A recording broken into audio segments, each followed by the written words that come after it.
kita akan bersama segmen cuba teka ini siapa dengan 4 ciri-ciri yang akan diberikan, dan semua yang diberikan ciri perlu teka siapakah gerangan orangnya.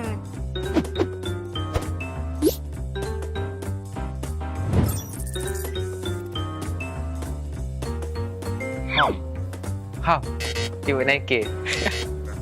Cute and chubby small boy. So you. Headshot. redONE. Chill. Bravo. Kenapa suka kecil? Boyka. Salah, Yakuza. Yakuza lah. Yakuza.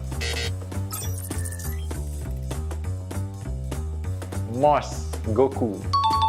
Tepuk lah, mana fans. Moss Goku.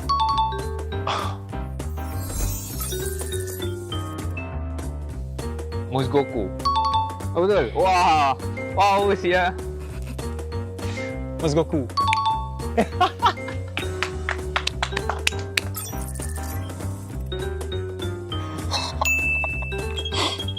Mos. Cute cabi suka kucing. Mos. Maga Mas ni kalau tak baika Mos Goku. Oh, Mos Goku. Mos Goku. Saksikan kami di PMPL nanti, okay? See you guys there. Bye-bye.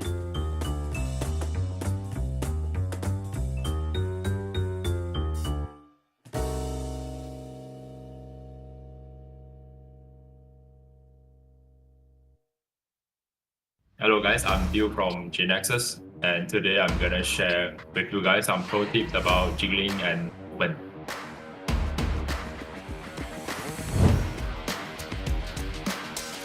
Alright, so now I'm gonna show you guys some techniques about jiggling and also your movement, character movement. So jiggling is when enemy is in front of you. Let's say this is the target, and basically we just move left and right instead of just standing still or just like crouching still, but we move left and right. Pay attention to the joystick, and it's not like going left or like going right all the way, but it's more of like left, right, left, right, left, right. But of course your crosshair have to place on the target precisely for it to work. Otherwise, if you jiggle but your crosshair is not on the target, then you're still gonna miss your bullets and you're gonna lose the fight. Next we have, let's say you have a cover. Just now is when you have no cover and enemy is in front of you and you can only jiggle left, right without any covers. But if you have a cover, let's take this cover for example, then instead of coming out and jiggle left, right, you can utilize the cover in front of you and just pick the enemy. And you can't overpick, as in you don't pick for too long. You just show yourself for just a while, and then you shoot, and then you unpick, and then you pick again, and then you pick and shoot again, and then pick and shoot again. Basically, the main thing here is to control your movement in a way that you don't expose yourself too much. Because from enemy's POV, if you are picking like this, he can only see one little hit, like one small hit. And now we are looking at week 1, day 5, the last game where we got winner chicken dinner. So in this situation, Shack is the safest place because no one could shoot at us. But at the same time, I had to cover my teammate. So I went off the shack and went behind the buggy to cover fire for my teammate because SMG could shoot at my teammates running openly. So the buggy was very small. You guys can pay attention to what I did here. So I don't just shoot. I shoot, but I crouch when I'm not shooting. And also I didn't just crouch. I crouch and I pick right because buggy is too small. If it's a jeep in front of me, then I'll just crouch. But it's buggy, so if I just crouch, enemy could still see my head. You make sure that you're not exposed to the enemy, and then you shoot. You expose yourself only when you are about to shoot. Jatuh, masalah yang besar. Dingoz masih lagi di bahagian belakang tanpa diganggu oleh sesiapa. Biu dapat satu. Dia dah dapat secara keseluruhannya dan stone akhirnya akan dikeluarkan di tempat yang keempat.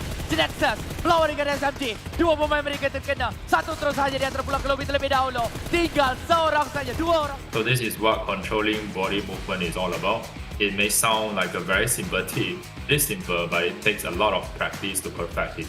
Alright, so that is all for this session, and I hope my pro tips are useful to you guys. And I'll see you all in PMPL MYSGPH Spring Split. Bye bye.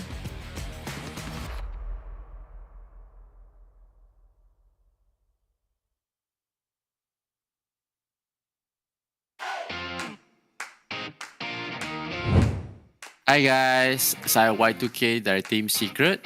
Hari ini kami akan mainkan PMPL Idol Cheering Reaction. Saya dapat receive banyak messages daripada korang semua bahawa korang nak show support kepada kita, kata-kata semangat semua.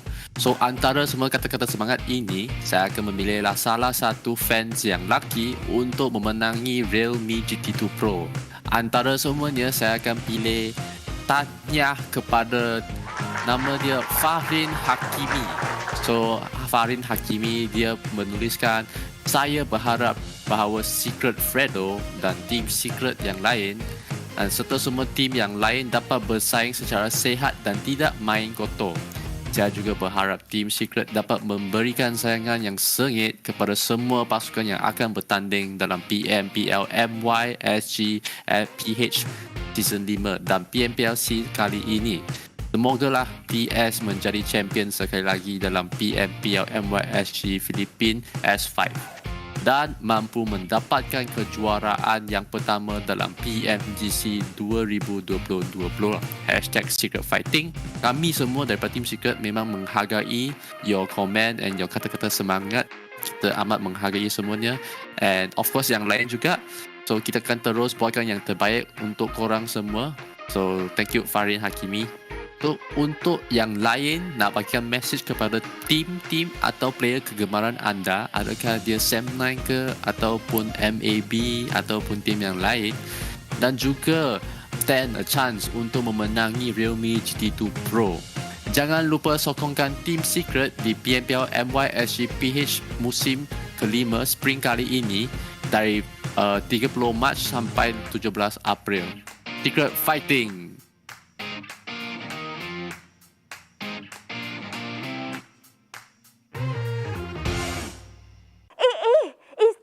Anniversary of PUBG Mobile.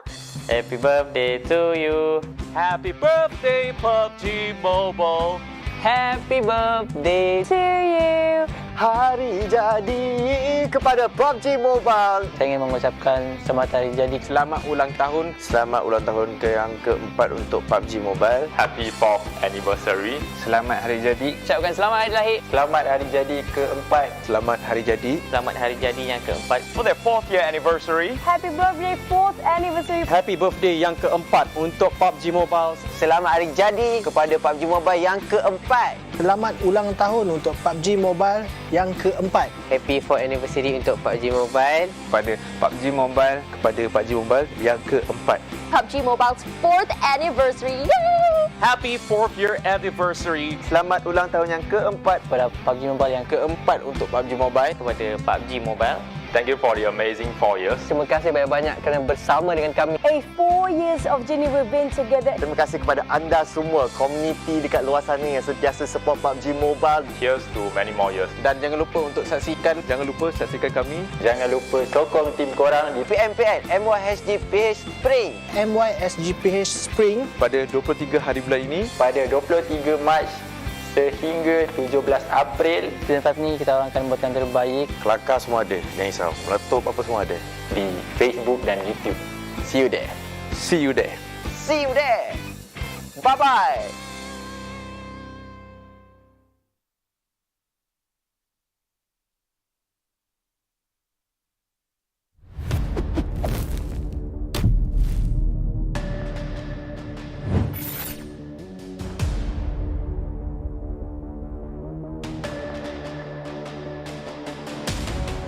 Jangan langgar tukar nanti mati. Senggol dong. Saya akan memberi saingan yang sangat kepada tim-tim lain. So korang kena jaga juga. Okay, saya nak challenge Adilu. Jangan selalu suntik sangat. Takut nanti kena tabrak. Kepada tim lain yang nak bantai kita orang tu, korang kena standby plan B lah. Sebab kita orang tak ada plan B langsung. Kita orang langgar je sampai clear. Bossku, only know how to camp. Tahu camp saja. Takut fight. Stop camping and come and fight. Tak payah sembang lah. Tu semua bacot je sebab semua kat tournament acah-acah je berani sembang. Tapi kat tournament duduk juga diam, dapat circle. Dapat circle tu. Just play lah. Kata nak bantai orang, tapi main macam tu. Better korang jaga diri korang sendiri lah. Jangan kisah pasal kita orang sebab susah sikit nak bantai kita orang ni. Takut nanti korang nak bantai kita orang je, korang dah pergi lobby dah. Geek, Damroot, okey. So kalau saya jumpa 3 orang nama yang saya sebut ni, kalau dia lari, saya kejar je. Dia dah dapat, tembak mati, tembak otak. And don't be scared of us Come on. We did once before, and even though if we didn't succeed to hot drop, but at least we try. Better than you guys No balls. Saya just nak warning ataupun nak cabar kepada Noki untuk berhati-hati. Nampak je Homebois lari je. Janganlah rata-rata dekat. Tu je Noki. Bak datang yang tahu saya nak bantai semua tim. Tak ada tim yang kacau tim kita orang. Kita orang kacau tim orang adalah. Dia orang kalau nampak kita orang mesti terkencing je. Pada semua tim, aku harap korang bersatu hati untuk bantai kita orang. 15 tim yang nak bantai satu tim, memang kita orang dah paling kuat dekat season ni. So, tak ada apa. Takut datang aja gopol atas.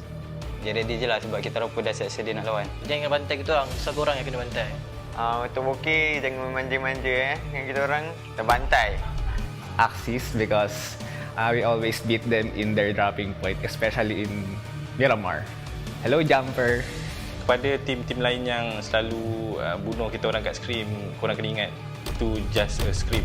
Kalau korang nak lawan dengan kita orang, korang jangan elok. Just lawan 4v4. Kalau berani, mari.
just been dumped. Some people say that love is like a game. But my love is like a game with many matches.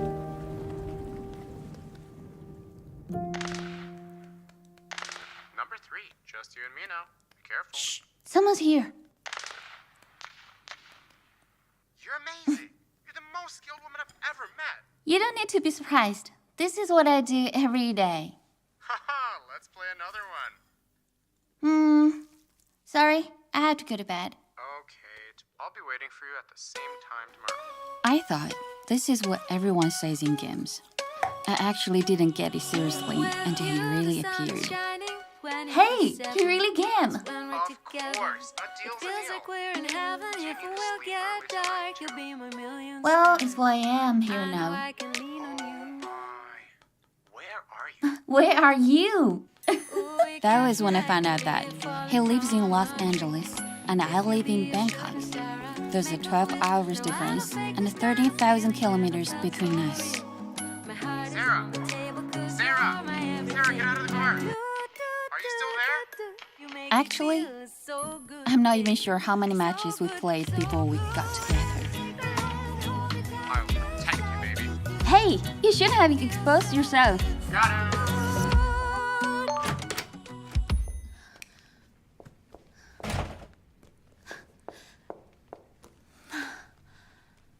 Hey, baby!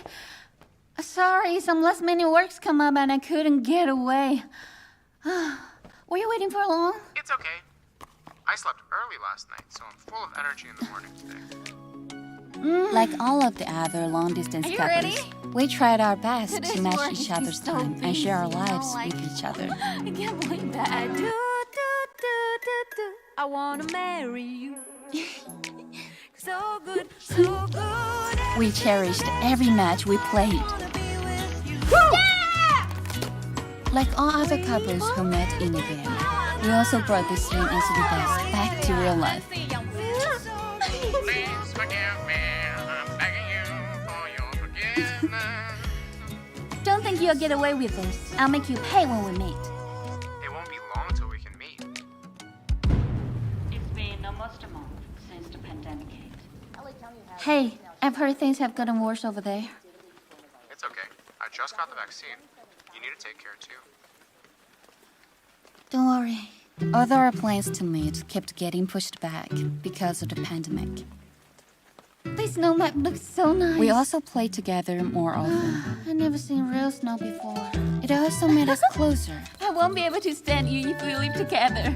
What do you think our future will be like? We'll have a great future. I thought we could go on happy like this forever. But... Are you still there? Some things are starting to change. Hello? Antoine?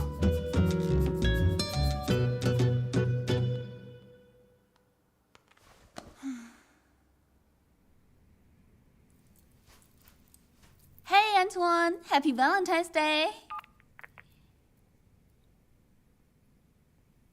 Seriously?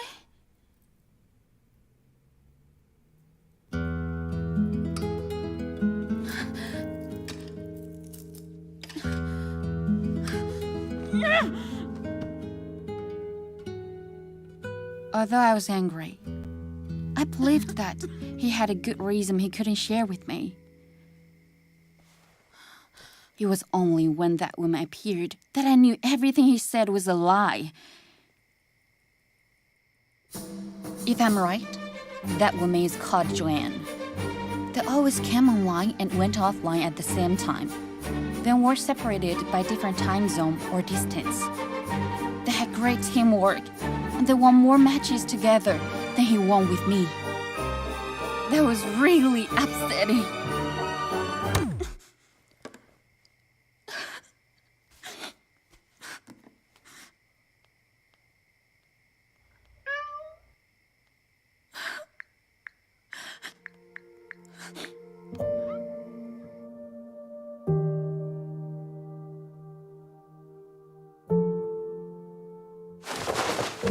Where are you going? Where I should be.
cliche.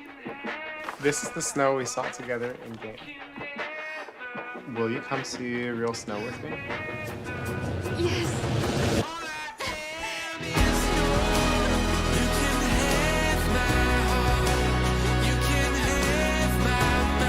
Yes, I'm falling in love again. Someone once told me love is like a game. And I think I can win this game.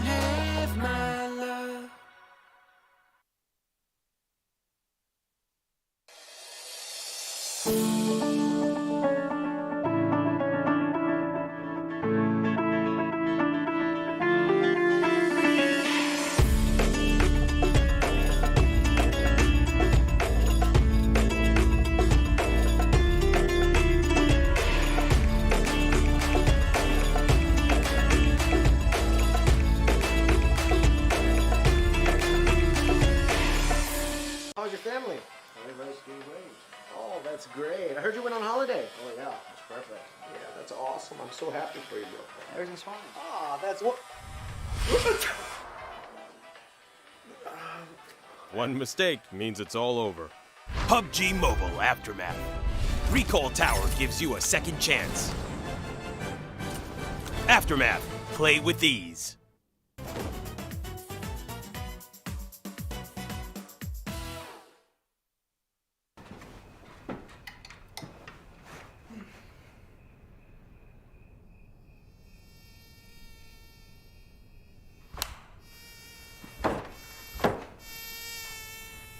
Oh.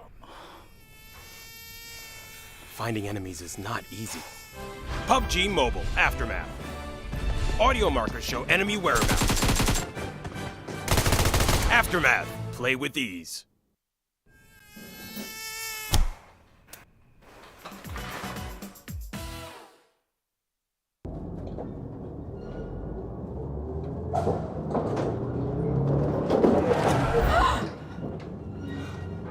Shooting accurately is not easy. PUBG Mobile Aftermath. AC Core Module improves firearm handling. Aftermath. Play with ease.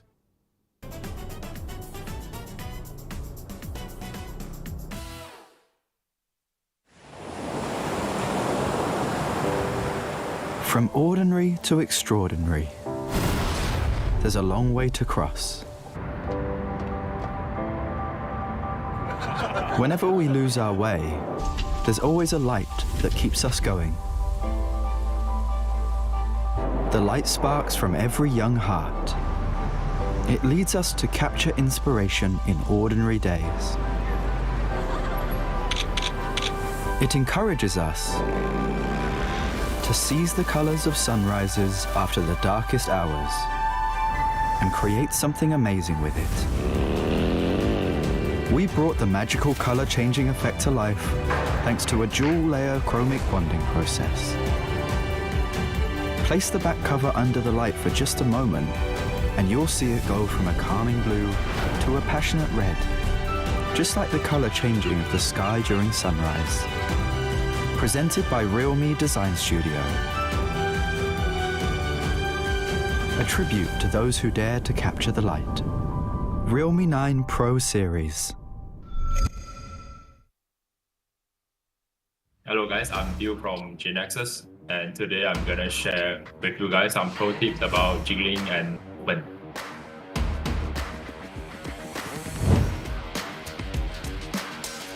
Alright, so now I'm gonna show you guys some techniques about jiggling and also your movement, character movement. So jiggling is when enemy is in front of you. Let's say this is the target, and basically we just move left and right instead of just standing still or just like crouching still. But we move left and right. Pay attention to the joystick, and it's not like going left or like going right all the way, but it's more of like left, right, left, right, left, right. But of course your crosshair have to place on the target precisely for it to work. Otherwise, if you jiggle but your crosshair is not on the target, then you're still gonna miss your bullets and you're gonna lose the fight. Next we have, let's say you have a cover. Just now is when you have no cover and enemy is in front of you and you can only jiggle left, right without any covers. But if you have a cover, let's take this cover for example, then instead of coming out and jiggle left, right, you can utilize the cover in front of you and just pick the enemy. And you can't overpick, as in you don't pick for too long. You just show yourself for just a while, and then you shoot, and then you unpick, and then you pick again, and then you pick and shoot again, and then pick and shoot again. Basically, the main thing here is to control your movement in a way that you don't expose yourself too much. Because from enemy's POV, if you are picking like this, he can only see one little head, like one small head. And now we are looking at week 1, day 5, the last game where we got winner chicken dinner. So in this situation, Shack is the safest place because no one could shoot at us. But at the same time, I had to cover my teammate. So I went off the shake and went behind the buggy to cover fire for my teammate because SMG could shoot at my teammates running openly. So the buggy was very small. You guys can pay attention to what I did here. So I don't just shoot. I shoot, but I crouch when I'm not shooting. And also I didn't just crouch. I crouch and I pick right because buggy is too small. If it's a jeep in front of me, then I'll just crouch. But it's buggy, so if I just crouch, enemy could still see my head. You make sure that you're not exposed to the enemy. And then you shoot, you expose yourself only when you are about to shoot. Jatuh, masalah yang besar. Dingoz masih lagi di bahagian belakang tanpa diganggu oleh sesiapa. Biu dapat satu. Dia dah dapat secara keseluruhannya dan Stone akhirnya akan dikeluarkan di tempat yang keempat. GENEXUS melawan dengan SMG. Dua pemain mereka terkena. Satu terus saja dia terpulang ke lobi terlebih dahulu. Tinggal seorang saja, dua orang. So this is what controlling body movement is all about. It may sound like a very simple tip. It's simple, but it takes a lot of practice to perfect it. Alright, so that is all for this session, and I hope my pro tips are useful to you guys, and I'll see you all in PMPL MYSGPH Spring Split. Bye bye.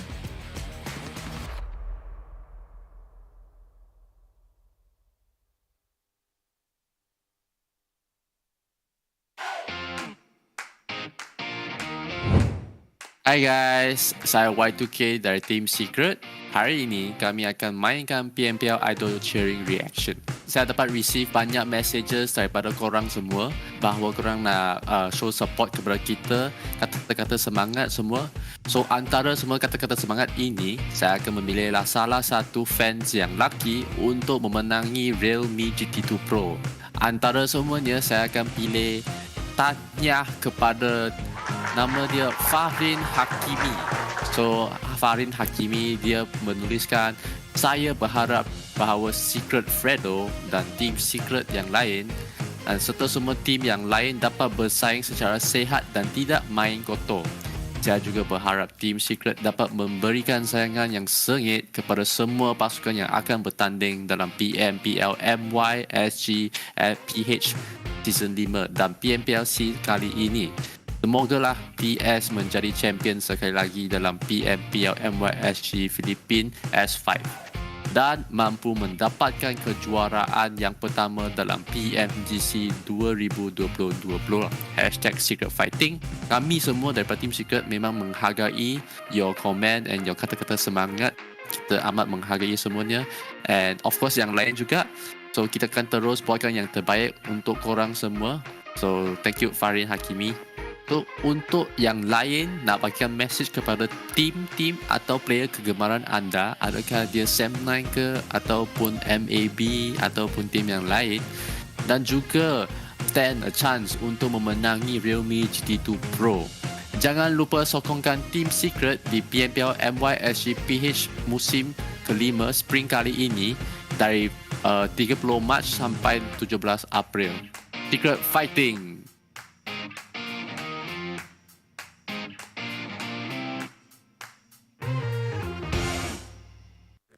The flight to the tooth challenge is 22 PMPL Malaysia, Singapore, Philippines, Spring Split to tick off in 16 seconds. Hai, saya Kuza. Dalam PMPL MYSGPH Spring kali ini, kami akan buat yang terbaik untuk mendapatkan champion.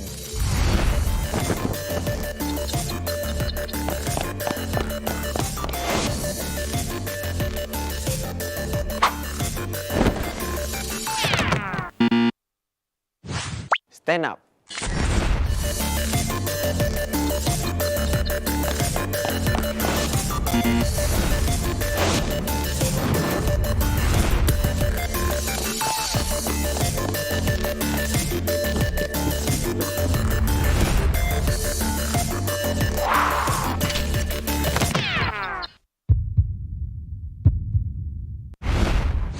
Stand up.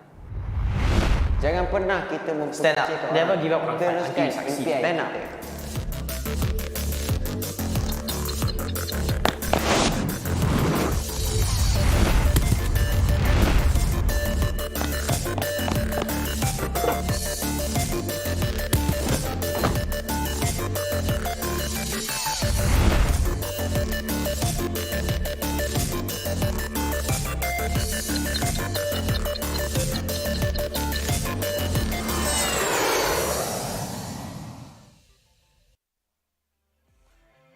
Yes, you have heard the man himself, Voke, on the video saying, stand up. So set your back straight and stand up, because we're down here in the final day of the country league here at the PMPL MYSGPH. My God, it has been quite the journey to get to where we are right now. And we couldn't have done it without, well, the support of the man on top. And talking about, of course, PUBG Corporation, Tencent Games, Lightspeed, and Quantum Studio for creating this freaking game. It's hella awesome.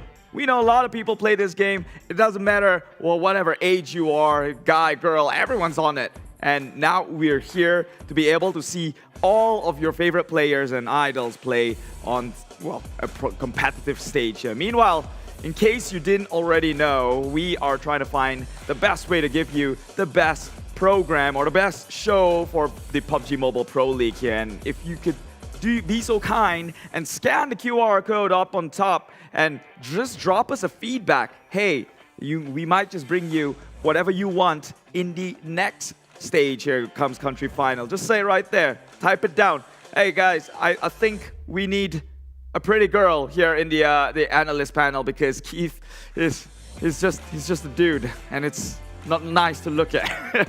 So whatever it is, just write it up onto the QR code. We don't have to know who you are. It's all anonymous. You can go as crazy as you can, but make sure it's substantial for them to actually take actions on it, you know? Hey, maybe dress the talents up as clowns. I'll do it. I'll surely do it.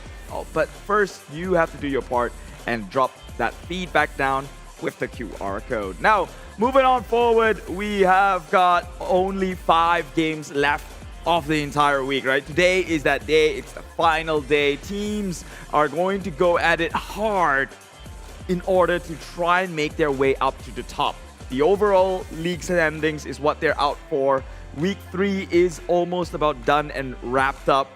Whoever miss out on a single game today is going to be kicking themselves in the foot here, because every game counts at this point, and when the smoke is clear and done and dusted, there's really no more use for regrets. So teams shifting it onto overdrive. And in case you forget about the format that was applied here in this PMPL MYSGPH Spring, this is what's up. Country League, 5 matches in a day, 5 days in a week. We have now gone down onto the final week. It is week number 3, and towards the end, we're gonna find out, tally up all 3 weeks, the overall standing points, and the top 16 will proceed their way onto the country grand finals, which means, unfortunately, for the bottom 4 of this group, they will have to bow out and maybe play in for the next season.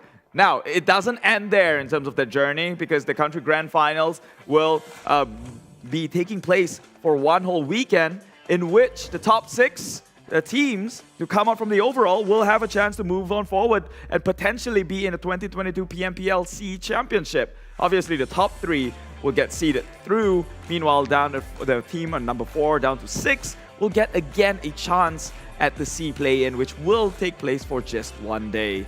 Take a look at how these points are given out throughout this entire week. Week 1 bonus points applied based on wherever you are within the overalls, which I'll clarify in a bit. But first, this is the in-game pointing system, scoring system. First place, Standard, taking home that winner chicken dinner with 15 points. Second at 12, third with 10 points. 4th at 8 points, 5th with 6 points, 6th with 4 points, and 7th with 2 points, and 8 to 12 taking home 1, 13 to 16, unfortunately, zilch, nothing, nada. Elimination points still count though, and that is 1 point per elimination confirmed. And so teams still has the chance to stack things up onto their favor if they so wish so. I mean, or if the luck of the circle goes the way they decide.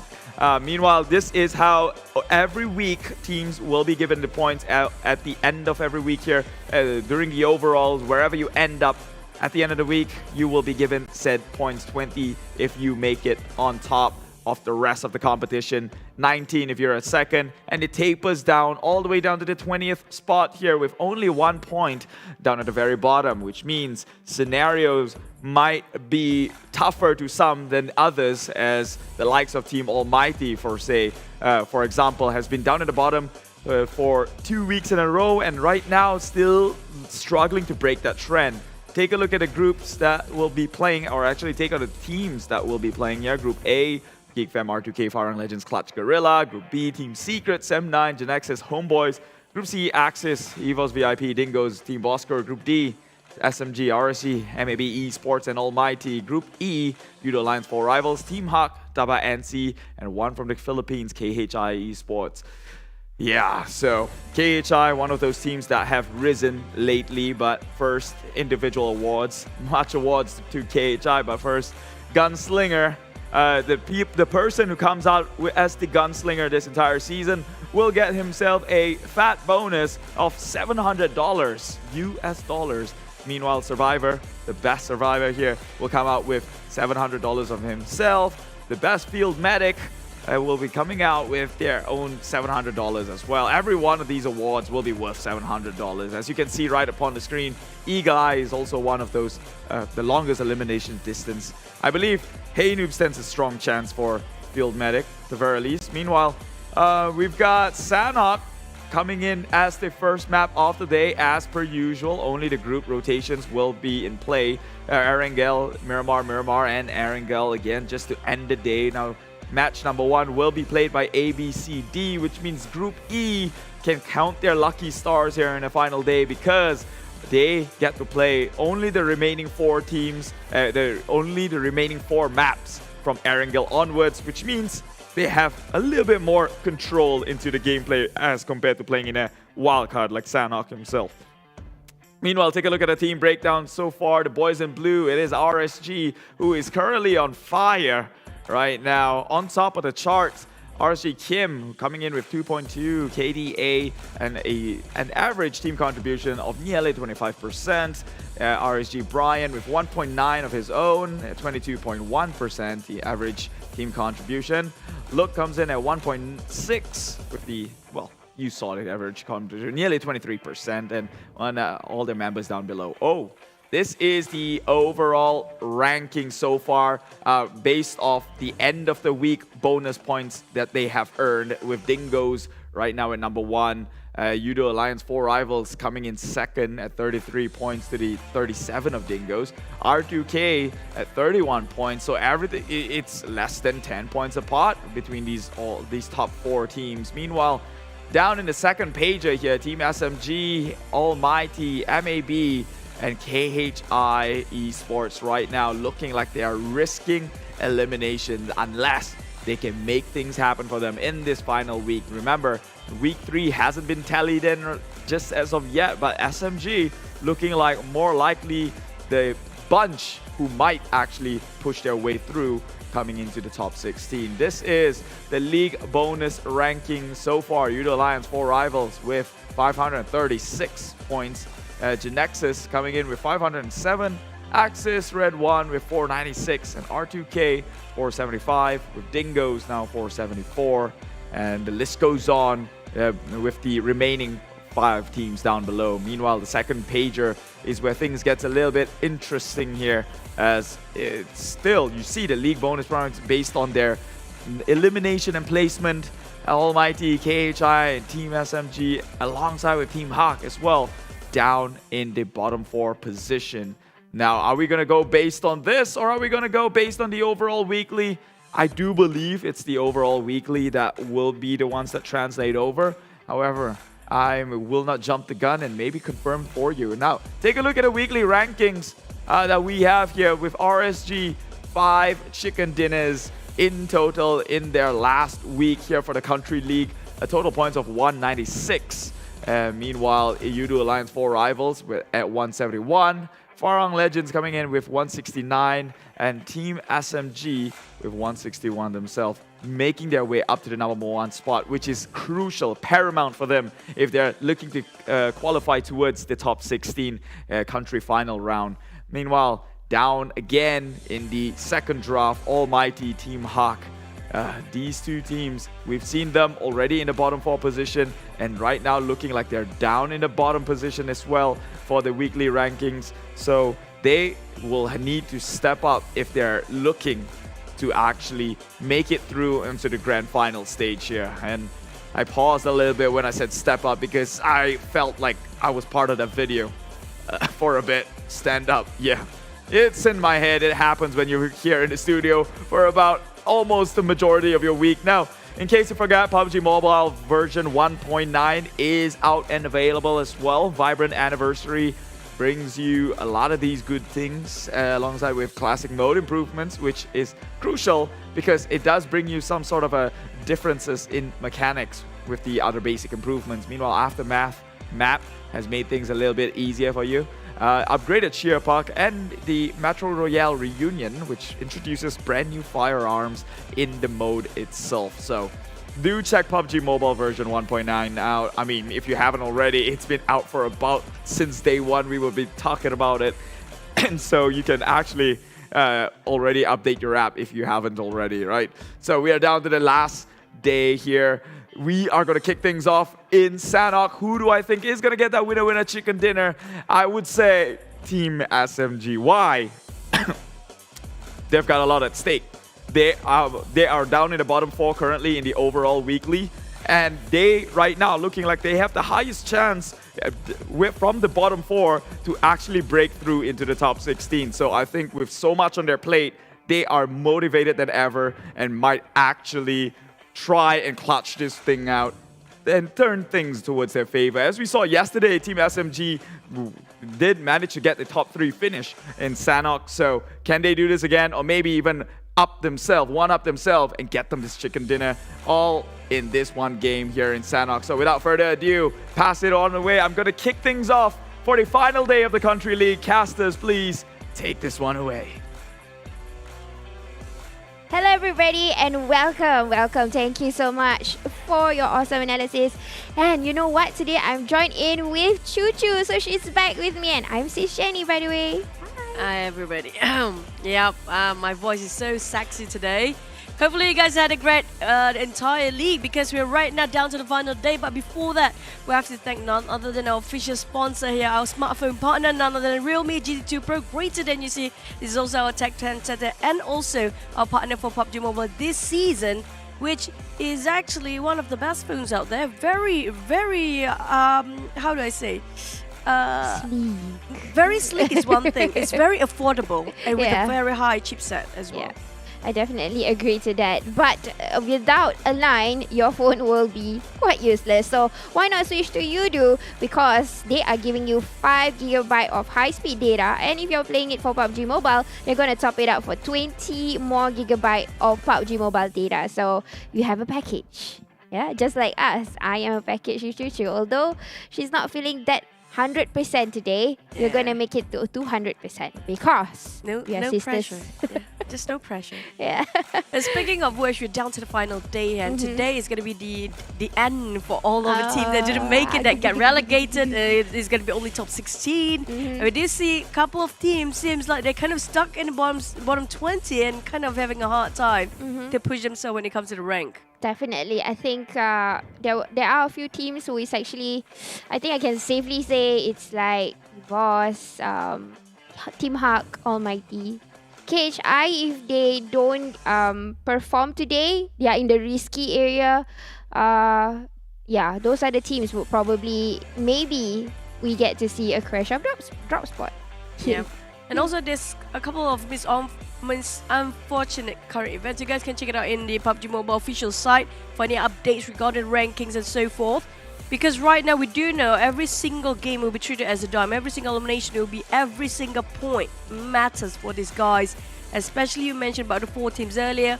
And there are teams that still have a bit of a slide of a hope if they actually push it up. But regarding another point system, which we have the bonus in the end of the day, the 4th week, which we don't really have the 4th week, it will be the accumulation of all the 3 weeks earlier. And it will be given again like a bonus point in every week. So there's going to be a lot of changing in just regards of the additional bonus point again. Yep, definitely the new format is a bit more tricky because placement points and elimination points don't really matter for you to accumulate that at the end, because at the end of the day it's all just the bonus points. That's the reason why we did see that last infographics, we did see the numbers. Instead of you are seeing like 400 plus, it became like the highest, if I'm not mistaken, was 39. So that is actually the bonus points that they are awarded every weekly. So this week, this is the last day. Obviously, the bonus points is not out yet. So hopefully the teams can perform. Especially teams that is in number 1 till 10, they have to keep that consistency. But the ones that is all the way under, they have to push up. Especially if they are the ones who are currently in the lower tier for the bonus points. Yeah, it's kind of true. And just to remind you guys again, with my very nosy voice right now, nasal voice, and don't forget that the bonus point will be actually dragged around to the grand finals. So that's where they're starting off for their grand finals and the playoffs. I think within a couple of weeks later, maybe next week, I think around there somewhere, from 17 to 19, if I'm not mistaken. So this bonus point is so important to have a good start and a kickstart for all the teams that want to win and get themselves in the South Asia finals, which only top 3.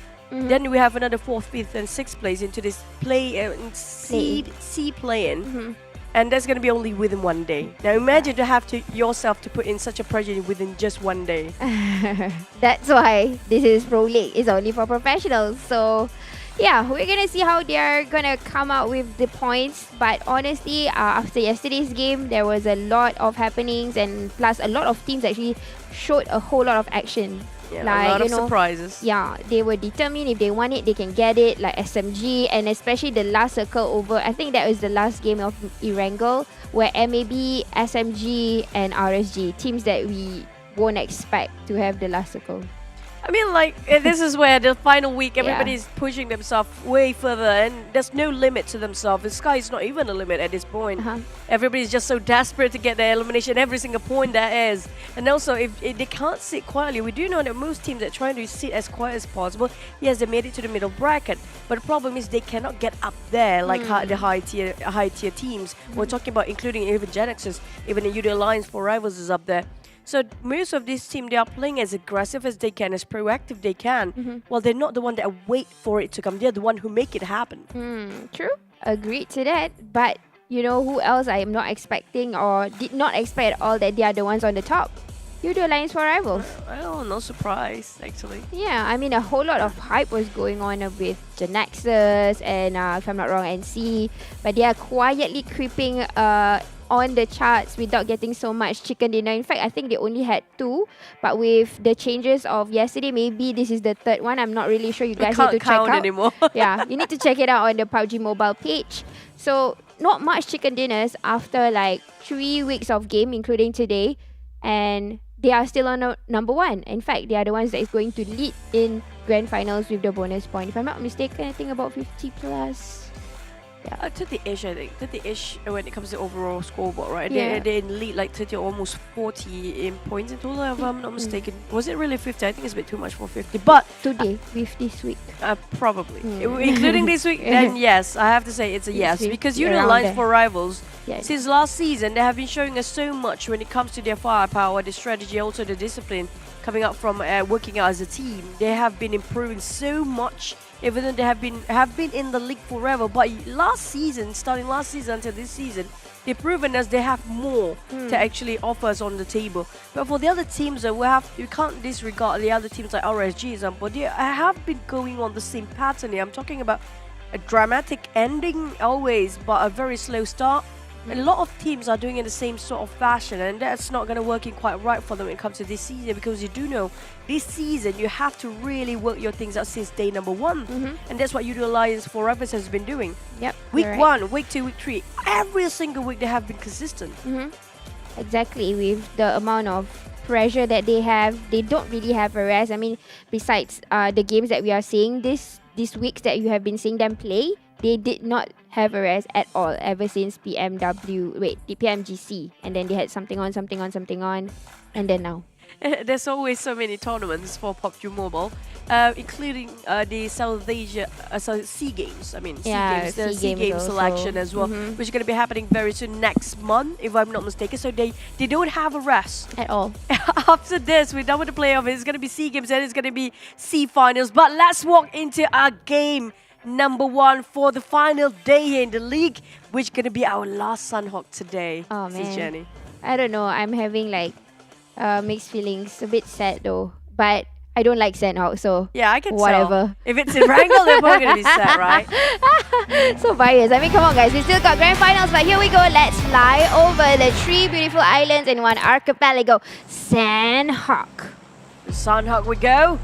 Our first match, our final day here will be the determination of the players to get themselves in the top spot, or will they bow down quite early and broken down when it comes to their mental strength and also their physical strength. And we do know Sunhawk, the circle is very tricky because it comprises all 3 islands mostly, but these days we did see a lot of main peninsula or the main island, so it might be a bit more forgiving when it comes to the first game here today. And true that, but for our first game, we will not be seeing team, I think it's Team E, right? Will not be playing, so Yoodo Alliance. Yeah, you won't be seeing KHI, unfortunately, for the Philippines fans. But come on, guys, stay with us. Let's just see which team will come out at least successful for this round. We are seeing I don't see any crashes yet. Nobody is following anybody, but maybe Almighty have a surprise visit somewhere in paradise. Yep, in the Paradise Circle we go as well. This is going to be, might be a Rangkawa Tatbok Circle, but might as well be a Paradise Resort ending as well. Will it be really Paradise or Hellish Resort? We'll have to wait and see. See? Well, Surprise. Couple of shots fired. Almighty visiting the SMG, but got serve instead. Not Crazy Neras is playing this one. Aha, your favorite. Oh, no, not favorite, but yes, Ares, the one that always strikes first. But here we go. They definitely crash into SMG's place. But then again, this is the team where they've got nothing to lose. So they can get whatever elimination points if they want to, because they've got to push so much to get that. But at the same time, they are disturbing SMG, who probably are closer to qualifying to the grand final. So let's see who will come out successful. Yesterday, when Almighty decided to crash on Team Huck, they managed to clock Team Huck. So I'm not surprised if SMG goes down. Well, like Almighty, they do have something to fight for. Their pride here. Yeah. So that's going to be the pride of Singaporeans. They want to show they still have it. And they'll still have it till the end of the day. But we do have maybe nearby RSG around the corner. Ranger is playing today. So this might be a bit interesting for the side of RSG as well for the first game of the last day. Sunhawk Almighty with their micro Uzi. We're looking at Virgil waiting for the footsteps to come over, but it's a bit confusing, a bit too much footsteps here. Kind of hard to pinpoint wherever who is going and coming. Yep, definitely. All the footsteps are coming in, and I think they are closing in. They are using 2x2. Jenny is together with them QT on a DBS. Similarly with the Anik boy, who's doing a TPP or kissing the wall and throwing a first throwable, but will not make any of the Almighty guys move at all. They are literally not. They are going to hold their steps. They are going to wait for them to come in. I think both teams are taking the same thing here. They both won't move or won't budge even an inch. It's going to be taking quite some time until we have a third visitor, probably, then they start to move. Now, that's a bit too late now. If the moment they want to move, then we have a third party, but damn Cutie starting off. Preemptive shots against Virgil, but it's not clipping anybody. Anik trying to open up corners, but it's still not hitting yet. Wow, but what Jerome has been seen here, Jerome kind of moved, so he got the first knockout, and next is Virgil, and you know what, the entire team wiped out, unfortunately for Almighty. Angry SMG, definitely. Now they got themselves upgrade of loot, well, still spraying around the boxes there, which not going to be given anything extra by doing that. But you guys going to get something extra with 20 gigabyte data of PUBG Mobile plus 5 gigabyte data of high-speed internet if you switch over to Yoodo today. Don't forget to just scan out with your phone whenever that sliders came out. But back towards Axis Red One. Now, we did mention about Axis Red One when it comes to their second week, I think. They are quite excellent, but when it comes to the third week, we're looking at most of the teams sort of being suppressed or maybe a bit too conservative when it comes to the final week here. Probably, yes. Definitely, they are trying to play with their weights. And yesterday, we did see a lot of mental games going on. Though, there was a lot of flushing of teams too after the fourth circle. So, I did see like 3 games that after the fourth circle, there's only 12 teams, which we rarely see it. Or 10 teams yesterday. Yeah. What was circle again? 6 circle? 4. 4th circle? I think that's pretty normal. We've seen 4 circle with 16 teams. Usually it's the 6th circle. 10. That was quite fast. I say that's pretty fast. So maybe some teams are desperate enough to get elimination points, but there are teams that are willing to stay put and don't even move a bit. So we're going to wait to see who's the team that's going to be the waiting ones. And speaking of R2K, they are one of the teams that are quite aggressive. It kind of similarly, the patterns feels like a bit utilized for rivals from my side, but it depends on their mood that day. True. Definitely, they are the Terminators. I mean, we've got Izane, and then we've got Harm, who's, I think his reaction is super fast, his reflexes. So, definitely, maybe I would say, the interns of Yoodo Alliance for Rebels. The interns. Sort of a junior of it, a prodigy, probably in the process. But for Homebois, we did look over when we casted 2 days before. The clutch coming up from Iron Pro against GENEXUS was insane. But can he do another Iron Pro moment here? As we're speaking around Sanhok. Team Secret, on the other hand, we do know they have a slot into South Asia later. So for C finals, not C games. So there's not too much pressure on them. But the thing is, they still have a lot to actually prove out for their fans out there. But they haven't been like the Team Secret that we used to know, but still up there somewhere. They still maintain the consistency. Definitely. I mean, yesterday they had a chicken dinner, and it was a hard chicken dinner. I think they definitely earned that. In Miramar, when they fought with Sam 9, that was supposed to be the chicken dinner until the circle decided to shift. So Sam 9 kind of prioritized that circle, and because of that, Team Secret didn't have a chance. But they got a whole lot of limitations. So probably for me, I think the consistency for Team Secret is that they will only show the process when it comes to the last week. It's a similar process of last season. A lot of people, or a lot of fans was asking what's wrong with Team Secret. But when it comes to the last week, we did see that, oh, okay, they are actually there. It's just trust the process. Yeah, just trust the process, guys. It's always a process. Whatever the process done, I don't know what's happening, but they always trust the process. Yep. Back to its Homebois. Now, they were brilliant when it comes to the first week. Same goes for Bosskur, but kind of a bit dull these days, I have to say. Not as expected as they were back then. But still have a bit of a surprises under their sleeves. Sometimes just on the outskirts of bootcamp right now. And bootcamp still inside of a circle as we speak. We do want to know where the circle might ended up, because we did see a large portion of Paradise Resort in the center of it. We do know how tricky it is to get into Paradise Resort once you get out from there. So those teams we saw before, SMG example, they got themselves at Paradise Resort. So they definitely want to camp there for quite some time. Yep, true enough. But look, how cute. They are traveling along the perimeters. I mean, just now. We missed it. Come on, do it one more time, guys. And they can do that. On the line. That's a bit OCD, aren't they? Oh, but the crash already has happened here. Team Secret wanted to rotate, but RSG spotted them out, and they're going to crash. Fredo coming in, just going to flush out for the entire of RSG. It's done and dusted for the remaining members. Are nowhere to be seen for RSG. I'm not sure where they are at. But, you know, there's only one team out for now. RSG still in the game, irregardless. Losing one member, while the rest of them are nowhere to be seen. SMG taking out the high ground on the outskirts of Paradise Resort, waiting for Team Secret to show up as they heard the shots fired just now. But kind of no idea exactly where it is. So they are a bit on alert mode for SMG. How so? I think RSG initially he was doing a scouting and they got a trade-off. So Team Secret, I don't think they will try to make it as easy to push, and RSG probably will not go into that area, or they would just open up from the top and try to cordon off the angles of Team Secret. But then again, Team Secret, not the entire members are there. There's only 2 players in. For now, this Sandhawk game is a little bit slow as compared to previous Sandhawks. I mean, we did see a slow Sandhawks before.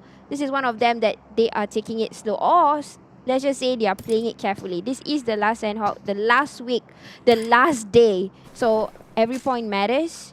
They want to do everything right. I mean, like Stone set us a very good example just now. You saw how many med kits he just took himself. So it's going to be what's happening in Sandhawk, guys. If you expect it's going to be gun blazing all around, it's going to be the 4th circle before that to happen. But before that, we're looking over everybody, seeing every single player will actually just drive their own vehicle if they can. Try to find as much med kits and first aids. Even band-aids will be great in this state right now. So there will be not much confrontations happening. But on the side of Clutch, we did see Clutch and Farang really rising up when it comes to this final week. And we are welcoming Mango at the last week of Grand Finals. He's back here. Yesterday he played. Today he's playing again. So original members of Guerilla. Yay. Doing the ape dance now. Oh yeah, he did. Since we got the OG lineup coming in. A mango dance maybe. But here comes that circle. Now, this is going to be a tricky one, as we won't know. We'll be right on top of Paradise Resort, or we'll be on the outskirts of it. It's also might be just as well in the coastline around the river. So, everybody's quite on the edge as we're looking over GENEXUS, Lung scouting over Homebois, and also there's one more team, Geek Fam, around the corner. And Lung just being very careful here. And then Lung, we did mention about this guy, so young, so much potential. Such a formidable player. The moment he got knocked down, GENEXUS kind of lost a huge portion of GENEXUS down the drain. So Lung is really a great asset to his GENEXUS. Yep, totally agree that. But guys, if you think that is a great asset or not, you should do the scanning just now. We want to hear from you. What do you want to see in PMPL? Do you want to see more ape dances or anything? Any feedbacks, do tell us and drop us your point of view. It matters to us. But here we go. For me, I want to see more OOTD from Sis Jenny in TikTok. Oh my god, no. But yeah, okay. Okay, so here we go. We are seeing a contact here within GENEXUS and Geek Fam. They have all spread out. You can see the BD map have taken their places. But you know what? One by one goes down. There is a trade-off going on. Biu is trying to search for Snipes, but Snipes goes down. Ay. Now we are seeing the same 2v2, but all of them are in their respective area. They have to come in. We are left with Biu, Low U, QB, and I'm not sure who is one more. I think it should be Sane. Oh boy, look at the grenades has been tossed. Homebois might be taking it to a party. QB is really low right now. Low U really giving so much pressure. Well, Homebois start to climb up here. This is going to be a bit of a problem. GENEXUS, they don't have time to recuperate. The moment they realize it's going to be too late, they're going to be stabbing behind the backs here. Homebois really taking this into their hands. Yeah. Definitely a smart thing to do for Iron Pro. He is actually coming in, like what Chuchu is saying. A good timing is all they need because GENEXUS is rushing in, trying to bring down Snipes. He's getting tapped from the distance, and that's Damroot from the distance, obviously. And Biu goes down, now leaving Low U and just a revived member of Lung. But no, QB will not get any Q. Now, this is the time where Iron Pro says, okay, I'm coming in. I'm looking at both teams are losing for GENEXUS and also Geek Fam. Both G's teams are going down to G. Well, Homebois just going to be the team that's going to swiping off their feet. It's going to be the housekeeping coming up from Homebois, winning over 2 teams at a time.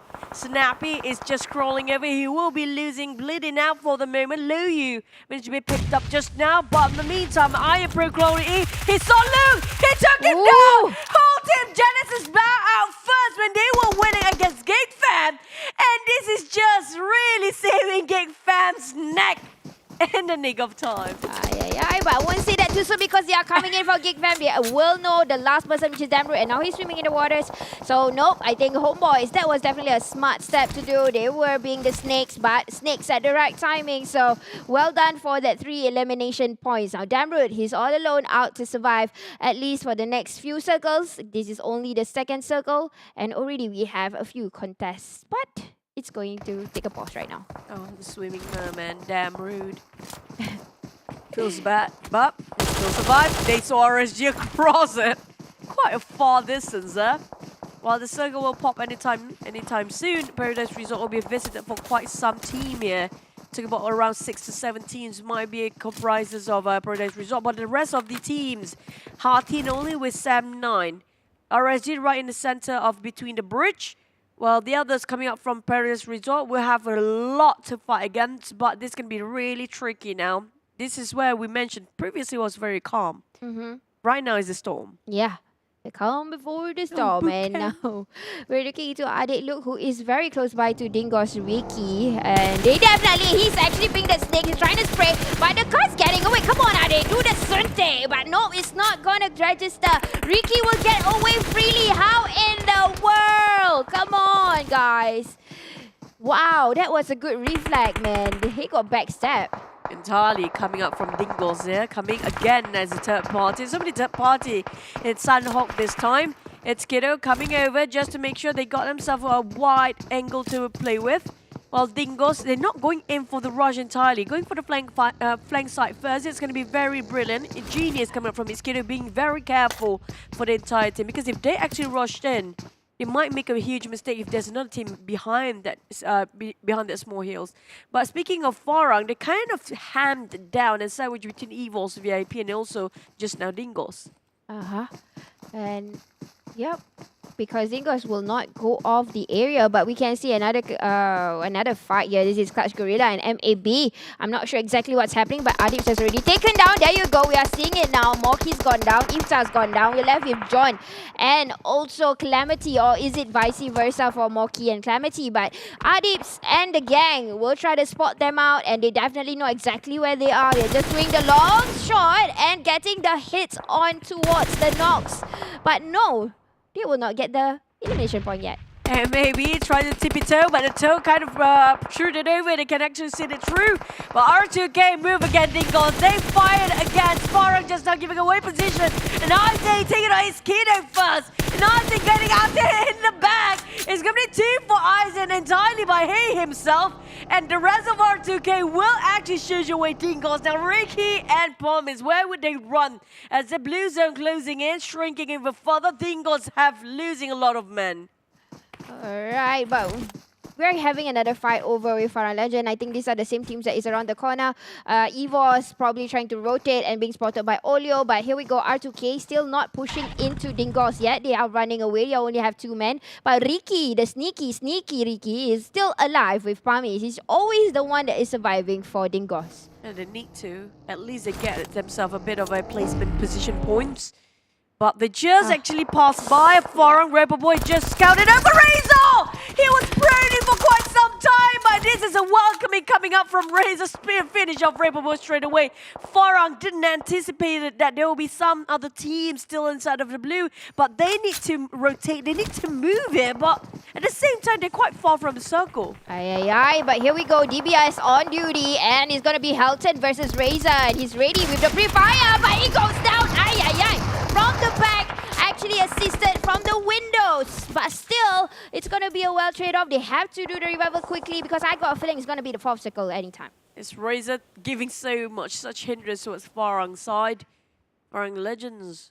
Seems like they have a bit of a problem to get into the circle quite a bit later than the other teams there. Bootcamp will be actually occupied by a lot of teams. Will be the last circle, we have no clue. The circle will pop anytime soon. But Farang, the moment they step out from this compound, it's going to be EVOS blazing guns over them. It's Insomnia's and Mika is waiting just to fire on them, and it'll destroy it on the ground. They should have known that better because Insomnius has already delivered the shots earlier. But I don't think there's a chance at all for Adit to come in. I mean, Helton has to come out unless something happens at Olio. A trade-off here by a cover fire on Mika. They have to do the return fire right now. If not, Farang Legend will get wiped out because Mika's coming in strong. He's already doing the jiggling, and now Helton's coming in with the shot, but wipe out EVOS. Really saved by the bell by just now. Farang was I guess a minor victory as they're not getting themselves to the circle yet. And maybe on the other hand, they want to get themselves a couple of eliminations along the way, but kind of hard to spot out. CLC finally gets Homebois on top of Bootcamp. Jimmy trying to take over this compound for quite some time here. Homebois still holding the ground. Geek fans still have a couple of members outskirts, but Funky, stay inside. We have Team Secret across that hill just now on the outskirts of bootcamp as well. We have more than 2 or 3 teams. It will be a very merry bootcamp. Wow, look at how brave Adib is. He's directly going towards the enemy. It's like, bring it on to me. It's not MAB, but this is Clutch Guerilla. Being Guerillas, they are coming in strong, right in front, face to face, trying to do a CQC, throw the throwables first. And you know what? It's just about to happen. Waiting for it to pop. Clip quite a bit for Adib. He knows exactly the radius of the explosion. How much damage he'll be taking. Now Mango try to turn around the corners, finding around the compound, but it's just so hard. We have another visitor inside. Bosskur just arrived. This is going to be really chaotic as we talk into 4th phase right now. We're down to 13 teams and Homebois, Geek Fam, Bosskur, CLC, Team Secret and R2K the same place. Aye. This is chaotic indeed because all of these teams are over in bootcamp. It seems like a bootcamp party, but Echo's getting tapped by Homebois from the distance. And you know what? They're making a wise decision right now. They're going to use the underground tunnels, but that changed our views into RSG versus Team Secret, who is right outside bootcamp. RSG tapping off from afar. Reds getting on one. Brian as well taking on Fredo. Now Team Secret, I anticipate there will be somebody in the isolated island, a very small island outskirts of it. But on the side of bootcamp, again we go. Homebois taking a one-hole building for themselves. Farang sharing one with R2K. Bosskur across them. Team Secret is just trying to keep the pressure on against RSG, but damn Root is still there, swimming for the longest time there is. He's trying to be a survivor or a fish or a merman, like what you said, Chu. But you know what, Chu? This is a bootcamp circle. How exciting. Okay, CLC Funky just went down. Mael and Jimmy OP is doing a little bit of the healing. He's currently stuck in the middle of the, I don't know what is that, but a few props. But Adib, suddenly this plan is getting backfired. He did not respect. A lot of teams would crash in. He's kind of separated from his teammates. And now they're about to compose themselves, but Mael already knows where he is with the DBS. Wow. Everything seems to be unfolding right now. Whoever holds the bootcamp will be deaths to take for the circle. Clutch Guerilla really having it hard with DBS inside of his hand. Jimmy trying to make wonders there, but still need to be a couple of members first. Funky needs help there.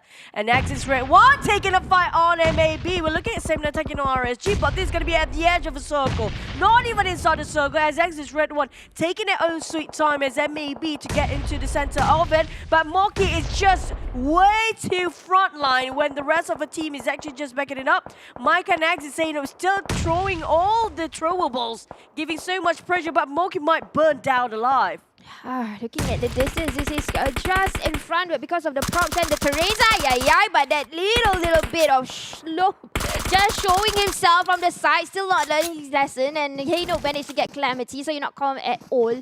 So now Heynope will try to find Moki. It's very low in health. Mika next, but Iftar giving the return fire. Heynope's coming in like a Rambo. He's going to go a rampage. He's a little bit stopping here and there. He's taking his own sweet time, but too much time taken. And that doesn't work anything yet. And 4-1-6 into Iftar hand, switch it over. He tried to fight Gajan Susi, shot him down first. But can they just damage control for the side of Exit Red 1? They lost 2 men along the process. Heavy casualty, but MAB is not finished yet. There's one more man still standing. While Sam9 taking the fishing. A bit of a marine moment for Sam9, taking the fish out with RSG in the hand. But still, he needs to heal himself. He got only band-aids, but he got knocked down instead. Oh no, I wonder where is the backup or the cover fire. Putra, he's healing. He's probably doing the healing games. He has the most first aid, at least for his team. He can see Stone being eliminated right in front of his eyes. Can't do anything about it. But here we go back to bootcamp. Farang Lejund is taking control on the right side of the bootcamp right now. And they can see a few people and they have been dominating, taking about 3 of them from the bootcamp itself. But now Clash Guerilla, the brothers, they need to get into the circle, even though they were the first one who invaded bootcamp. Yeah, they have to cut across Bosskur. Is such a hindrance for them and kind of hard with so many teams in between. And a lot of passing by be happening because there's nobody in the southern side of the bootcamp circle. Everybody's on the northern side. But the rest of the team that's not inside of this is going to be on the outskirts of the circle. They don't even want to get in here and they might get in very late. We look at how bootcamp is very occupied right now to get Homebois. Farang, Helton taking what a nade just now, while R2K is just sitting quietly as a third party. Yeah, R2K is actually under I would say the underground of bootcamp. They're just listening away, which is a smart decision to do. Adelu is going to return with another grenade. I don't know if that's going to be a premium one, but wait a minute. Clutch Guerilla got their members back, and it's another grenade, ending Iron Pro towards the direction. But hey, Bosskur is saying that no, Clutch Guerilla are not going to come in as easy as that. Now Molotov toss over. Clutch really having things burned out right now. They try to take down on Asfar. But our boy and Asfar both are on second story of this building. While Dips try to cover another corner here. Asfar kind of want to be surrounded by our boy! What a nice timing of the clutch. The grenade just now might just clutch the entire team of Clutch. Guerilla get clutch here. Yeah, this is not looking good, but Jimmy on fire, and the entire team will not be safe because Mango is actually doing the healing game, so no chance for them to return the fire at all. But now pushing back to Farang, Legend and Homebois. Homebois seems to they're contemplating whether should they cross or not, but you know what? The circle is not on them. They have to make the call right now. If not, it's going to make it hard for them because, you know, it's already obvious that, you know, there are members in front. The only way for them to actually to deploy smokes, but I think they're out of smokes. They have a whole lot of grenades, but it's not clicking. Well, the circle really ended up in no man's land with a lot of players being finished off play zone entirely, and this is going to be the choking point for most of teams where they are inside of the bootcamp, but the circle just have to really be deceiving. We're talking about the circle just on the outskirts of bootcamp, and they're really at the edge of it, but Bosskur, oh, what a nice nade. I have to give so much credit for our boys' nade today. But there's another nade that is returning just as nice as is coming from the same team. It's actually Team Bosskur, but this CQC, damn QT taking a good advantage of that wall, and he managed to take out Team Bosskur, last player now. Suddenly we have 5 teams, 7 players alive. We've got 2 from Farang Legend, SMG, or you know what, just take 1 as from Farang Legend, and maybe Axis. It's a 1v1, guys. Come on, it's a solo. It's all about the mano to mano, the Mexican standoff for each of these teams. Who is the better fragger? Who is the man of the winning moment right here? The man that can actually stand up for his own team. It will be Farang, will be SMG, and maybe Axis Red or no Homebois. Each one of them have equal fair play, but Helton is quite low right now. Pop up couple of smoke, but damn, QT tried to move forward. We have Homebois finished off by the circle, by the play zone. We're down to 4, where Helton managed to actually get himself back up again, but the smokes and the grenade is just a bit too much. Yep. Talking about the circle, I think the ones that can come in safely is actually Calamity. He's in the grasses already. He can just crawl in, no problem with that. Damn QT has a barricade right in front. Helton is trying to get in, but he's gonna be seen by Calamity. Will take the shot, so obviously it's kind of a bonus for Calamity. This is just, you know, the others are playing healing game, possibly. Axis Red 1 definitely got himself a last few mat 8. Sorry, first 8, that's gonna be the last one. He starts to shoot, Farang Helton quiet in the open. It's last thing about Calamity can steal this away. Who won it? MAB! But at last elimination, I'm not sure did he put it in the bag. That was really a nice steal in the last minute. Yep, because he got the grass. I mean, it's obvious he could have won it. So, yay MAB for winning the circle and trying to take use of the props. And well done. This definitely goes to them for being smart. What was that ending, by the way? It was like no man winning ending. Like, oh, everyone is just for themselves. It's gonna be 1 for each of a team, but I have to say, MAB, there was still a nice placement coming up from Calamity with the last hit. Yeah. Farang Helton just now. Stolen away. So, definitely, I think he wasn't sure of the rest. I mean, he knows there's like 3 or 4 and no Kacang Susu is somewhere healing. So, he's like, should I stand or not? Even though he could. I mean, he's seen Helton move like... Yeah, he saw, and then we saw damn kid kind of stuck there. Like, where would I go? Would I fit in here? Is this corner perfect for me? And Helton like, slowly. But Calamity is just waiting and be the biggest snake there is. But you know what, sis Jenny, that was just only the first game. We have more to go for our final day. But before we walk into Kiss, this is the highlights for you guys to rewatch that again.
Well, what can I say? It was not a action-packed chicken dinner, but it is still a winner-winner chicken dinner nonetheless here. So MAB Esports definitely off to a great start in the final day of the country league, getting that first winner-winner chicken dinner on a Sandhawk map. Congratulations. But before we move on further, here's a little something I have for you. It's a treat. It's called the giveaway, in which if you are fast enough to type out the code on the www.pubgmobile.com/redeem, then you're gonna get yourself free permanent suits. Okay, so why don't you do exactly that? Go get yourself some free permanent suits on PUBGmobile.com/redeem once again. Okay, just so you know that it is unique codes, which means if someone else does it, then unfortunately for you, you're just gonna have to wait for the next one for you to claim your own gift here. And talking about a PUBG Mobile, they have the brand new patch note called the version 1.9, if you haven't heard already, introducing you Vibrant Anniversary, classic mode improvements, which does play into the mechanics of the game, so you might want to check out the other basic improvements portion of things. And the Aftermath map, which I believe is an easier version of the actual game itself. So one way to get used to PUBG Mobile, to get yourself started, is through the Aftermath mode as well. Upgraded cheer pack has been introduced, and new firearms being introduced in the Metro Royale reunion mode here. A lot of good things to look out for throughout this entire PUBG Mobile event, right? Talking about, of course, the PMPL MYSGPH Spring, and that was game number 1 of the day, which means we're down to only 4 maps to play. Some of these teams now coming in, and I believe that's Group E finally coming in from this map onwards down, and it's up to them to make up the points that they might have lost here, especially for the bottom 4 teams. And thank God that last few circles, guess what? MAB Esports and Team SMG, both of these teams who could use better positioning or better placement points, or better overall standings actually in the weekly bonus points here, as they are in dire situations. So although I predicted SMG to get the chicken dinner, they came in close, which is, I guess you could say, good enough, because they did have a little bit more eliminations than some of the competition that were remaining within that last few circle. Obviously, Farang had quite the good game here, but MAB Esports, they got the chicken dinner, but not really the kills to make the differences here. SMG, however, yesterday's Sanok, they got top 3. Today, another top 3. They are on their way to recovery here. Top 16 is the goal. Now, in case you don't know how much points that were accumulated for these teams, take a look at the graph at hand. 8 eliminations. Farang comes out the big winner in terms of the total number of points that has been accumulated from that one game. It became a Mexican standoff of 3 members, each representing their own badge. But of course, with the number of kills that came out from Farang's side, that were easily the top dogs here. Meanwhile, MAB Esports only getting 4 eliminations. It wasn't an eventful one for them, so they only had a couple of pick-off, I believe, against Axis and the likes of R2K, who was driving by at that point. So those were the only kills that they could get. However, they made things up. They compensated via the circle victory here at finally bringing in that 15 points. Meanwhile, Team Bosskur is the one who is snagging the title of MVP, surprisingly or not. Team Bosskur as far as ZL with 3 eliminations and, well, 753 damage, 3.6 MVP points, and a whopping nearly 60% team contribution by one man himself. Doing the damage here, I believe they went up against the like of some of these teams that in a standoff that turned out in their favor over in boot camp. So they've gone through hell to get that MVP title, and well, it's well deserving as well. Here is the weekly ranking so far. RSG still on top at now 200 pointers from the 190 something previously. Finally breaking into the 2-0 here. Farang Legends coming in second place now at 189. 10 points behind is only SMG on their way to try and make their way onto the #1 spot. Meanwhile, R2K also going upwards, grazing the top side of second draft, alongside with Homebois only two positions down below them. Meanwhile, Team Secret drifts further and further away, now from 11 to 12. And so the rest of the teams down at the bottom as well in dire situation with only 4 games left to play. Yoodo Alliance 4 Rivals bagged themselves so far their entire performance as an overall a 536 points. This is this is factoring in the kills and elimination. I mean, kill eliminations are the same thing, and placement throughout their entire run here in the country league. Meanwhile, it's the bottom 4 that is looking like trouble right now. ALMGHTY, KHI Esports, Team Huck, and SMG, Team SMG down in the bottom. So this today is going to be crucial for these teams more so than the rest on top, because we know that the lead that some of these teams have already made upon themselves somewhat keeps them in a safer position in qualifying into that top 16. Meanwhile, down in the bottom 4, everything is still volatile. They still risk getting eliminated, and they still risk having no slot moving on into the grand finals. But first, let's take a look at how MAB Esports got themselves that winner chicken dinner. Although you know it's going to be uneventful, it's just a lot of rotation and playing it smart and patient here in Sanhok. Unnecessary fights is well avoided. As you can see, they started off over at Quarry and Bond, split it out 1-1-1-1, and finally rendezvous towards a checkpoint between the crossroads here that goes onto the side of Bootcamp or Paradise Resort. It decided instead until the next circle closes in, they will make the move towards whichever direction, right? So they will play within the checkpoints for the time being, actually shooting some teams, stopping their tracks from actually making a rotation safely within circle, punishing like the likes of R2K, who I believe 2 members were blown out trying to drive by the compounds that MAB Esports currently resides in. Eventually, circle closes and confirms that that the general direction of where this next few circles going to be. Bootcamp just became a candy cane here amongst the ants, as everyone just see it as a potential safe haven, seeing as though that every place else, everywhere outside of Bootcamp seems to be open hills. So that would be the generic idea, I guess most of the teams had, immediately pushing onto Bootcamp, and that's where we saw a lot of fights took place, right? Homebois found their way into the compound. Axis as well has managed to push their way in. A Clutch Guerilla as well occupied their compound for the most part. The likes of Sam9 had difficulty trying to make their way across, especially with RSG shooting from the other side, the other banks. Just stopping teams, stopping Sam9 in their tracks. So unfortunately for them, much like some of the casters mentioned, they will be mermen who would be swimming for the longest of time there. As you can see, it was not easy to push up onto the coastline with RSG being in the way, and well, Sam9 and RSG, their chapters ended there. Team Secret only had 1 members across, but look at the saturation going on over in Bootcamp. Farang Legends had 2 members only after some of the engagements they had earlier on today. Oh, I believe it was, yeah, and it's the same thing with Bosskur, who is occupying their whole place. R2K definitely lost the 2 members to MAB in the initial push towards the zone side. And the war, for the most part, took place within Bootcamp here. SMG, damn cute, he just played it super slow.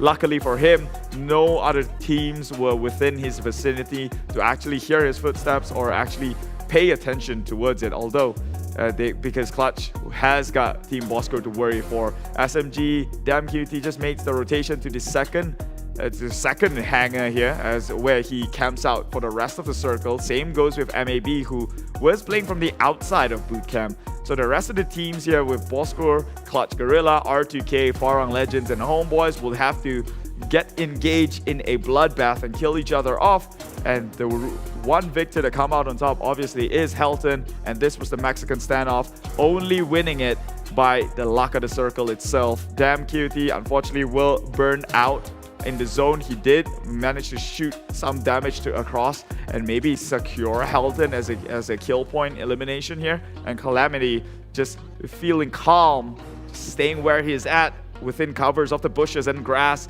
He just played it patiently, and eventually Damn Cutie will burn down to the zone itself. But it is Helton who comes out in second place, trying to trade that shots here. So congratulations to MAB Esports. A chicken dinner, what a way to start off the entire evening. Hopefully many more to come here with the remaining 4 games to be played, or to be more specific for MAB, only 3. Now, it is that time of the day. It is time for my Islamic brothers or Islamic viewers out here who's practicing fasting for the month of Ramadan to break their fast, and we're gonna give them time to do so respectfully. So, without further ado, we're gonna cut into a long break, give them some time to recuperate before we come back in for more action here in the PMPL MYSGPH. So I'll see you when that happens. Bye-bye.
Untuk season ni kita orang akan cuba untuk improve ke C stage. Kita dah cuba 4 season, di season kelima. Kalau tak dapat pergi juga, main futsal je lah lepas ni. Tak nak main game lah. Season ni saya akan tapau slot ke C. Yang bersorak ketika menang, kalau tidak mampu bersorak ketika kalah. Biar kita melanggar, jangan kita dilanggar. And maybe bring it on. Realize.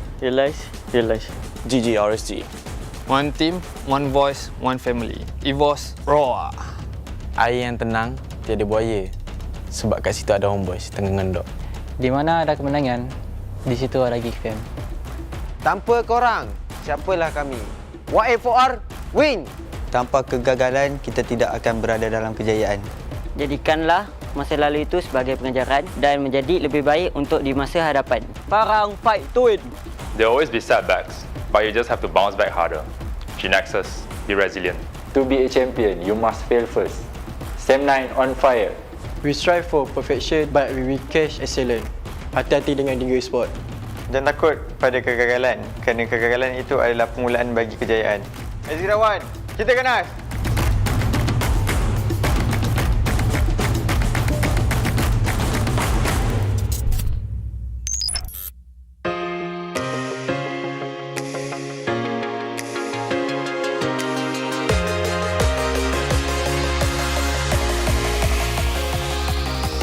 Baik, jadi pasukan daripada Filipin, saya tengok mereka punya qualifier. THI Esports ada potensi yang besar, diorang ada, orang kata fundamental tu dah cukup. Dia boleh katakan untuk Filipin kali ini, diorang betul-betul nak berlawan. So kita tengoklah, best man win. Boleh dikatakan keras dan saingan dia kuat. Untuk tim Filipin dengan Singapura, bagi saya senang dan boleh dilawan. I feel excited about it because we're the newbies of the league and it is our first time in joining this league and I hope we are openly welcome here. This is a great opportunity for the Philippine community in the PUBG MPH, and since this is a pro league, there is a lot of esports teams will be joining soon. Semua pasukan untuk tak bazirkan setiap peluang yang diberikan lah, setiap map yang diberikan, setiap hari yang diorang akan bermain untuk Liga. Apa benda yang diorang dapat waktu Liga ni, diorang akan bawa untuk ke Grand Final. Mungkin akan lebih serius lah. Excited dan interesting lah untuk saya. I think it's very competitive lah. People getting more serious in every games lah. This is the season, we need to focus more because every day the points count. It doesn't seem like we just get passed through weekdays. And we just focus more on Super Weekend. Now kita nak boleh tahu gameplay diorang yang sebenarnya without waiting for like Super Weekend ataupun final. So yang dia punya con dia kena orang yang apa kita boleh buat first day terus. Macam tak boleh simpan sikit-sikit. Pening juga setiap season asyik tukar-tukar format. Tapi bagus juga. Kita makin ke depan kena makin improve kan. Sistem yang makin kompetitif. Biasa si format baru ni dia more tu lebih konsisten. Siapa konsisten dia lead. I would say it's very friendly for some teams, and we are one of the teams that we find friendly. There'll be less teams clashing with other teams like on a random basis for sure. So which is a good thing. Saya rasa pada kali ini format ni sebenarnya akan menjadi sangat-sangat mencabarlah disebabkan oleh semua pasukan akan main sampailah kepada round yang terakhir.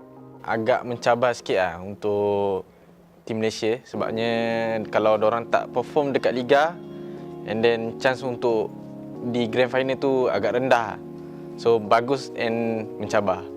After satu season rehat, so far dah refresh semua benda and then season ni ada perubahan baru lah untuk Homebois untuk line up ni and then insyaAllah kita orang akan bawa tim ni ke C lah insyaAllah. Kali ni I betul-betul try hard and with the new format kita orang memang nak pergi C kali ni. Memang kali ni lah pergi C. Thank you PUBG bagi format baru ni. Kita tengok macam mana kalau saya jadi in-game leader, and for me it's a big challenge to be in-game leader this season. I never been as a in-game leader before, always man Farang or Putra or Jumper. So this season I will try to lead the team to go to the sea. So you guys just watch. Player baru 2K, ramai yang kenal dia. Dia dulu pada tim Anti-Circle. And before the Anti-Circle, dia adalah satu tim dengan Echo juga. So diorang pernah main tournament in tier 2 before join PMPL. So diorang dah biasa and kelebihan dia suka makan. So saya ada kawan lah untuk makan banyak lepas ni.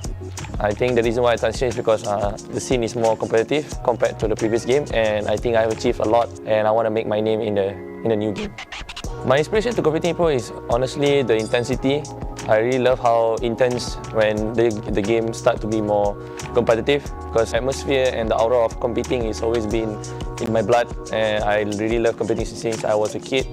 I think I can see some things. There's a big potential. They're one of the talented and gifted. They can play very well. I think they will bring something new to PUBG Mobile scene. Tak terkejut pun, 4K dah keluar Aziz. So Aziz perlukan IGL, so saya tawarkan diri untuk masuk Aziz lah. Bagi saya, tim Aziz ni dia ada kelebihan sendiri juga. Saya masing-masing pandai buat kerja dengan sendiri dan respect kepada IGL. Hi guys, saya Stone. Saya player baru tim SEM9. Kalau pengalaman kurang, belajar lah dekat scrim, dekat training. So training betul-betul. He showed us that he really qualified to be in the team. Bila kita orang kecundang, kita orang betul-betul kecundang. So I hope that thing will never happen again. And I'm pretty sure kemasukan Stone ni boleh menghalang benda tu berlaku lah. Kita orang ada 6 player, kita orang boleh rotate. So whenever someone yang tengah mentally down, kita orang akan tukar switch player untuk reset. Tim Farang Lejund, diorang punya team fight memang kuat, and tim TABAH NC pun getting stronger tu. Actually, it took me a long time to find the right candidates. Loyu and Snap from Team Wales. Though maybe the overall result of Team Wales in previous seasons aren't that satisfying, I see the potential in the both of them individually. Long, he's the youngest in our team. I would say he's a raw gem. Yeah, he's very talented. He's fast, he's calm, he can think, he learns. He's an all-rounder. Give it the right team, we are gonna achieve something higher. Saya rasa ianya sama dah seperti musim yang pertama. Seakan-akan memang entah ada perubahan apa macam season yang pertama. Tapi saya yakin semuanya dah training pagi, petang, siang, malam. Dan untuk format sistem ni saya rasa mungkin tak ada masalah yang besar pun. Semua tetap akan bermain dan hopefully diorang akan bermain dengan sangat-sangat enjoy. Let's go, let's go.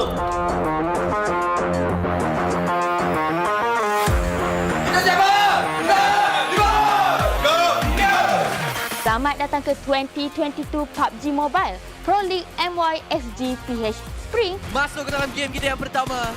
Sun, Hawk, ally shot. Satu-satunya player yang ditinggalkan untuk tim Secret. Dapatkan dia untuk carry melawan Dingoz. Habis sekaligus untuk Key. Hilang begitu saja dimakan oleh Axis Red One. Itu mungkin situasi sekarang ini, tapi I know bakal akan percaya untuk dapatkan chicken dinner untuk pasukan Axis Red One. Semua kejut juga sebenarnya. Tentu kita orang agak tenang bermain sehari biasa. Kita orang lepas tu kita push tim KSI tu lepas dah rata kita orang dapat rumah dia orang dan kita orang dapat circle. Kat situ kita orang dah dapat confident yang kita akan dapat chicken. Maal daripada SMG berjarak yang jauh dengan confirm kill. Apakah pemain terakhir berpasukan GENEXUS RSG akan dapatkan satu entry yang sangat mudah untuk masuk dalam circle yang baru dibuka ini. Kerap lawan dengan RSG Rex terlebih dahulu dibiarkan saja pemain yang berada di tengah gig fan tersebut. Sedang pun heal up 1v3 untuk diri beliau. Adakah ini chicken dinner untuk pasukan RSG dan nampaknya akan masuk dalam poket mereka. RSG winner-winner chicken dinner di game yang terakhir hari ini. That time it was a 50-50 circle. We basically just played safe, so we took the top side and we just straight on play with information at time. We are very disciplined. We play very well. We know all of us is basically like full on chemistry mode, full on teamwork mode, and we just know what to do. Especially when it comes to that kind of circle where everything is open and we also survive four players in the end. Terdahulu di mana tim Dingoz masih lagi memegang kat sini, senyap je isi berubik situ. Untuk first 3 game tu kita orang just follow SOP je, apa yang kita orang kena buat, scout apa and everything semua. So bagi saya tak nervous sangat lah sebab saya rasa 3 game tu bila kita orang first game tu kita orang perform, kita orang main dengan baik, so mungkin kita orang tak nervous sangat lah untuk next 2 games tu. So dalam boleh kata 3 game tu kita orang main tanpa pressure lah. Terus kekal konsisten, 4 orang kekal bernyawa. PK, last man standing Haikul bersorangan direkan 1v4 dengan 4 orang pemain pasukan Dingoz Esports juga perlukan chicken dinner ini. Reed menunggu di satu sudut, Dingoz Esports tunggu satu sudut, juga grenade sampai 1v2 di antara pemburu dan juga Dingoz, dan akhirnya Dingoz Esports winner chicken dinner untuk mereka. Wow. Sebenarnya yang tu kita orang tak banyak sangat bergerak daripada luar zone sebab circle pun tutup dekat luar loss. Circle tutup dekat kita orang, so kita orang just jaga je lah, close up the edge. Lepas tu saya ada buat mistake sikit termoli kawan tu, tapi kita orang dapat reset balik dan kita orang dapat chicken lah untuk tu. Memang mereka dah dapat sebenarnya, dan inilah circle yang penting. Tapi EVOS VIP, mereka sedang farm kill for V1 Yoodo. Tugasan sukar untuk dia, tapi dia dah buat yang terbaik. Yap, dan winner chicken dinner untuk pasukan EVOS VIP. We just scouted it slowly and we just played slowly, which we fight teams after teams, RSG, forever. Alhamdulillah dapat chicken. Game tu memang kita orang punya communicate semua kata lengkap lah. So game tu memang kita orang have fun betul-betul lah. Rakan-rakan mereka yang akan berkongsi tempat aktif. Circle milik mereka, tapi Heno dia akan bersorangan saja di bahagian dalam. Stamina akan datang, repo point dilihatkan oleh Heno, tapi Heno disebabkan oleh tembakan yang dilepaskan oleh beliau, menyebabkan kedudukan beliau sekarang ini telah pun terkantoi. Lag! Satu tembakan rambang, cantik daripada Man Farang. Nampak lag spot daripada bahagian jauh. Lag spot terjatuh, tapi akhirnya flag dijumpai. Bravo, cantik sekali daripada defense tersebut. Sam Knight boleh dapatkan chicken dinner. Biasa. Tapi pada waktu ini memang tak boleh buat apa untuk kacang susu. Winner chicken dinner untuk Sam Knight. Yeah. So basically kami chicken dekat game Sunhawk. Chicken yang agak senang sebab kami senang cakap semua circle kami dapat. So basically game Sunhawk chicken tu kita orang dapat zone daripada awal sampai habis. Just sekali rotation. Tak ada rotation pun rasanya. Lepas tu kita orang just jaga orang yang pressure nak masuk zone. Tinggal nak defend dengan properly dan pilih side yang kami nak kawal betul-betul and then just execute perfectly.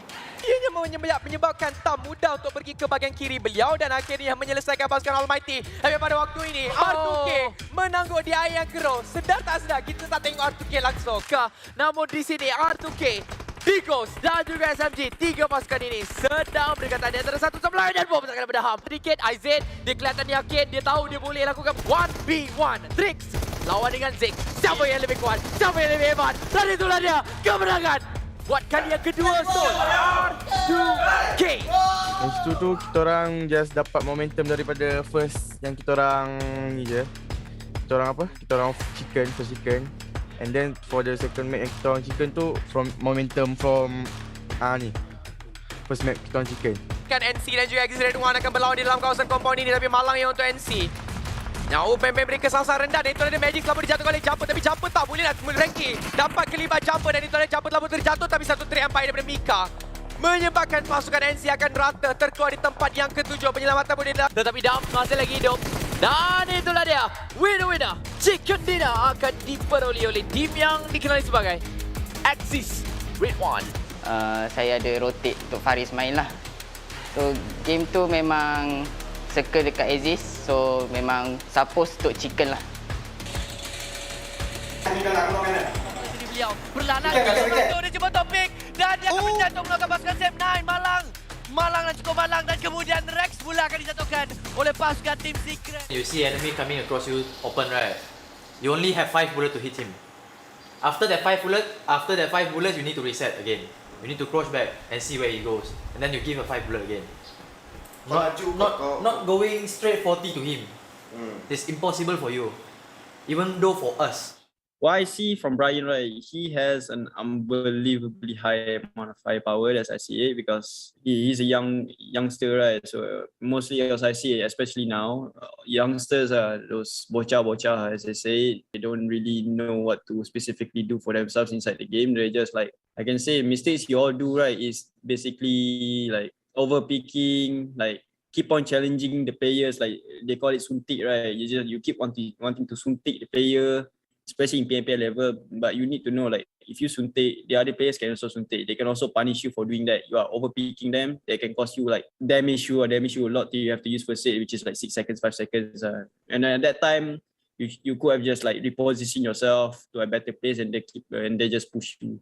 It's very, very punishable. Kalau kita perhatikan, circle tu semua milik Dingoz sebenarnya. Akan 1v1 sekarang ini dengan John. Satu container fight, tetapi Baby King memberikan bantuan. Dan nampak kayaknya Dingoz Esports memang betul-betul mengganas. Jika tidak, kita boleh kata confirm untuk pasukan Dingoz Esports kerana SSC yang terakhir bermain healing Jenny berjaya untuk membawa pasukan beliau ke tempat yang kedua. Tapi tak nak diucapkan winner decision untuk pasukan Dingoz Esports.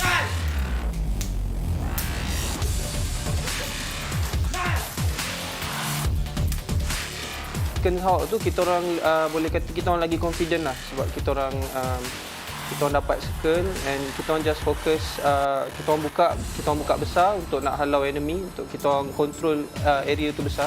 So just and circle tu pun tak jauh sangat daripada kita orang. So kita orang just fokus defense circle, kita orang close up the edge, and kita orang yang last circle tu kita orang split dua-dua. Kita orang satu settle kanan, satu settle kiri, and end up chicken. Datang ke hadapan beramai-ramai dengan tetapi dikacau daripada bahagian jauh oleh pasukan lain, membuatkan sekarang ini sama ada Geek ataupun Homebois gedang berjaya untuk menghancurkan satu, tapi loyo dikesani pula. Rata juga untuk GENEXUS. 7 pasukan sangat dibakar hidup dan kini winner with a chicken dinner. Nampak gayanya akan menjadi hak milik Dingoz. Itu bermakna 2 di Sunhawk. Rezil lah SMG, so kita orang ada info, so kita orang potong depan diorang dulu, kita orang tunggu, and end up RSG menang tapi diorang tak lalu kat kita orang. So kita orang just fokus masuk circle. Lepas tu and kita orang buat benda sama juga dengan chicken dekat yang previous chicken tu. Kita orang just buka besar and kita orang just jaga everything, control area. Sini seakan-akan telah tertulis siapakah dia yang akan dapat ke tempat yang kedua, tapi Olio tak dekat pun dengan Zoom sebenarnya. Harapan palsu. Nampak macam dekat tadi. Rupa-rupanya jauh. Olio tinggal 2. Tetapi mantap sekali daripada Olio dan juga kacang susu. Kedua pemain ini. Dalam 4 game dimainkan, saya berjaya dapat top 2 untuk 2 map. Saya juga cuba untuk pertahankan title yang saya ada sebelum ni, iaitu Doktor Kacang Susu. Okey. Target kita memang chicken tu, kat Sunhawk memang tak ada. Nombor 2 tu ibarat chicken bagi kami. So, apa yang saya suruh kat diorang, saya suruh diorang cari kill sebanyak mana yang boleh. Dingoz Esports akan mendapatkan tempat yang pertama untuk minggu kita yang pertama dengan 218 mata. Kita orang happy sangat, and tapi kita in the same time kita orang kena beware juga, sebab week 2 and week 3 still ada. Mungkin akan ada strategi baru daripada tim lain yang akan jatuhkan kita orang. So kita orang kena be prepared jugalah untuk situasi yang akan macam sebabkan kita orang tusu nanti. So kita orang prepared lah macam tu. As for now, I don't think I see many major mistakes. Everything I see is minor and we can just touch on that detail. It will be fixed in 1 game. Why? Because we just played super strong core PUBG and there was nobody that would even come close to us in week 1. We played superb. Yeah. Dengan format baru ni, banyak benefit juga yang kita orang dapat dengan bonus point lah. Gain more point dekat grand final nanti. Kita orang kena train hard lagi. Banyak lagi kita orang kena belajar. Special strategi, kita orang main macam biasa lah. Tu je, tak ada resipi pun. So it's actually Sunday is actually a bad day for us because I sprained my neck as well. Mika having toothache and Sam having backache. So it's like 3 of us not feeling well. Untuk week 1 kita orang boleh nampak Insu punya league okey setakat ni. So untuk week 2 kita orang cuba improve lagi. Kita orang punya rotation semua, fight semua. InsyaAllah kita orang akan dapatkan banyak lagi point untuk week 2. Yeah, I think jumper suitable for Aziz Red One. Sebab game style dia sama je dengan Aziz Red One yang lama. And diorang selesa lah jumper league ni. Apa yang kami rasa sekarang lagi selesa dan more flexible berbanding dengan Bokeh sebelum ni, sebab bila dengan dia jumper kita orang dapat bermain secara terbuka. kita tak ambil perhatian seperti tim Dingoz, tim Homebois, Bosskur. Dia orang agak perform di minggu pertama kerana tukar roster, tukar player, improve itu ini. Tapi benda ni baguslah apa yang saya nampak sebab saya boleh nampak apa yang management orang buat tu betul-betul serius untuk mendapatkan champion bagi season ni. This is RAG. RAG is like considerably a really strong team in Malaysia, and we got 17th place, which is really bad for me. So right now we're just reflecting on our actions, all of us, especially for week 1. So we're just reflecting on our actions and we will perform far better for week 2.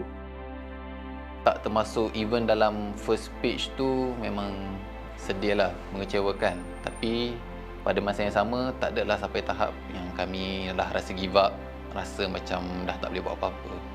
Sebab dalam performance yang agak mengecewakan, most of the game dia ada rasa macam kita ada salah sikit kat sini.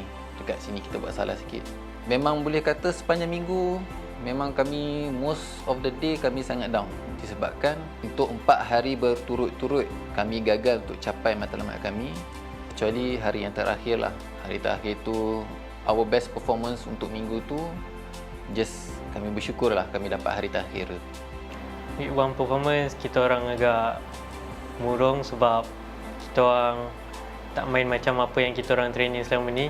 Kami banyak fokus kepada apa yang mistake-mistake yang kami dah buat sepanjang minggu lepas, dan kami usahakan ataupun perbincangan memang kami discuss secara detail, berikan performance yang lebih membanggakan lah untuk minggu 2 ni dan minggu seterusnya.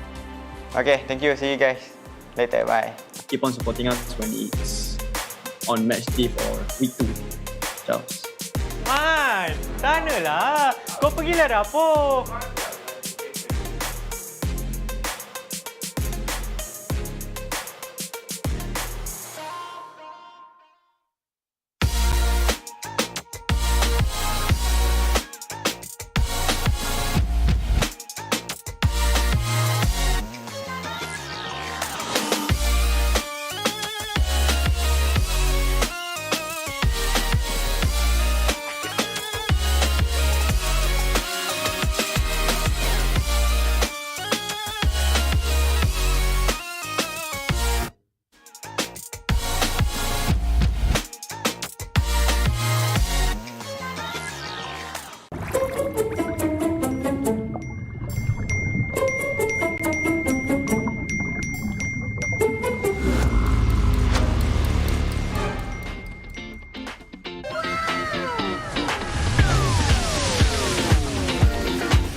Yes, I've just been dumped. Some people say that love is like a game. But my love is like a game with many matches.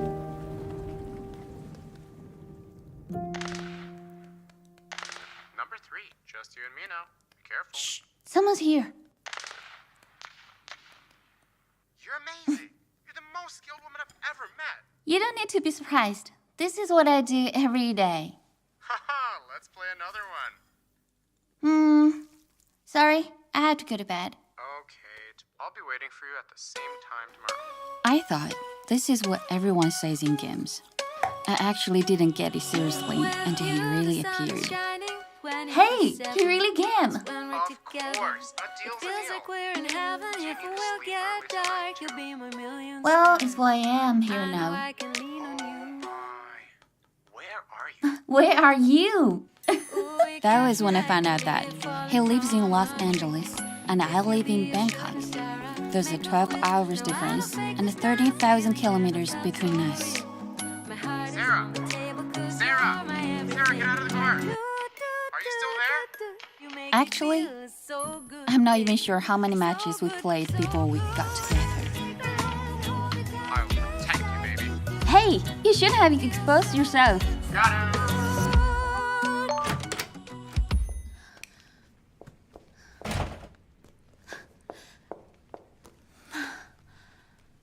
Hey, baby!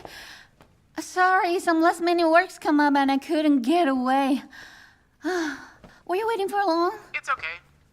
I slept early last night, so I'm full of energy in the morning today. Like all of the other long-distance couples, we tried our best to match each other's time and share our lives with each other. I can't believe that. I wanna marry you.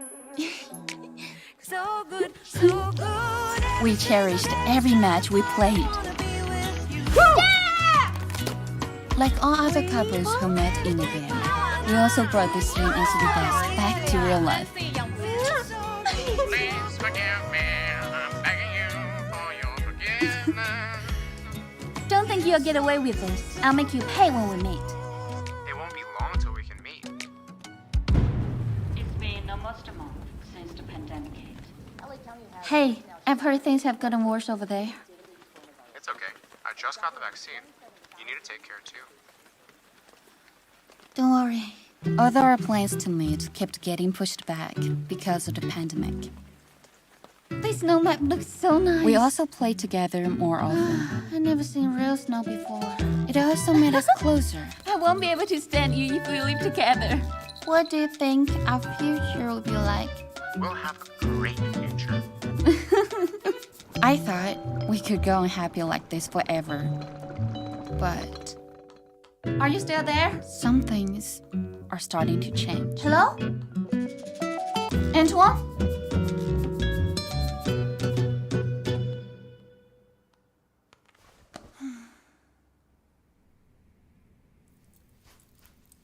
Hey, Antoine. Happy Valentine's Day. Seriously?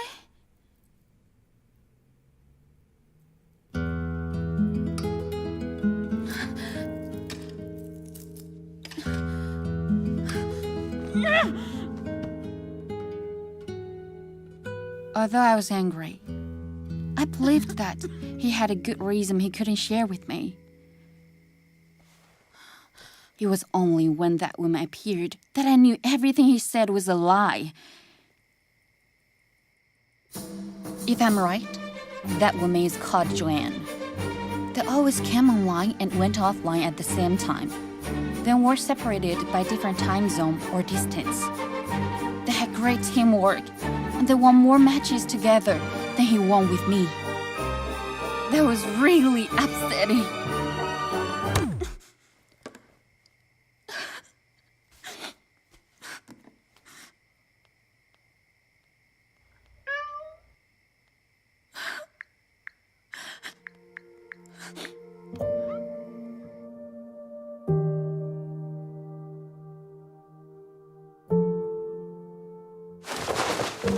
Where are you going? Where I should be.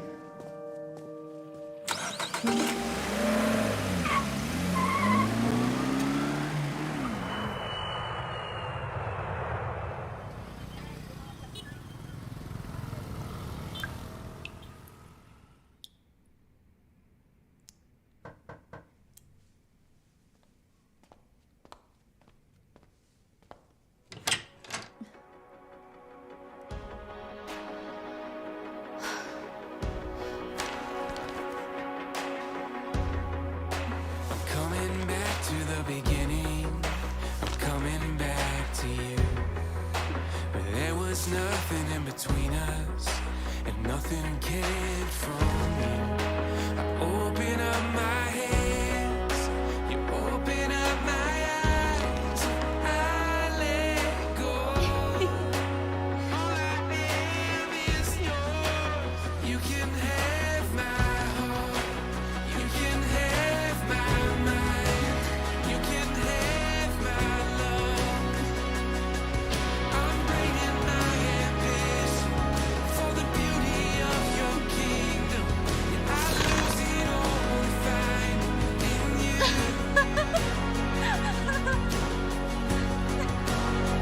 Love, actually. So cliche. This is the snow we saw together in game. Will you come see real snow with me? Yes.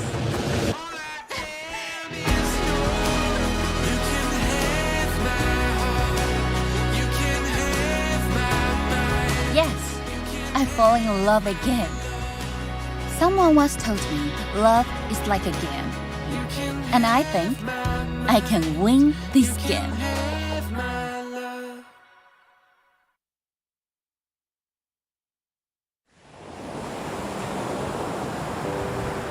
From ordinary to extraordinary, there's a long way to cross.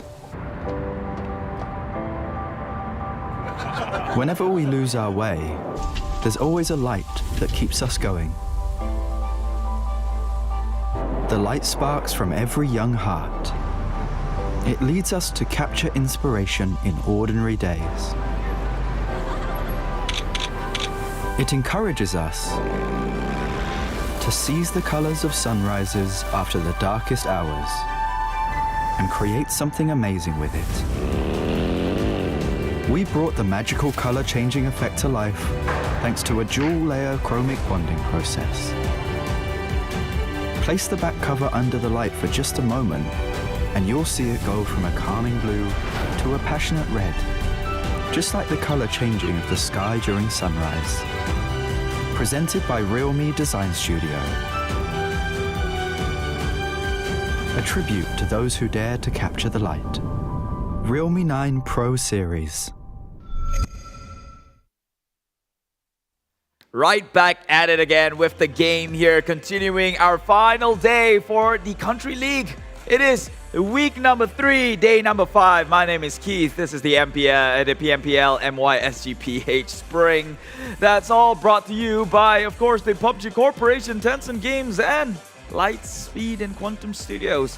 So you've got them to thank for bringing you this entertainment tonight. And while you're at it, before we jump into the action and you get so committed and heavily invested in the games that we are about to play, or at least the next 4 games that we are about to play, take some time off and scan the QR code up in the top left screen or right screen, whichever you're seeing it from. I'm a bit disorientated right now, but that's only normal. But you can then state down below what do you think you'd like to see. What are you expecting from the PMPL shows here, and moving on forward to maybe help us serve you, help us give you or bring to you better entertainment moving on into the future for PUBG Mobile. Yes, we believe that esports is built on community, and we want to serve the community. So help us help you by stating down a little bit of a feedback. Now, back onto the game here. Only 4 games left remaining today. 3 for some of the teams who has already played within the Sanok map itself. But before we move on further with the narrative here, just take a look at some of the stats in the previous match alone. We have, of course, Farang Legends coming out with the biggest ROI with only 1,073 damage outputted from them, but claiming an 8 kills. So they've got the highest number of kills with the least amount of damage being dished out. Meanwhile, Clutch Guerilla seems to be in the reds here, overly exerting themselves with 1,647, definitely doing more than the rest, but only securing the 4 kills in their name. Meanwhile, the other team who has gotten an 8 kills respectfully so is also Team SMG. 2 times now they've finished on the top 3 position from yesterday, now today as well, off to a great start, on their way to recovery, I would say so myself.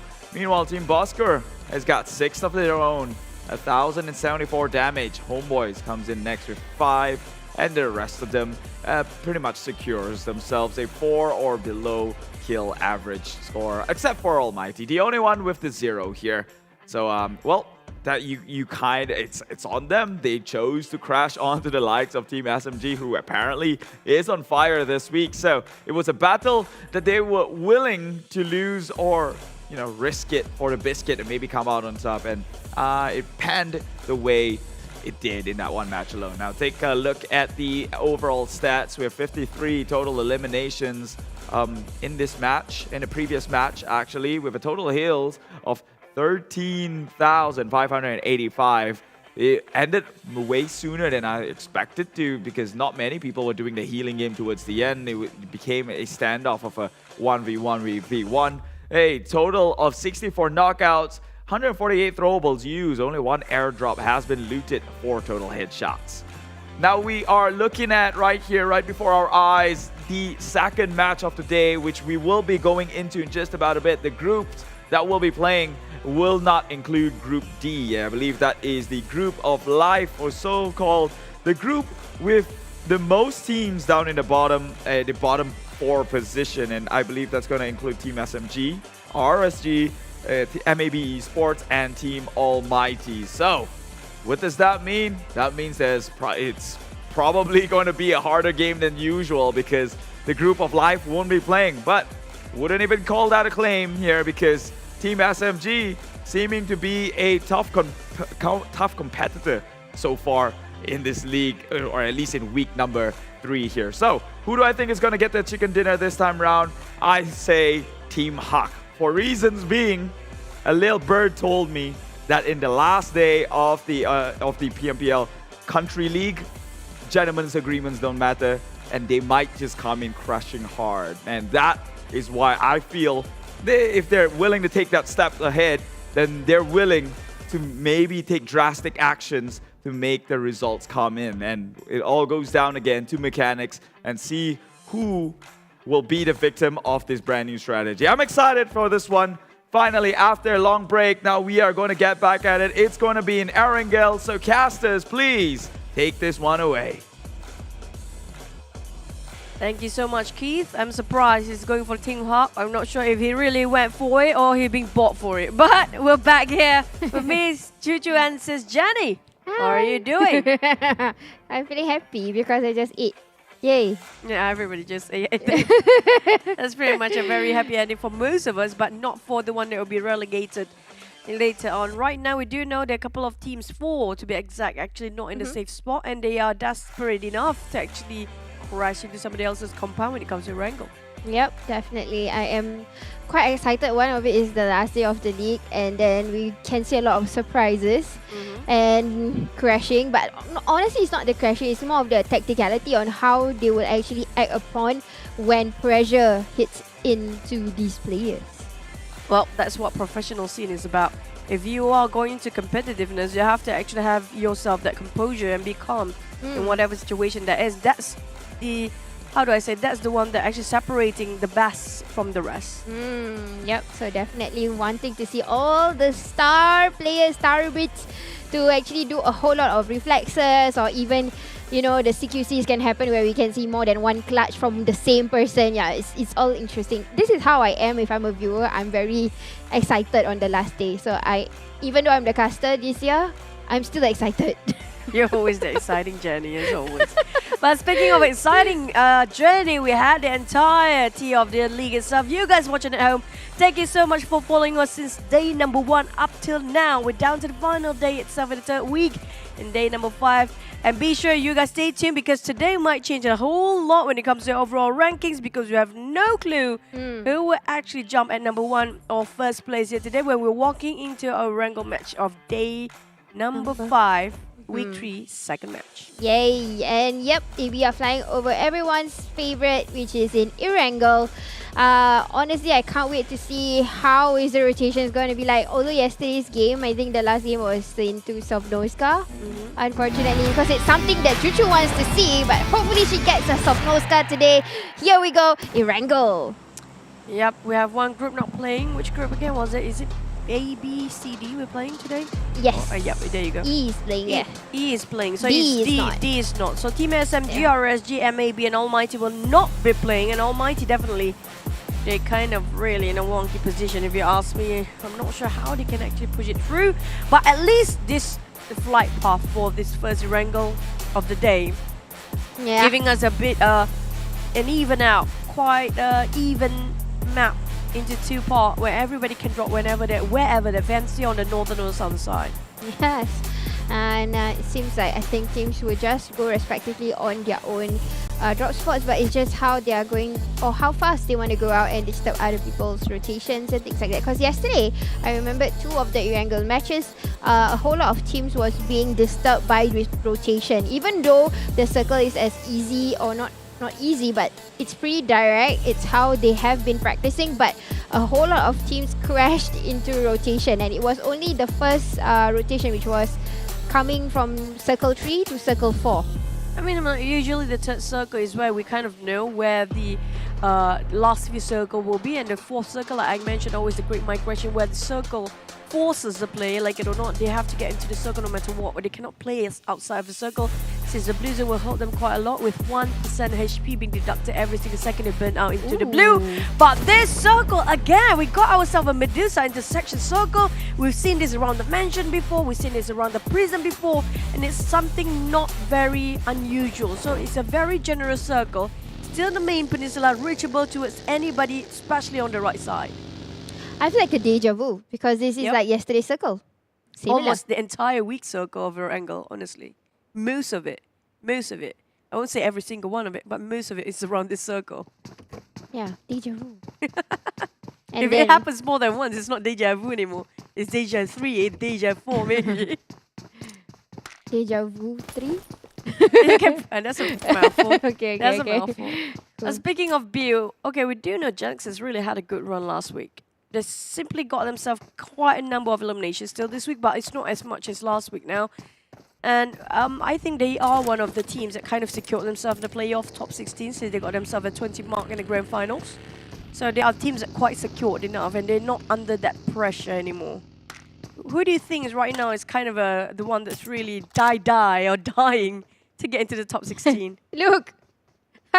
One of them, these guys, maybe. Yeah. We are running in the open. Whee! Okay, so something bad happened to them yesterday. The entire 4 players, they were in a UAV.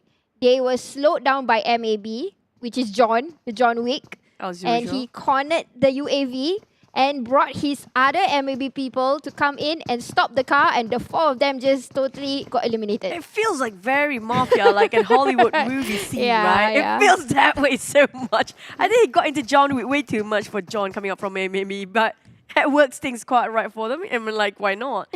Speaking of Exis Red, another team that we should highlight about this team after the additional of the IGL jumper coming in, it definitely changes quite a lot when it comes to the overall how they play, how they strategize themselves, stepping up their match. But another team that we need to mention more for, and I have to say CLC and Farang really tremendously giving such a good run this week.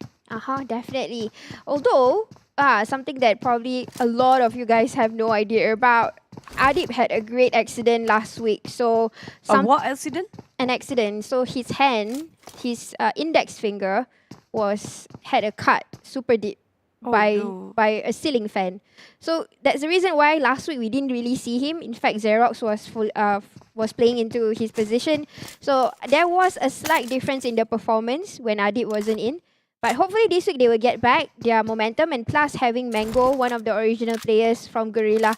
And so far, I'm not seeing that Guerilla yet. They are still not coming out this week. But honestly, if they come out or not, they are still going to be in the grand finals. At least one of the teams that will proceed. Again, this is if the bottom 4 of the teams that currently we said earlier, if they don't have a promising, show, then I don't know. You kind of wish everybody else's bad luck. I don't know. It feels bad, man. Like, I wish you bottom 4 are not gonna make it. And it feels like, yeah, we're gonna pray you guys to make it just for the sake of the other teams. No, that's not what I meant. Yeah, I mean, like, that's the result of it, no matter what.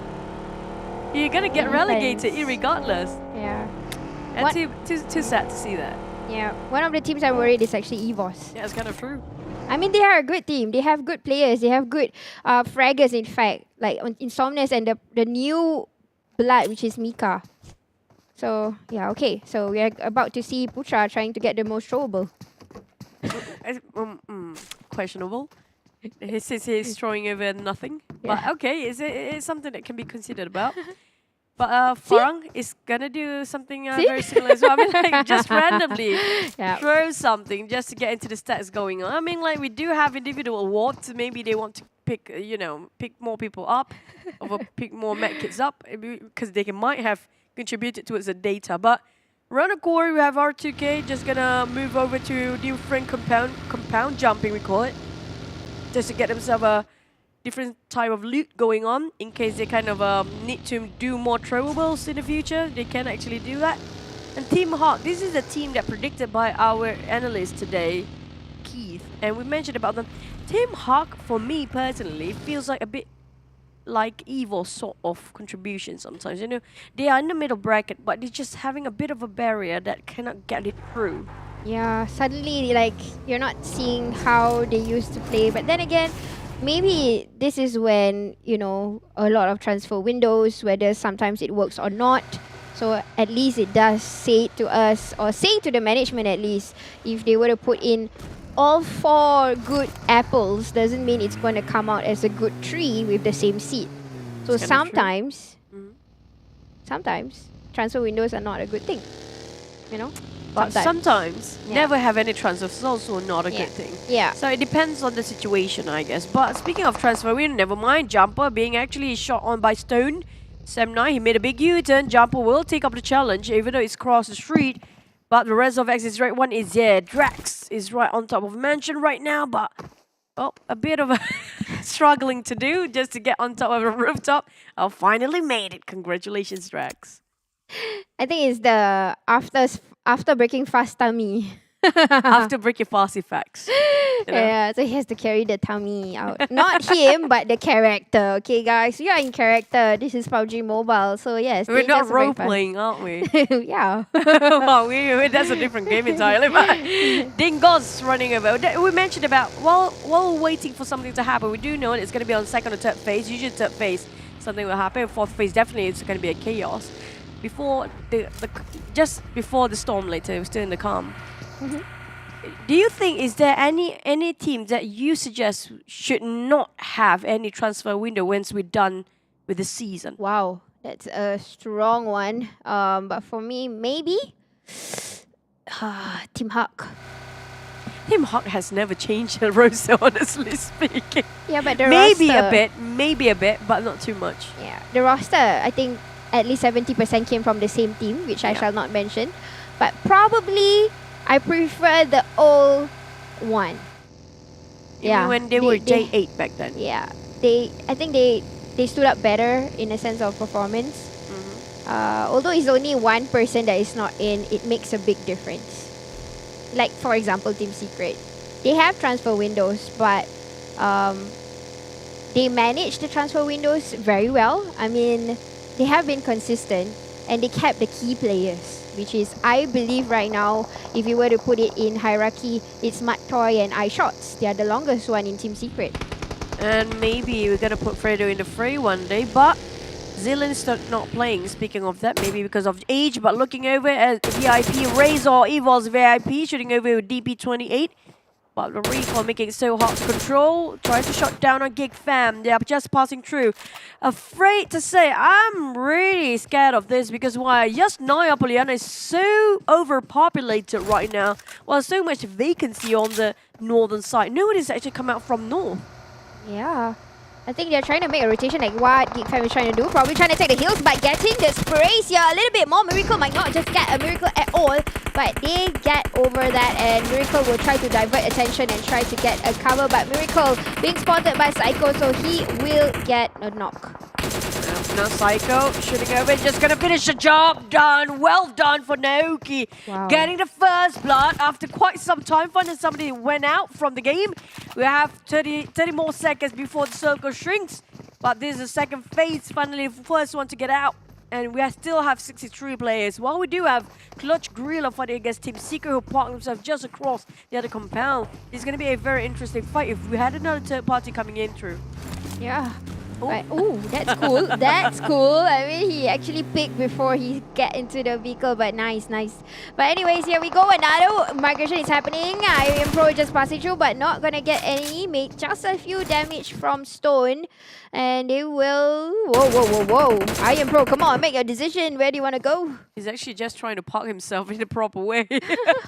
But they took the advantage coming up from 7-9. Now, Stone definitely got the idea. IM Pro is alone there, so he didn't spot any other teammates around the corner, and it's a very small shack as well, so IM Pro will have a bit of a problem to get out if he's not getting spotted. Well, he didn't get spotted.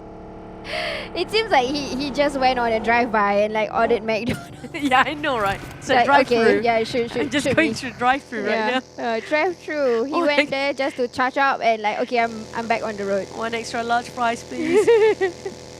Happily just walk through. R2K is the next victim and he will get sprays also. Harm will do a good U-turn, but that's not a good place to stop, bro.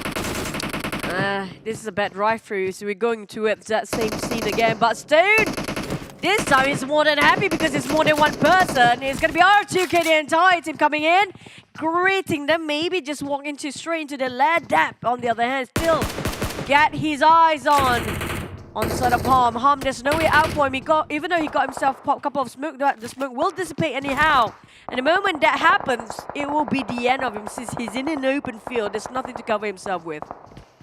Well, this is actually nice because it's like one for all for one. We are seeing the Musketeers suddenly. R2K, they know that they had only Harm with the buggy being damaged already. And because of him, the entire team decided to do a checkpoint that is pretty much risky and will try to fight it out just to take Harm. Wow, that is what we call team spirit.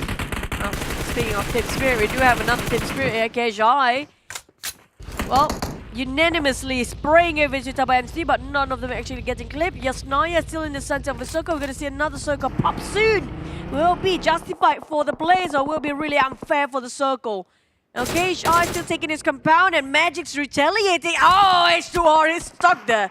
He did saw the circle just now, a bit wonky, but Magic's TABAH MC, you get what you deserve again. You reap what you sow. They got stuck as well. Yeah, it's quite a tricky move here, but he's going to try to avoid whatever he started. And KHI will try to tally back, but they are not going to do anything, so they're just going to focus on rotation. The circle did not shift so much. They just got to adjust a little bit coming into the perimeter, so as other teams who already comfortably make themselves in the center. Yep, KHI will chasing tail to tail towards the side of not R2K only. TABAH MC is around the corner still. R2K, they ran away from 7-9. Happened to be bumping into KHI and TABAH MC now being saying hello to Team Hawk. I know it's not Raya yet, but definitely they are celebrating against each other. Look at the fire between this crossfire with the Team Hawk.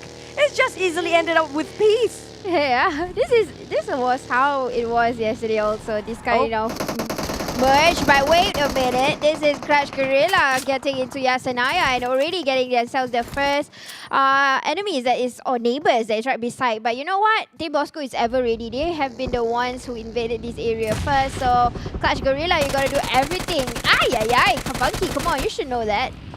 This is very classical. I have to say, every single time the first few team getting in the circle is going to be Bosskur, CLC, Homebois, and also Farang is always the first one to get at the center of it. And Bosskur want to flush things out from Clutch. They are definitely going in all full force and full cylinders. But Olives still spraying over. He clutched this one for himself. Empty out the magazine. Last HP remaining, but it's just too much for him to handle. Asfor on the other hand with the Thompson.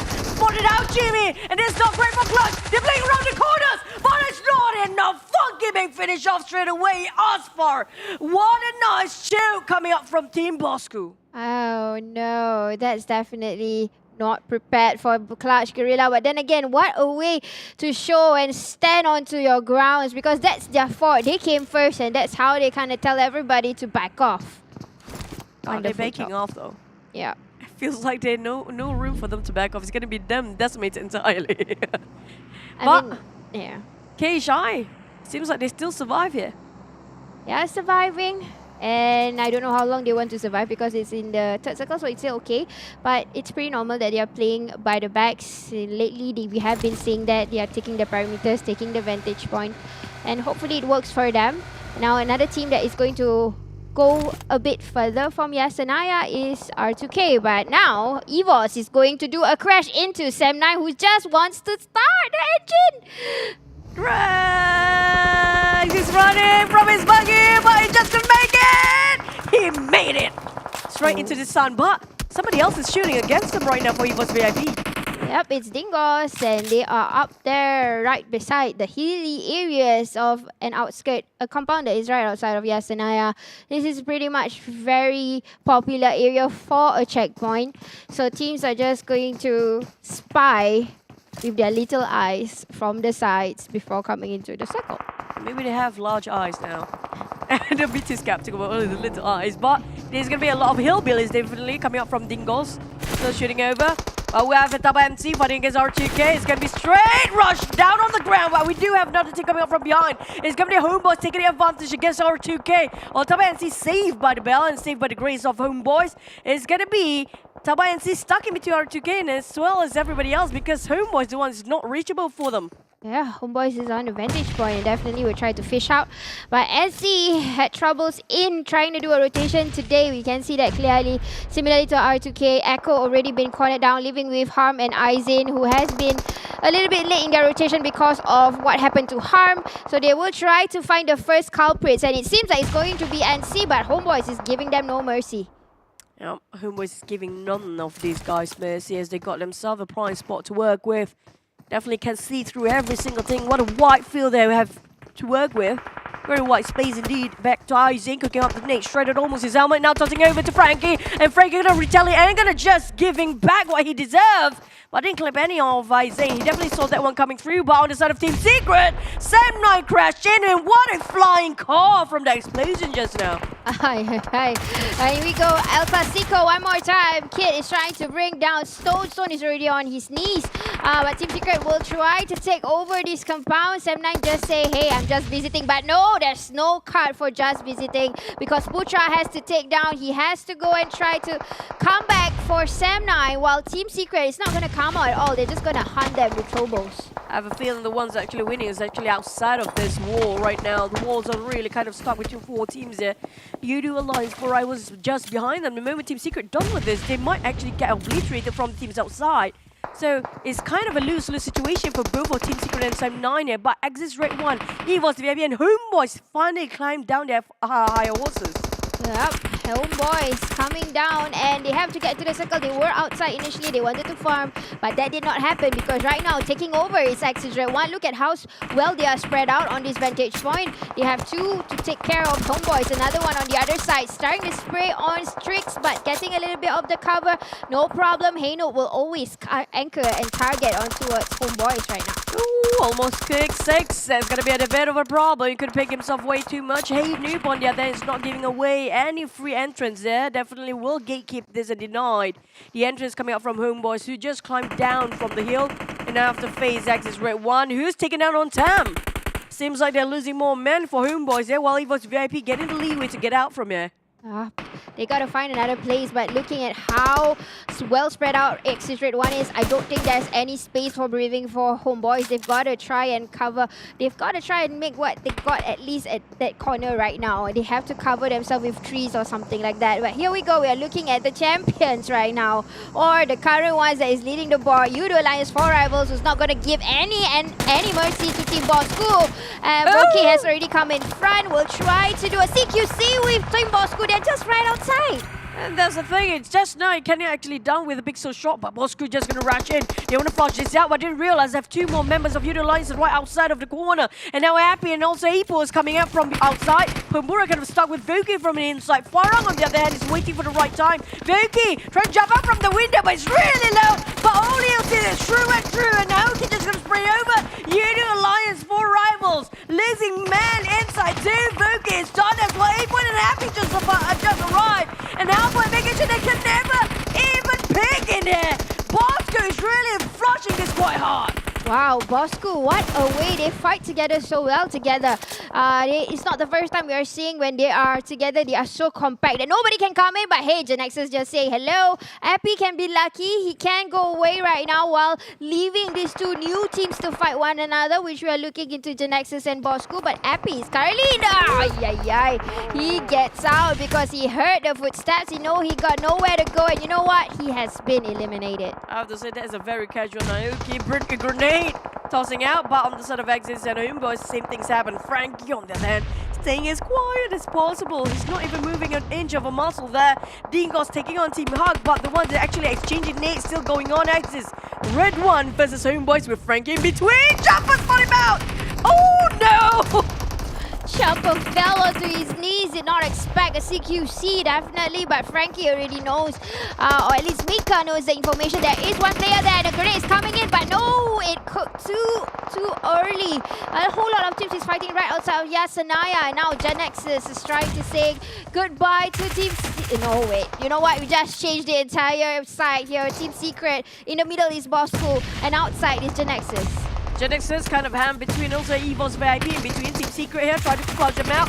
And we do have Bosskur, who won just now, will be decimated at 10, or maybe 9 plays. Maybe 9 plays, just so we got TABAH NC at 10. So with 9 elimination points, I have to say Bosskur is still quite a number of elimination high kill volume. But back to us, Team Secret versus GENEXUS, who's stuck between also EVOS VIP outside. It's going to be a 4-way war out there because we do have Homebois on the outskirts. Geek Fam is around there somewhere, if I'm not mistaken. Never mind, yes, they are. But GENEXUS is kind of stuck here. Aisha rushing forward. But Team Secret is about to meet Biu, but a beautiful grenade by Snappy and EVOS is kind of disturbing Team Secret pushing in because they're shooting from the top, getting a little bit of the sprays, and you know what? They've got wiped out with the help of EVOS right on top. Now changing our screens back into Exit Red 1, the people who initially invaded the first few circles, but EVOS is giving them hell. Yeah, Exit Red 1, shoot and spray and sliding down, Monica getting it! The entire team down, but hey! It still managed to actually a couple of shots from EVOS VIP. Wait! EVOS VIP is really rocking this one. We're looking over and over. They're taking a lot of elimination points by now. Yeah, they got 3. They contributed to a lot of damages along the way, definitely. But they're still together. They're not coming out of their comfort areas. And we are seeing a lot of teams gatekeeping other teams that is trying to come in, including one of the teams is actually Geek Fam, who's gatekeeping Farang Lejund on the other side.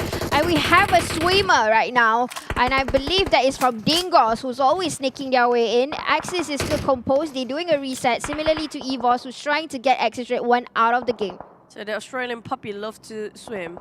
As Keith mentioned, Dingoz coming up from Australia. But back about Farang, just playing around the coastline with Geek Fam, who will be their next contender. But GENEXUS now taking a fight towards the side of EVOS VIP. They move in unison with one man behind. It's going to be Snappy coming out the latest there is. But VIP, they're stuck in between his Exit Red 1. Also have their eyes onto them. I'm not sure how EVOS going to get out of here. As GENEXUS really pushing it true and true.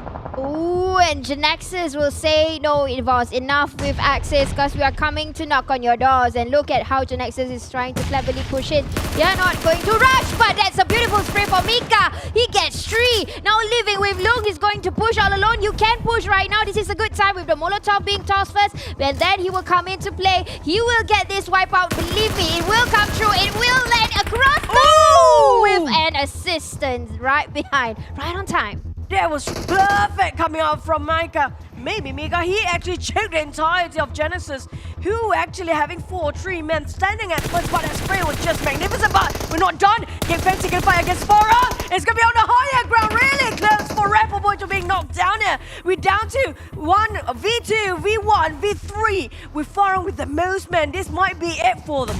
Yep, and we are seeing this good tag team working on with Helton and Olio, although it should be addict look, but they're pushing, they're going to shoot into Dive-Root, and Dive-Root will get, and oh, that's the end.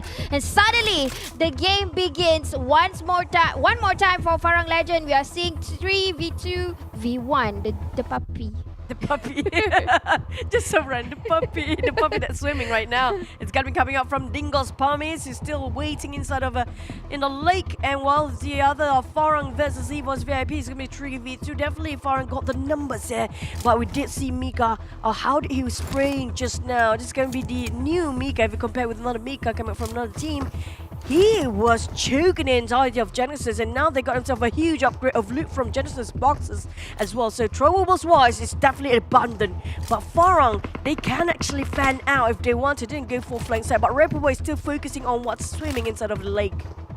He definitely knows that there is one player inside of the lake, so he will keep his eyes locked on that one. But if I were him, I would rather render my assistance towards the front, because that is a good duo also, that's Sam Z and Mika.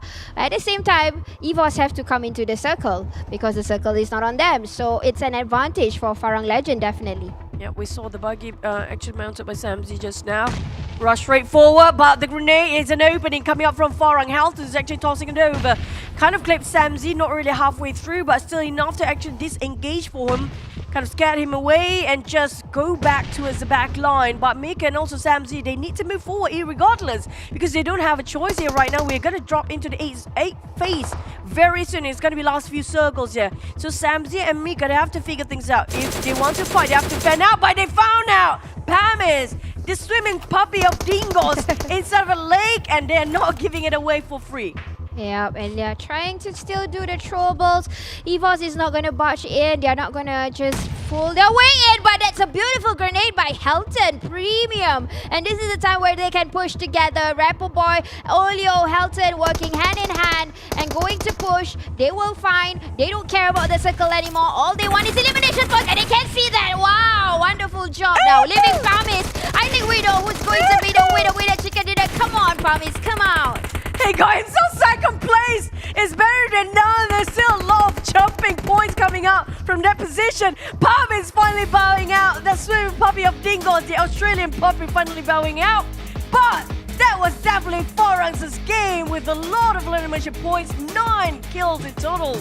That's a huge leap of faith coming out from Farang, and I have to say that it was well deserving. Yep, definitely for Farang Legends, they definitely got gatekeep. They waited and they got themselves a chicken dinner that they have been waiting for, and definitely have stepped up their game as compared to week 1 and week 2. So this week is for you guys. Yeah, we just mentioned just now Clutch and also Clutch Guerilla and also Farang is really doing so well when it comes to the final week, and they're showing us again, proving they have what it takes to place themselves in the top 16, and definitely they will make it way for they make themselves to make sure they got the top 16 spot in regardless. But will it be enough? Can they consistent? That's a bigger question, because we still have how many? 3 more matches to go. Yeah, 3 more matches indeed for all of the teams. We're just going to see who is going to come out. But definitely that circle was a little bit tricky. Unfortunately, we only see one merman. Puppy. But you know what? Let's jump straight into the highlight before we jump back to the Keith, the analyst guy. Let's go.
Yes, Farang Legends finally stepping up to the plate here, upholding that legendary status as one of the best underdogs to have shown themselves previous seasons, and it is now coming into fruition once again here. Farang Legends with that winner chicken dinner. My God, it was not an easy one for them, but did they manage to pull things through? New roster, but same lethal results. Hey, what's going on? My name is Keith, and I've got some things for you to claim here right on the bottom of the screen. As you can see, codes for you to key in at the www.pubgmobile.com/redeem. Okay, it's free permanent skins, so it's giveaways in which you get to keep forever. Absolutely forever, and don't be the ones who's missing out, because those codes are unique to their own kind here. So if you miss out on the first attempt, then someone else might have already claimed it under the code itself. So go over immediately, www.pubgmobile.com/redeem, and be the first one to get it. And if you did miss out on that one, wear whatever I'm wearing right now, and that color is pink here on the Crimson Dancer set, okay, for the Golden Moon event. It's one for Ramadan. Might as well, you know, have something to look forward to as well. Besides breaking that fast towards the evening, this is what you can do in the daytime while you're trying to get by, okay? Go over onto the, well, PUBG Mobile app, that's for one. Head over to the game lobby. Head over to the event center, then find Open Sesame, okay, to get yourself a free permanent legendary quality outfit called the Crimson Dancer set, which is, I believe, is Egyptian, but I could be wrong. I never really paid attention to geography anyway. And still, in lieu to that one, Golden Moon login, which rewards you for every daily login that you commit throughout this entire festive month, okay? Yeah, all you have to do is go over to the game lobby again, find for the event center, look for the 3-letter word that is hot, and look for the total logins, and just like that, redeem each daily rewards here. It's exclusive every single day, so might as well try and get them all and catch them all if you may. And in case you don't want to miss out, you want to start marking things down if you've collected or not, here is the event calendar as well for the Golden Moon event. So as you can see, it started from the 1st of April all the way down to the 8th with numerous giveaways for you, or not really giveaways, numerous prizes which you can redeem for yourself with different class, all the way up to the legendary outfit itself. So make sure you don't miss a single day. It is religious at this point. And just so you don't forget that PUBG Mobile version 1.9 is also out. It is called with that brings you Vibrant Anniversary, Classic Mode improvements, Aftermath map, upgraded Cheer Park, competitive racing, and Metro Royale Reunion, which introduces new firearms for you to play around with. But of course, the highlight, the father of all collaborations of the season here is one with Warframe itself. In case you didn't know, it's a PC game moving on to mobile, so that's going to be quite of an interesting collaboration to have here, especially now that you're introducing sci-fi into somewhat of a pseudo-realistic battle zone here. So make sure you're followed on all PUBG Mobile social platforms, because I believe that more announcements will be made with this partnership alone, and we have only grazed the surface of it.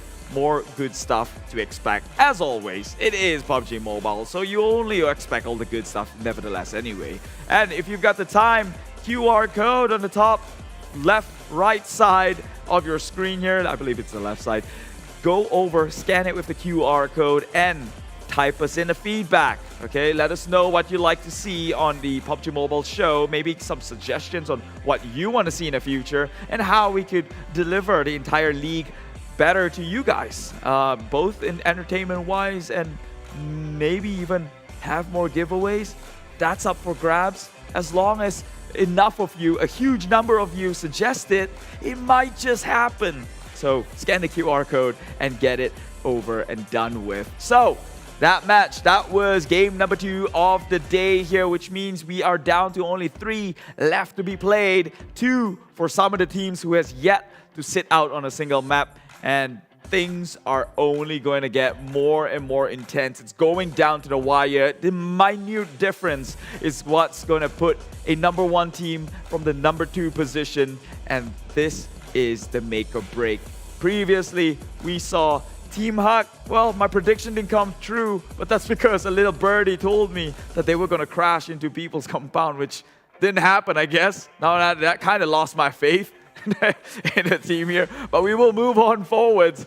At least I now know who's an unreliable source. Meanwhile, in case you forgot who got the chicken dinner, let's take a look at the champions themselves here. Farang Esports, or formerly known as Farang Legends themselves, up on the screen. 4 faces who has shown themselves with so many potential. Obviously, one of them is new. One of them went to Dingoz, who is still doing pretty well themselves, top 3 position. But Farang is the spotlight right now. 9 eliminations with the full chicken dinner, 15 points. EVOS comes in next at 19 total points. Because of the way they played it, they managed to make their way up to the top 2 position. 9 eliminations as well. Only, well, falling short to the likes of Farang Esports, who is very, very lethal, let's be honest, right? Lethal. Adik Luke with his Sumpit is there. Meanwhile, Dingoz, Pamis, obviously not many kills. They have not had quite the good game. I believe they were wiped out on the earlier phases and had Pamis just be the single person who's swimming for the likes of Dingoz and carrying their banner towards the last top 2 position. Geek fam followed in next, so pretty decent for them. And Mika, the newcomer, the rookie, takes home the MVP here with 4 elimination and 1020 damage dealt out from the barrels of his gun. 3.7 MVP points, just nearly half of the team contribution goes the way of this one player alone. But, you know, they all did pull their weight. I saw it, you know, Razor especially. He did come in with some crucial pickoffs during some of the engagements, but he will be overshadowed by the newcomer, or shall I say, he will step aside to let the new bloods rise here. 151 meters in the longest elimination distance. Mika really, you know, pushing the limits here for EVOS VIP, although they have not been having quite the consistent run themselves. Meanwhile, Farang Legends, this is some good news going their way. Immediately one spectacular performance from 3rd place, now pushed them at number 1 spot here, 213 on the list. RSG getting beaten at 200. Meanwhile, down in the second half of this draft, Clutch Guerilla drops on 4th, and it's always inversely between these 2 sister teams. It seems when Farang's doing well, Clutch will be the ones who has to suffer, and Dingoz and EVOS, they move up 1 slot. Geek fam as well. Now it's R2K who graze the top of the second draft here, so still has a chance for sure. KHI slowly losing their thunder, it seems. This is the league bonus rankings of the week 3, day number 5, or actually in total of the weeks so far, with Yoodo Alliance 4 Rivals at 539 now. GENEXUS coming in at 521. Axis redONE with 512 total points. Dingoz with 491. And meanwhile, down in the second draft, still down in the bottom, seeming to be the same set of badges here. ALMGHTY, KHI, Team SMG, and Team Huck, who, well, is right now looking like the bottom 4 in terms of overall performance. However, that's not the ones that has been counted here. It's the week 3 bonus points that will make or break some of these teams down in the bottom in actually giving them the chance to break it into the top 16. So this is what it is, at least so far here. Day number 5. Game number 2, 3 more games to be played. We are going to break into our first Miramar of the day in just about a bit. Of course, we still got a bunch to cover about here, and also find out how Farang Legends actually managed to get themselves this winner chicken dinner. So let's take a look how that champ was made.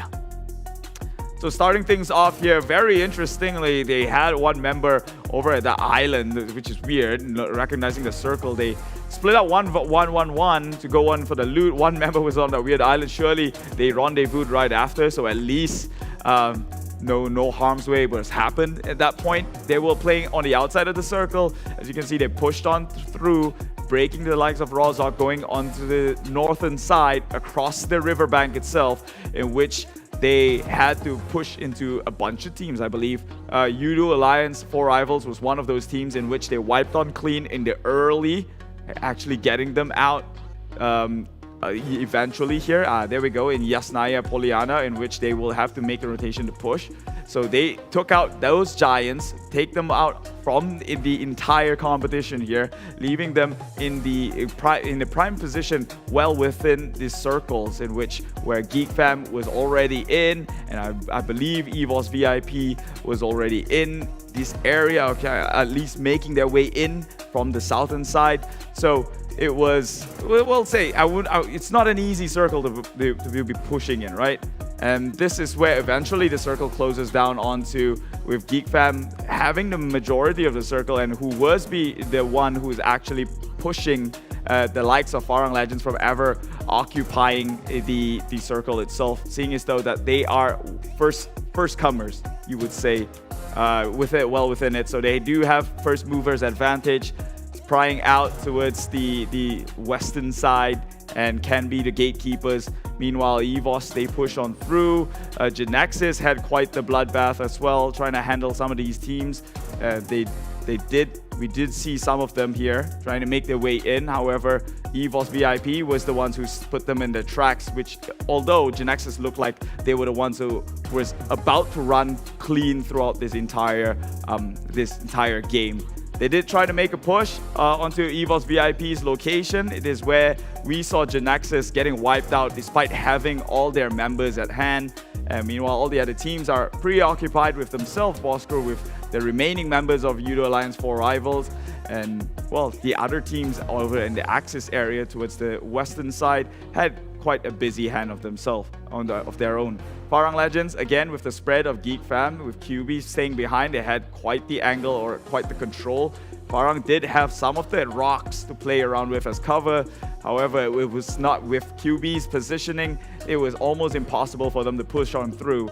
So they had to play it slow, as one of the casters mentioned, Sis Jenny. They played it very, very patiently. Thankfully for the likes of Geek Fam, or for the likes of Farang Legends themselves, EVOS was preoccupied with GENEXUS, who was pushing in from the eastern side of the circle. Eventually, Farang got one opportunity when they knocked a couple of members and immediately go in with their push, and he dealt with EVOS with a couple of nades, and leaving Pam is the only remaining member here to contest them for the circle. But let's be honest, it's no competition when you're down swimming with the ditches. So congratulations, Farang Legends, up across the ledge. They took over the entire circle, although it seemed like they were the ones who should be having a hard time trying to push on through.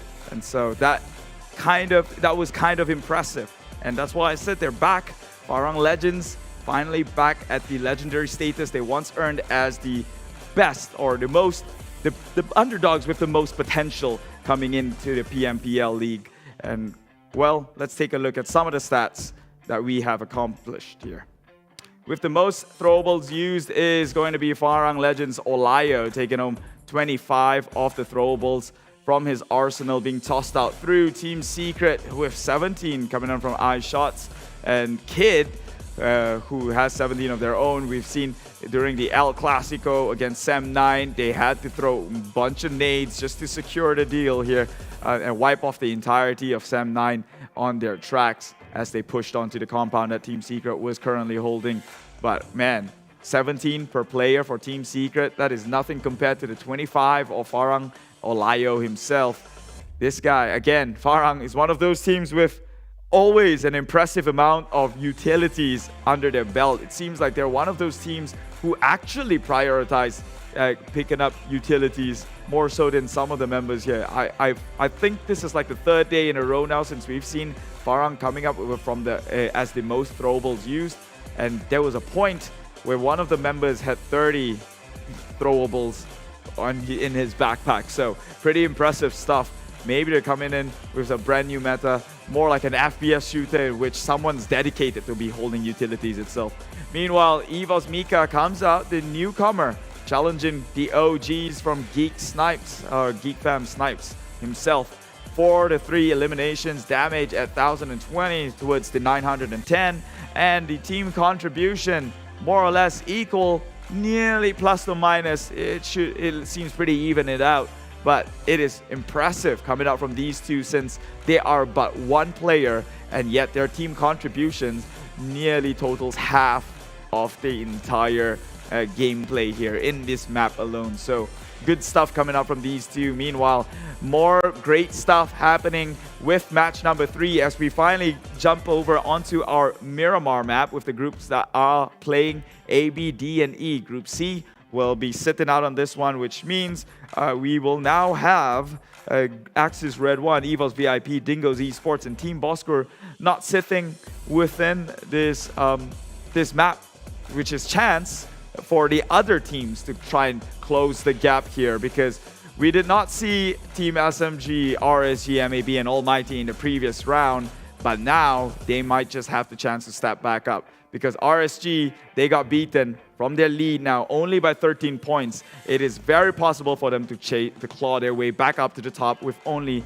a single chicken dinner and more. Now, who do I think is going to get the winner chicken dinner? I think it seemed like it's going to be Farang Legends this time around, because they're on fire. Must I say more? They had it didn't seem like they had the favorable of circles. They had a hard time being camped out or being blocked out, gatekeep from the circle itself against Geek fam, who is no joke of a team. And yet, despite all the odds, they have managed to make themselves a chicken dinner for Erangel. I think they might be on a roll to getting that chicken dinner over in Miramar. So without further ado, to the sandy sand dunes we go. It's Miramar casters, please take this one away. Hello everybody, and we are back here on the Casters Desk. I am Sis Jenny. With me today have been with me is Choo Choo, who is a little bit not 100%. Yeah, I'm 200% right now, listening to Keith rambling about what really happened. Or he being choked quite a lot. I don't know he's being choked by what, but definitely he's probably going to get choked by Realme GT2 Pro, which is greater than UCA, also a partner for the PUBG Mobile this season as our featured smartphone partner, where they are the tech trendsetter for us, including you guys watching at home, youngsters, professional players, giving the best in-class quality products. And also, don't forget, you have the great phone, you also need a great internet with Yoodo. Swap over today with also 20 GB of data of free to play PUBG Mobile. Scan it over right now with 5 GB data of high speed. If you swap over, you can actually just easily be professional with these two items for sure. Sis Jenny, just to make things clear, how do you pronounce Farang Olayo or Leo's name? Olio. There you go, Keith. It's Olio. Keith, are you listening? It's Olio, Keith, please. I'm like, you're burning my ears. But I keep on jumping randomly saying the player's name. Like, I think last time he spelled it as O-L-I-O, right? And then he wanted to emphasize how to pronounce it. He put a Y in it. But Keith is just being the guy who always, selling out the coffee, the moonbucks we call it, who purposely like to just change the name. It's like, I'm going to put it on liar now, Well, I always see his name as a food, because something that I like to eat is actually aglio olio. It's the simplest dish of all, and it tastes, there's this savory taste that's enough because it's garlic. I thought you just broke your fast just now. It seems like you're still hungry right now. No. Are you? No, but to get a nice aglio olio. Oh my god, still in this. It's hard, especially in Malaysia. Hey, my husband did it so well. No, I'm proud to say I went to like... Okay guys, before that, let's fly to Miramar, where I don't know if I can get a nice aglio olio here, but if you guys know where to find a good, nice aglio olio in Malaysia, please tell me, because in Singapore, there's plenty of them and I can't even get a nice one. Like, what do you mean? Can you emphasize the nice meaning of it? A sort of flavor, what are you looking for? Garlic. There's always garlic in aglio olio. No, but the ones I taste here, it's like, bland. Not bland, it's tasteless, it's like, that's bland, basically. No, it's not enough salt. So that's bland. If it's tasteless, it means bland. Really? Yes. I mean, if it's bland, I can taste something. It's like literally, I'm only tasting the pasta. So it's just a pasta, basically. Yeah, it's like the pasta's taste is overwhelming when pasta is actually tasteless. So it's that kind of aglio olio. So I feel bad for my friend in Indonesia who's actually brought pasta. He's not tasteless, definitely. He's a feisty person. Hopefully he's not actually offended by this. But Yeah, his name is Professor. You guys know him, and we've been friends for quite some time. But speaking of Guerilla, we're done with that for now. Puerto Forest is the last destination, definitely. But will we have any sort of clashing at all when it comes to the third match here today? Since we do know we only have 2 Miramar, that next one going to be the last one. So this is going to be it. Some teams will actually just play 4, and later the 4th match will be the last for them. Yeah. If you want to see a crash, go and see where Almighty is going to land. They are the ones that is a troublemaker right now. They're not playing this, and they're playing this time. They're playing this time. Yeah. Impala Circle, So, here we go. you know what? They're going to go and take Picado. It's Why like not? they are living in the 8 GMT days. Team Hawk is going to struggle this. You know what? Team Hawk is actually enjoying this. They don't care Almighty coming in or not. They are more than prepared to take over this compound. They are and have been capitalizing this. I can't even say capitalizing. You see. My nasal is just working things out. Yep. Yeah, so this is exactly where they used to belong in Season 3, because Almighty is made out of 50% of them is from 8 GMT, and they used to crash here with J8, and hence Team Hawk. Half of them is from J8, so let the history roll. Oh, you make me remember about the team that with 8s love to fight. Yeah. Yeah, like there was AGMD and also J8, right? Yeah. It's always them clashing out together. This is very, very nostalgic, if you ask me. Somebody's shooting with a suppressor as well, as we heard it. I'm not sure who. But Almighty, it doesn't speak out for their name here right now. Seems they're having such a hard time to go on for this league. Yeah. I mean, we can... we Hey! know it's hard for them to catch up, at least. Look at the points. It's 38. At least for this week. At least for this week. I mean, like for the entirety of the league itself, Yeah. it's like only 200 over points for them. Yep. And to catch up with the first place, which is 500 over, that's like more than double. So Almighty, really, I mean, like, we do know the Singaporeans have been with us for quite some time. I just wish they can break the barrier. And also, you guys can break your phone with 20 gigabyte data, PUBG Mobile. You know the deal and whatever. You just scan it over. Okay, I'm not going to say it so many times. But TABAH NC, speaking of which, it seems like they lost their touch here. If you realize, first week, TABAH NC sort of have their secret strategy coming in very late. But now everybody knows. They have nothing else. There is like one trick thing and it's done. Yeah. So it did not work that long for the league. At least it's something that they experimented and they know it didn't work. Or other teams actually adapted to some of these teams who are doing it by the back. Because I believe there's a few teams that is actually coming in rotation just similarly like NC. I think it was Almighty that time, and then we had Exis Red One did it in the last week and start of this week. But you know, it's just not Exis Red One stuff. You know, we do know that it's not. You know, it doesn't suit them. It doesn't feel like them. They adapted to the new bloods, including Team Secret yesterday. They did that Oleo. also. Oleo, you need Aglio. Oleo. We're still going over that right now, huh? You guys just hit up to Jenny. Even though I do know who can actually make a very good Aglio Oleo, but that person is my husband. I'm not giving it to her, so she has to find herself a place to eat with. I think I make the best ones. Oh yes, I have to agree. Oh, we can be at par. But now, who is at par? It's between Nasty or Team Hawk. Yesterday, Nasty actually clutched the entire Team Hawk over in Erangel in the last match. But where is he going to go? There's a trap. The entire team of Almighty needs to come in as a backup. One already been knocked out. Wow. Nasty. He's angry. Yeah, with the micro Uzi, swap over, reload his magazines, just swap from UAP back to the micro Uzi. Really work wonders when it comes to CQC. The grenade being dropped, but Nasty. He's trying to finish off the job, but they've been revived for the side of Team Hawk. Is back to even out the odds. Still fair fight 4v4 here. Nothing clips. Oop. Still gone on errors. Nasty! Still got it. Wow, 2 down, guys. They are going to go for more, but what happened to the rest of Almighty? I am not so sure. We would just focus on just Nasty. They were all spread out outside. They didn't even cover Nasty. I mean, like, Nasty did a great deal down there, and the rest of them are just like sitting ducks. And just, Nasty, you know what? We're gonna die anyway. We're not gonna cover you. Just leave it be. They've been surrendering themselves to the grace of Team Hawk, but I have to say, Nasty did so well just like he almost clutched the entire team. I saw the other two, they were outside waiting, and then Virgil was actually coming in from the side. But how in the world can Team Hawk see them that far and take them down one by one? I don't know. I mean, like, I don't mind about Team Hawk, but I'm wondering what happened to to Almighty, who didn't do anything in that circumstances. They actually got the high end. Yeah, I don't understand.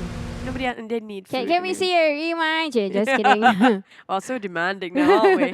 Because I was so like focused on one and I totally forgot about the rest because I was thinking, okay, they have spread out, so they were gonna cover. That's I'm the like, thing. We saw them outside. Yeah. None of them is actually inside. How the hell did they actually got knocked down? Exactly. I'm confused. I think something is up on that side. I mean, that's sort of their secret set strategy, maybe. Last few weeks, last few days. I don't understand. Nobody does. Nobody actually, none of us do. But what we do understand, at least Yoodo Lions really going as radiant as they can be in this tournament. Look at them getting at #1 spot in the overall, even though they are not in the first in every single week. But they are definitely first when it comes to overall scoreboard here today. They work their way, getting themselves consistently in top 10 and quite a good number of eliminations. And they're still consistent. I mean, I think they will try to go for the gold this time for Yoodo Alliance for Rivals for this season and definitely will aim for the stars to go into C. But another team that will try to aim for the stars at least for this week is actually SMG. SMG. This team has been going on for a longest time. Definitely not the same players. Only one person remaining from the original lineup, Jenny. But nothing to do with you, sis Jenny. Just saying. But just for once, you know, SMG when it comes to the first season of PMCO or PMPL, sorry, they were really brilliant. They got the drive, but right now they're just playing for the sake of playing anymore. We don't feel the fire coming out from them, but it's different when it compared to GENEXUS, who rested themselves for 2 years. Still coming in gun blazing, but Yoodo Lions, Matoy having a tough spot there, almost flipped his car. Wow, I like the spray there by Apple. He had minimal sight with that window, which is more to vertical than horizontal, but yeah, he managed to spray nicely. TikTok window. TikTok window, is it? It's really vertical enough, right? Yeah. It's a 9:16 sort of ratio, so I mean, sorry guys, it's really dry humors we have here, but it is right? Yes, you agree? You agree to that? I don't know, what is that? You know the TikTok window? I don't. The resolution of making TikToks. Oh my god! I have sorry. to explain the jokes. Oh my god, guys. Sorry. Goodness me! I need to do more TikTok.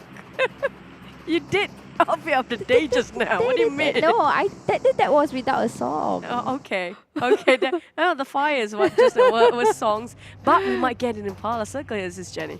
The one that I've been waiting for. Impala Circle, here we go. As long as it's not Lambadida, I'm fine. But you know what? We can hear the sprays here by Team Secret and RSG, who is another team that is trying to struggle, or not struggle, they want to go on top. It's been a while. They have been with us for many seasons and they always are bubbling under. But this time, I think they want to try and take the slot away, at least for this week. But one person went down from Team Secret and that is iShort. Yeah, RSG, gun blazing, waiting. Matsu idea we're running just now, but Matsu when it comes to the SLRs, definitely know how to work his best with the weapons. Works miracle with it. But Luke, on the other hand, he got himself that minivan. He can actually go through and just drive it away, go for this engagement. But definitely they still want to take up a challenge against Team Secret. For the side of TABAH NC, we do know these are the teams that will rotate very late. SMG is right across and right in front of them. We'll still have 15 teams. Now, definitely when it comes to the fourth circle, we're down to only 8. But for now, it will be stay quite a bit until the third circle begins. Yeah, but now everybody is trying to do a rotation. But you know, this is the side of Miramar coming towards the east. It's similarly towards the south. It's very hard to rotate. The terrains are like this. But you know what? You guys can scan now. But before you scan, there is an engagement here with Farang, Lejund and KHI who comes at the very last minute. KHI doing a rotation. They have opened up. Demigod have an upper hand. He has a vantage point. H2R can give a backup. But the entire Farang Lejund has to participate and commit. Whoa. Seems like a perfect nade. Yeah, it is. Yeah, it was nicely done for earlier, but where are the rest of Farang? They're kind of a bit late when it comes to following up for what happened with Andrew Fragger coming up from earlier. Okay, H2R spotting up the rest of Farang who's just arrived. The cavalry is here, but will H2R try to take up the challenge? or they try to pick up their friends first. Ranked and Homebois is actually proning and also kneeling on ground. Demigod is quite too far to give extra support here. Farang, we do have Hilton and I think both of them are tossing over throwables. Republic will be reviving Olio, and this is time for Farang to actually push in. Now Demigod, will he do something about this? Yep, Demigod definitely has the upper hand. He has the vantage point. He can see everything, similarly to Hilton, who saw Homebois crawling.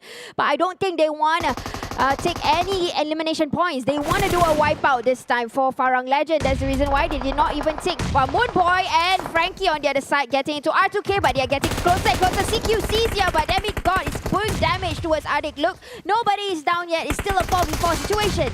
Slowly they're approaching for Farang. Ranked head to head.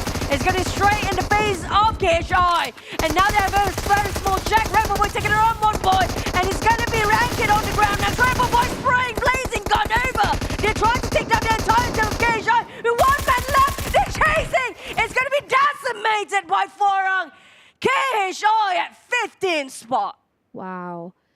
Wow, but honestly, that was actually an intersection. I mean, they disturbed the rotation, but the Farang went down. But you know what? Who else is going to disturb the rotation is NC. NC was doing a rotation at the sides. Following up behind was actually R2K. R2K seeing the possibility of an engagement. They stop behind and they want to try and keep up with the tracks, but it seems like it's hard to reach because of, like I said, the terrain is hard. And they're just going to get a long distance shot by SMG. Looking over, MAB coming in very late. What? The circle will pop. Now GENEXUS and MAB. Oh! GENEXUS circle all the way. Ended up in no man's land except for GENEXUS in there. The rest of them outside. Good luck. Have fun on the western side. There's no easy in for this. Except for MAB who's coming out from the north. Yep, unless they decided to do a half circle rotation, then they might be safe. But you know what? Who can see the map? It's only us here in the studio. Nobody has a clue how empty it is. But sprays are coming in from NC, diverting attention into SMG, who's trying to rotate out, and they will get off soon. No worries. Okay, they will proceed with that. But NC totally disregarded about R2K. I'm not sure if they have stopped committing and they decide to rotate otherwise. So it seems like the focus fight here is actually towards Homebois, SMG, and NC. For TABAH NC, definitely Flex is not playing, being actually substituted by Alex Bock right now. But for them, it seems like the momentum is pretty much similar. Whoever is playing right now for TABAH NC, pretty much the same. But Homebois, Iron Pro Park himself, well, we have 6 following behind. Trix and also the rest of the team is there as well. And Team Secret is passing right around the corner. Now they start fire again. Team Secret first for Homebois, but SMG still taking a fight against RSG. The one that actually sleeping and not really sleeping in the slumber is TABAH NC. They're playing this quietly, but R2K approaching quite well behind, creeping and stalking. But Homebois flushing SMG the hell out of them. Aye. Homebois coming in the storm, anticipated, and then coming in as a third party, stopping SMG. But wow, R2K, smart idea. They left Ziggs to swim to give information on where exactly NC is. But right behind, we've got Farang just joining in, going to be the third party of R2K, and giving the shots here. Ham is getting a little bit of the damage, and Aizen, who just came out also for a swim, similarly to Ziggs, will also be disturbed. Seems like a lot of a third party going on for this side. It's going to be more than 4 teams right now. Randomly spray on Farang to the right across them, but we're not done yet. Farang now taking the fight against R2K. Well, do have Raj on his knees. TABAH NC, one plays out of nowhere. So random. And also Farang, also Homebois on the other end. We also have Team Secret just now. It was all over the place on the southern side of a circle. And now Republic cook up next. Seems like a good trajectory. Perfect angle. It's going to be a Kirby. If it happens, it will be really great. Republic taking 2 of R2K down in the ground. Wow, but got kill still also, in a way, not kill still, but it is a participation from the third party from above. But Farang Lejund is going to take precedence of the vantage point right now. They can see everything, but they have to be careful because Homebois is actually there.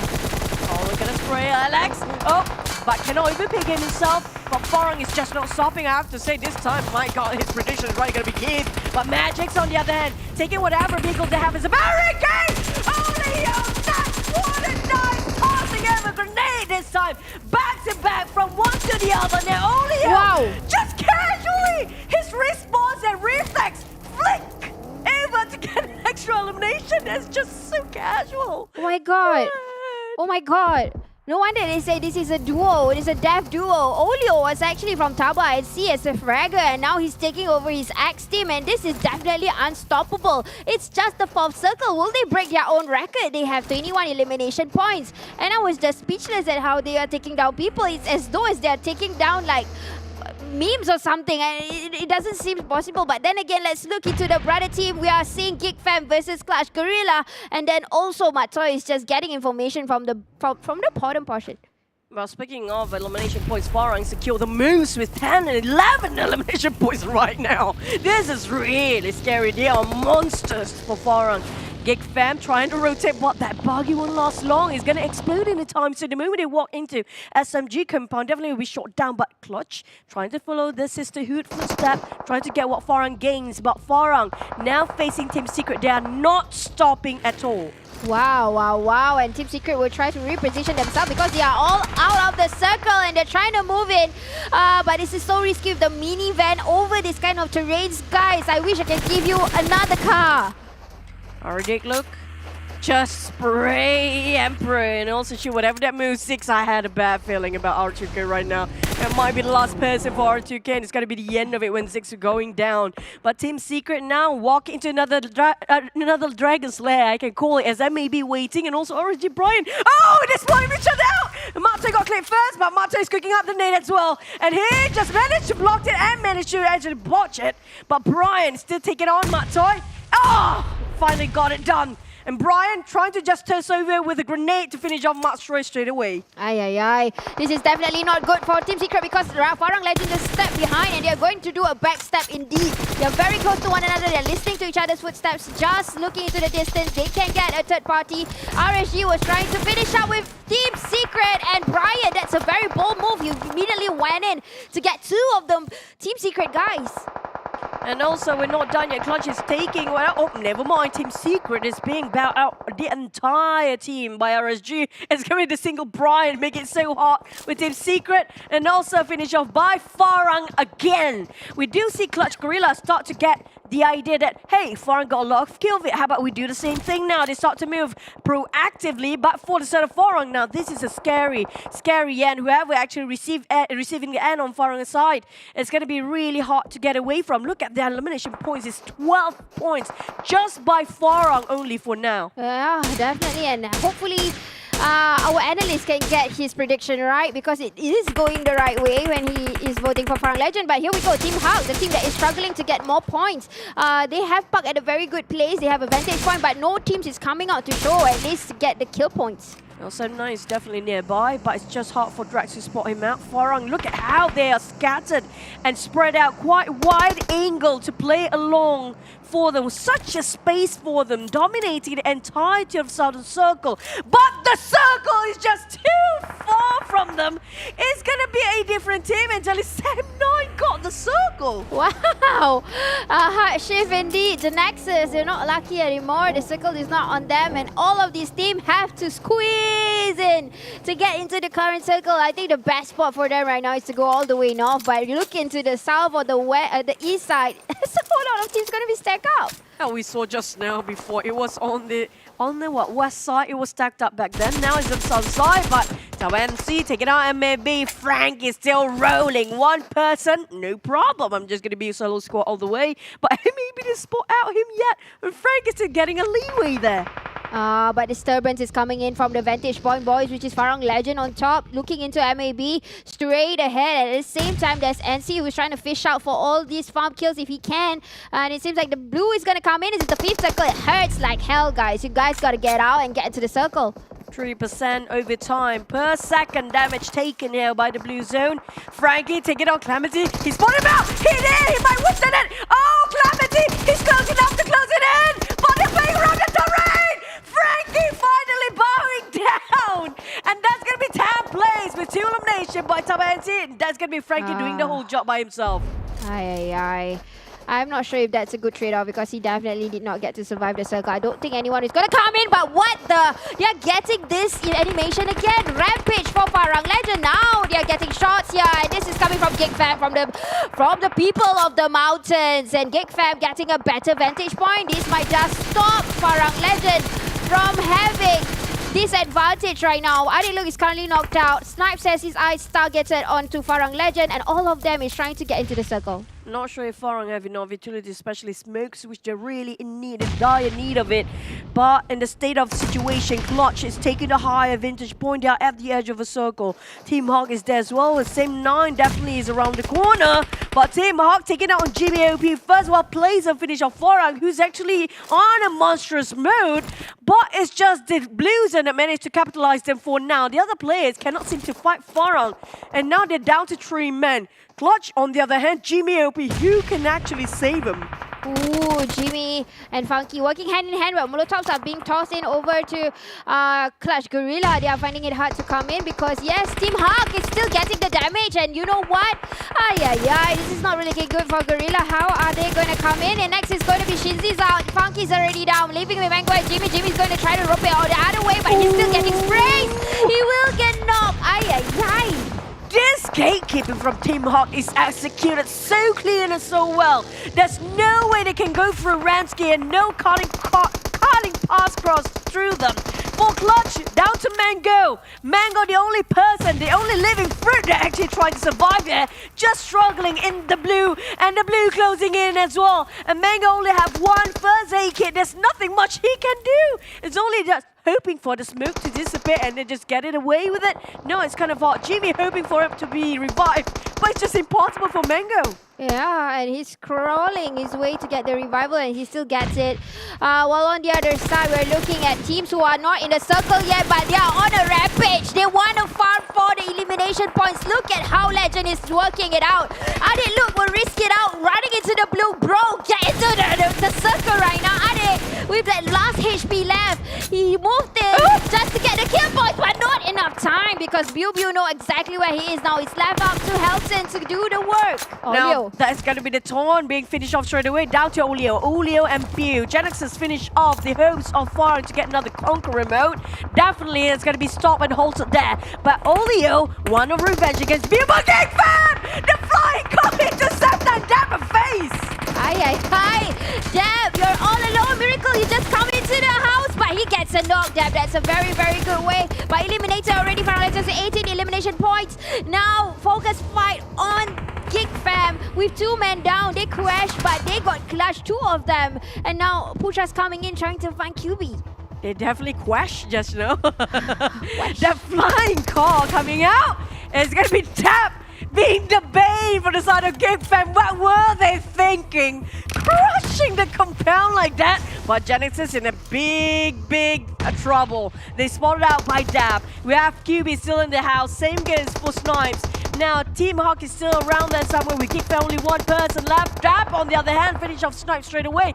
Damroot is too far with Team Hawk. Separated Zolly and Heikel. And Drex trying to climb the high mountain. Now, that's a great height from Drex. Oh, wow. Right up there, so yeah. Wow. He did it. Wait. Hey, this follow Heikel! No! What?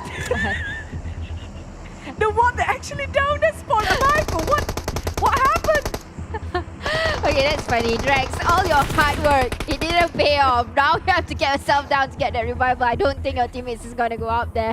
But anyways, yay! We are seeing a little bit of an outdoor here coming from the Sem9 Tigers. And the Tigers will meet into GENEXUS, leaving with Biu and Loyu. So we are seeing a 3v2 situation. And Drex still shouting for help there. Oh, what a waste of climb. Just now, really not beneficial for anybody. But on the side of GENEXUS, they have very little space to play with now. Biu, can he? We need to get it done there. Well, finally he got revived. Yay! Thank you, Putra, for giving such a good time for Drex. But we're not done. Now it's going to be Sem9! Taking the chicken away with Drex giving so much fun at the last minute. What a nice climb and hike with 9 elimination points, but Farang still the most eliminations. That was insane. But Sem9, another chicken dinner in Miramar. They had almost two chicken dinner yesterday over in Miramar. They came out at the top, and today, another chicken dinner in the desert. I think the Sem9 boys just likes to climb and get chicken. That was really comical, honestly. I mean, we have no clue what Drex was doing. He was trying to find Heikel, but Heikel was straight in front of him. He didn't shot him down. It's actually Stone all the way downtown. We didn't even climb. I'm like, Drax, why are you trying to prove, huh? I'm like, yeah, you can climb. Congratulations, but Like, Stone is like, I don't have to go up there, bro. I'm just shooting from the window. I can't even see it from here. Do you even need to climb? But that was a nice play coming up from Sam9. It was their circle. Yeah. I think it was like, what, the 4th or 5th circle that kind of right in the center of it. And Farang was way too far to reach there. Definitely. If it was a reverse game, probably Farang would just go Rambo and just to everybody. How is it again? Bruh. It's called bruh now. Bruh. But we almost hit that Conqueror level again. Yeah. So close. Slightly. But just to relive the moment again, we're just going to drop into the highlight and definitely close enough. Keith, the moment he mentioned about prediction, he got it wrong again. But let's go into the highlights.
Yes, M9, the Malaysian pride and joy. They may have gotten themselves that chicken dinner, but somehow it is Farang legends who seem to make themselves come out on top here, at least when it comes to the most flashiest thing that happened in this match alone. This is the PMPL MYSGPH Spring, and we've got a bunch of the good stuff besides just action-packed games for you to receive. One of them is this giveaway right here, okay? It's codes that are uniquely individual to its own kind, and all you have to do is go over to www.pubgmobile.com/redeem right now to get yourself a free permanent suits. It's suits that is permanent and it's free. It's all the three things you would ever need as a gamer who likes to flex cosmetics online. And so once again, remember the code down below. Take a good look at it, remember it, commit to memory, and go over to www.pubgmobile.com/redeem to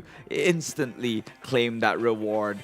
And well, if you missed out on that one, there's always the brand new set which we're also giving away. It's one for the Golden Moon event for Ramadan. Okay, it's called the Crimson Dancers set.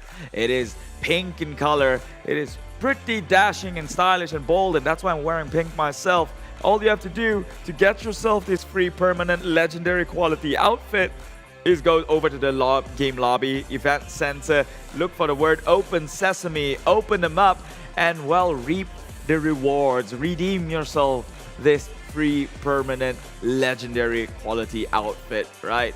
And in lieu to that one, we do have daily logins as well, in which you can benefit from just by being religiously logging in every single day for this entire Golden Moon event. Different days have different prizes, and all you have to do is go over to the game lobby, look for event center, find the three-letter word called hot, and go over to total logins. From there is where you can actually start claiming and redeeming all your favorite items here, or all your seasonal items per se. Take a look at this entire event calendar. This is what's up for grabs from the 1st of April down to the May of 8th. And you've got items ranging from different quality, from legendary all the way down to, well, exclusive, I guess. All these are free and up for the grabs. So no matter how you look at it, it is always, good things are always free.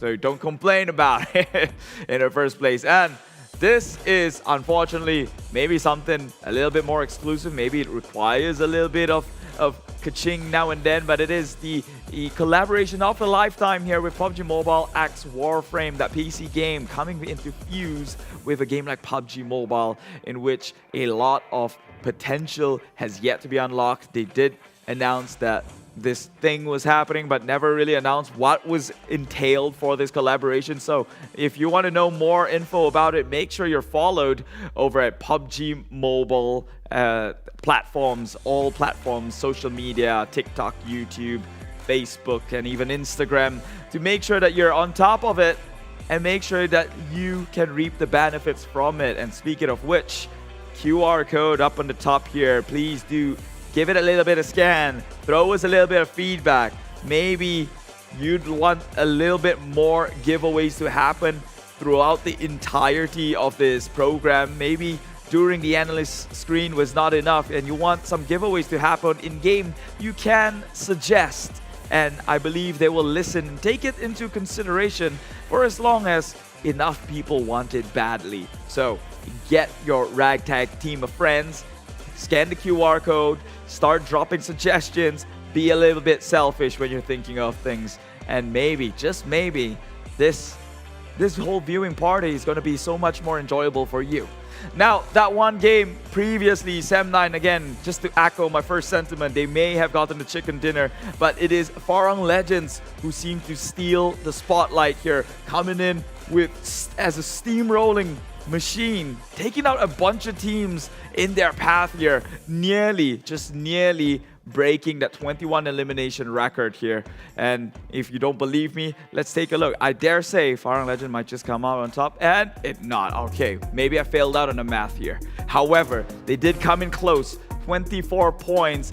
Actually, they're just pretty much even, but seeing as though how Farang Legend earned said 24 points, it's even more impressive. So just because it's a chicken dinner, I think Sem9 comes out at number 1 here. However, I would argue that Farang was the one who came out on top, despite the even points position. Meanwhile, Team Huck as well had a good game. Finally, signs of life. Will it be too late though for them? Because right now they've got 12 eliminations and bringing them up to a 20 total points here.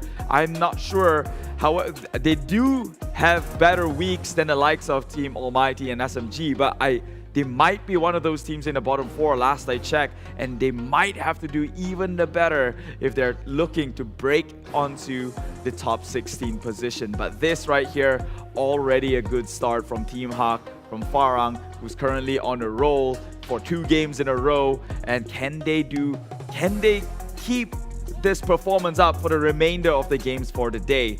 And of course, Farang comes out with Repo Boy here, 7 eliminations, 884 damage dished out, a 30% team contribution. So you know that they're pretty much even in terms of contributing for the achievement that they have reaped in this game. 3.2 MVP points and 141 meters longest elimination distance. Well, every one of the Farang Legends, I think this one screen does not justify their entire performance, because we all know they played like a well-oiled machine. Would it be Helton, would it be Repo Boy, or Olayo, in which the caster thinks I'm pronouncing it wrong, but hey, I don't care. Olayo's American, Olio's British. I am going to use the American slang here because that's what my ABC entails me to do. Meanwhile, at the number 1 slot here, Farang now leaves RSG down in the dust. 237 total points after that one after 2 spectacular performances in a row here. Meanwhile, down in the second pager, R2K drifts further and further from first draft, and Geek Fam as well fallen off here down into second pager. KHI just barely trying to graze the top floor. And so goes the rest of the teams down here. Homebois, TABAH NC, Clutch Guerilla, Dingoz, EVOS VIP, Team Huck and Almighty. Well, bottom four is more of the worry. However, Dingoz, I think they are mathematically safe, secured, sane, to say the least, because they had a decent first week, or a spectacular first week actually, and a spectacular decent second week, so they might just be in a safe, but we're not here for them right now. Sam9 is the winner chicken dinner players, and so we will see how that winner chicken dinner was earned. Oh, which is it kicks me, I kick myself in the foot here, because now we're talking about Sam9 despite all the highlights of Farang themselves. Now let's take a look here. More power grid, more so than not, it is their usual rotation for them. They did some sort of a loot, move over to Picado, in which this is the classic Sam9 style, playing it slow, playing it safe, well on the edge of the circle, as you can see, never really trying to occupy dead center. They did find a safe haven over to the northwestern side of Junkyard, in which they did open up and camp for the longest bits, but the circle then hard shifted towards the right over onto GENEXUS, which they call the circle scam right now, and which a lot of the great migration happened. Take a look on the south side. This is where Farang just dealt absolute damage, stonewalling over the likes of R2K, over the likes of KHI. Actually, they met KHI on their way first.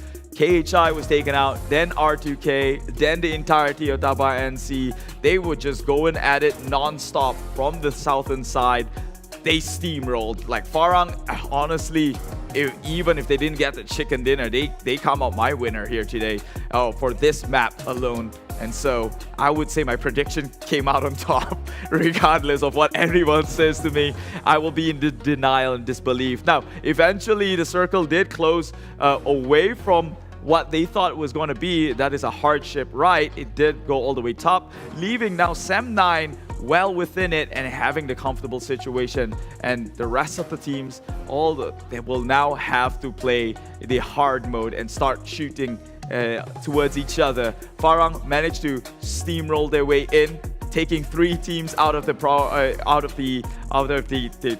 path here, and managed to find themselves where they stand here, which was the southern side of the previous circle. Unfortunately for them, they have to push all the way up north, and by the likes of GENEXUS, who's there to hold them on their place, they will be held back. They will lose a couple of members, but I believe they got a hefty amount of kill traded back their ways here. So with all that being said and done, still pretty formidable of them. It was because of them, because of Farang, GENEXUS has lost a numerous amount of members, because who could have known that maybe GENEXUS could actually take on the entirety of Sam9, who has that compound down in the final circle, if they had the 4 remaining members. However, with the numbers advantage going to the side of Sam9, the compounds that they own, and the cover fire coming out from the back end, Putra, it was manageable, to say the least, for Sam9 to actually shoot down the likes of GENEXUS and actually take this winner chicken dinner onto themselves, earning a respectable 24 points, similarly to Farang Legends and their killing spree right now. Man, my God. So that was how Sam9 got themselves their winner chicken dinner. I know you could kind of sense the sentiment that a lot of compliments has been pushed on to the side of Farang instead. But hey, I'm just calling things out as it is, man. Farang Legends, they seem absolutely unstoppable. As one of the casters mentioned, they're monsters. And today, they will evolve into monsters. And, well, we've got at least 3 more games to go. We're got 2 more games to go, actually. Second Miramar and the final Erangel of the day. But before we get into it, a quick break from us. I'll see you in just about a bit. Bye-bye.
I'm so happy for you, bro. Everything's fine. Ah, that's what. One mistake means it's all over. PUBG Mobile Aftermath. Recall Tower gives you a second chance. Aftermath. Play with ease.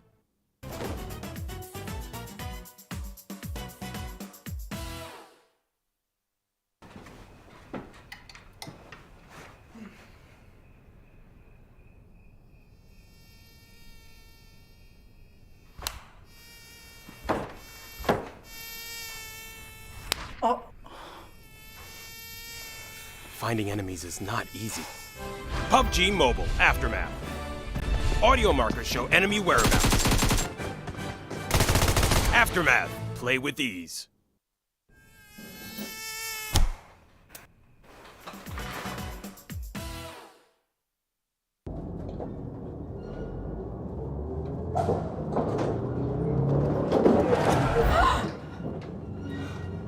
Shooting accurately is not easy.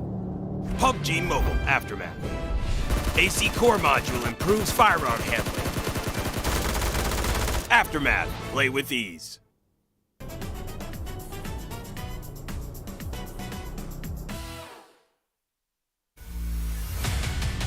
There will always be setbacks, but you just have to bounce back harder.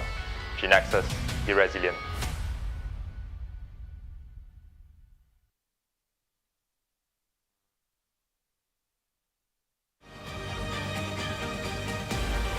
Silent is the best revenge.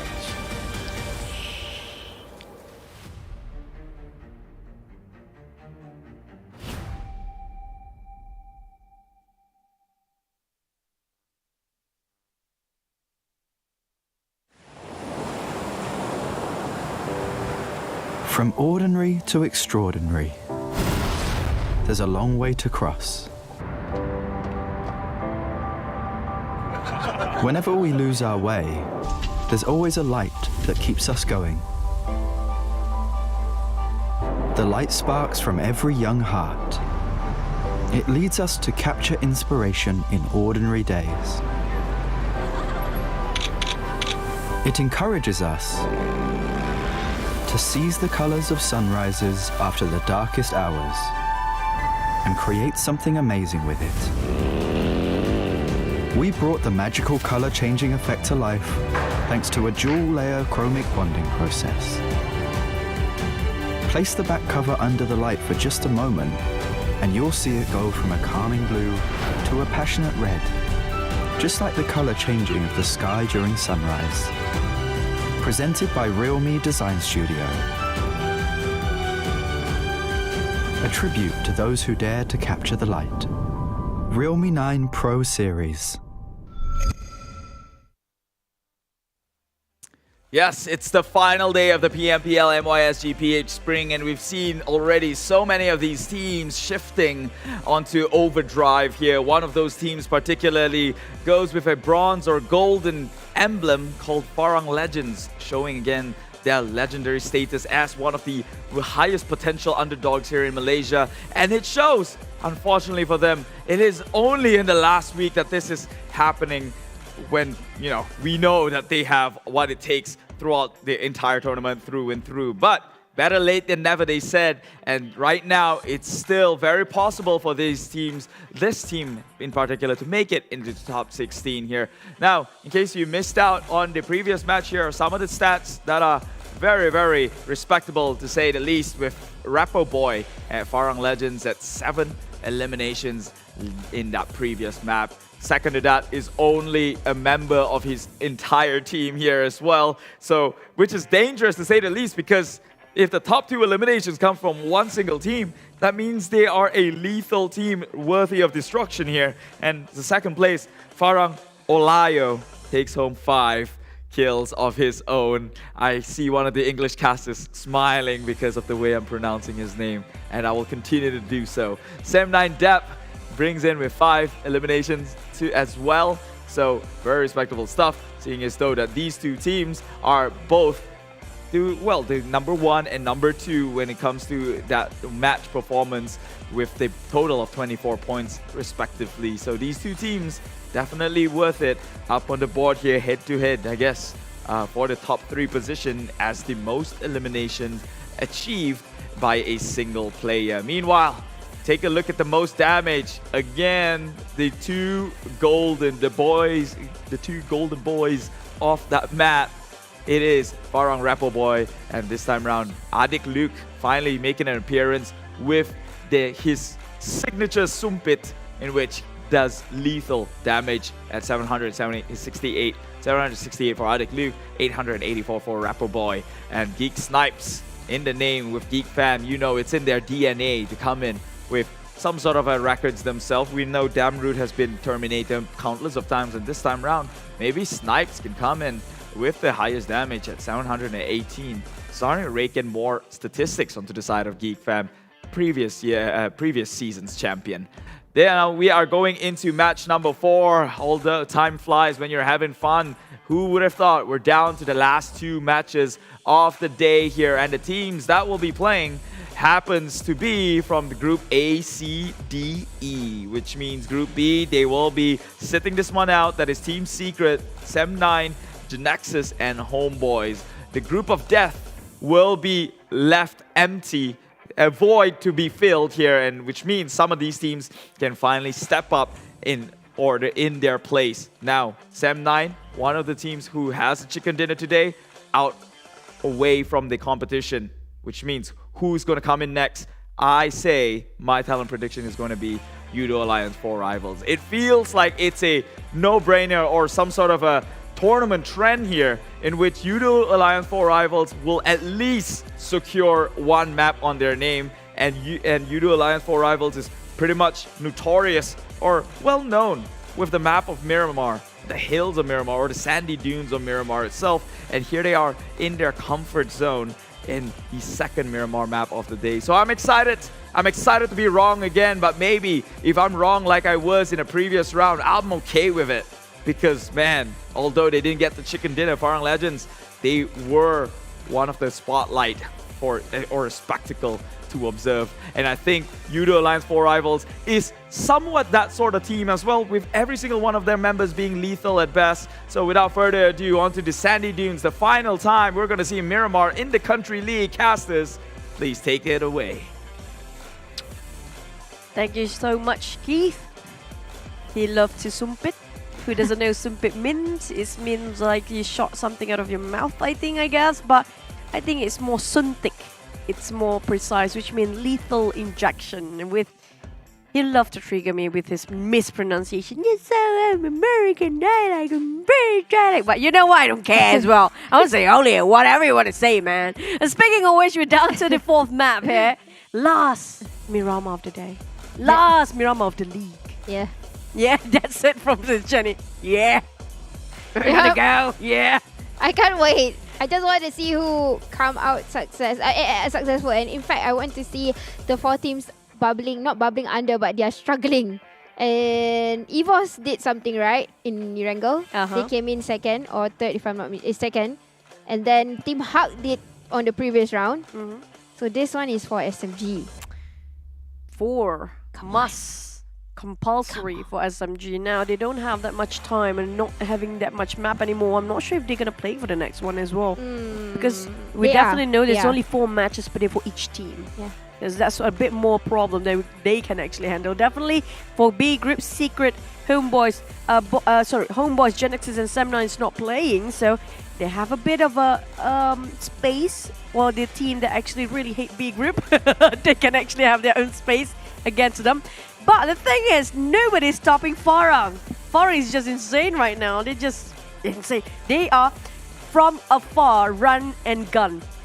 Wow. So Farang, that's the word right now. I'm giving it for you guys. No, that's not what it means, guys. I you just butchered an entire thing. I know. But it's nice. But it's nice. It's nice. That's it. It's a and it's nice. That's it. That's all I get from Sis Jenny today. I'm like, I'm a bit disappointed. Come on here, sis. Help me out here. Actually, I don't even know what it means.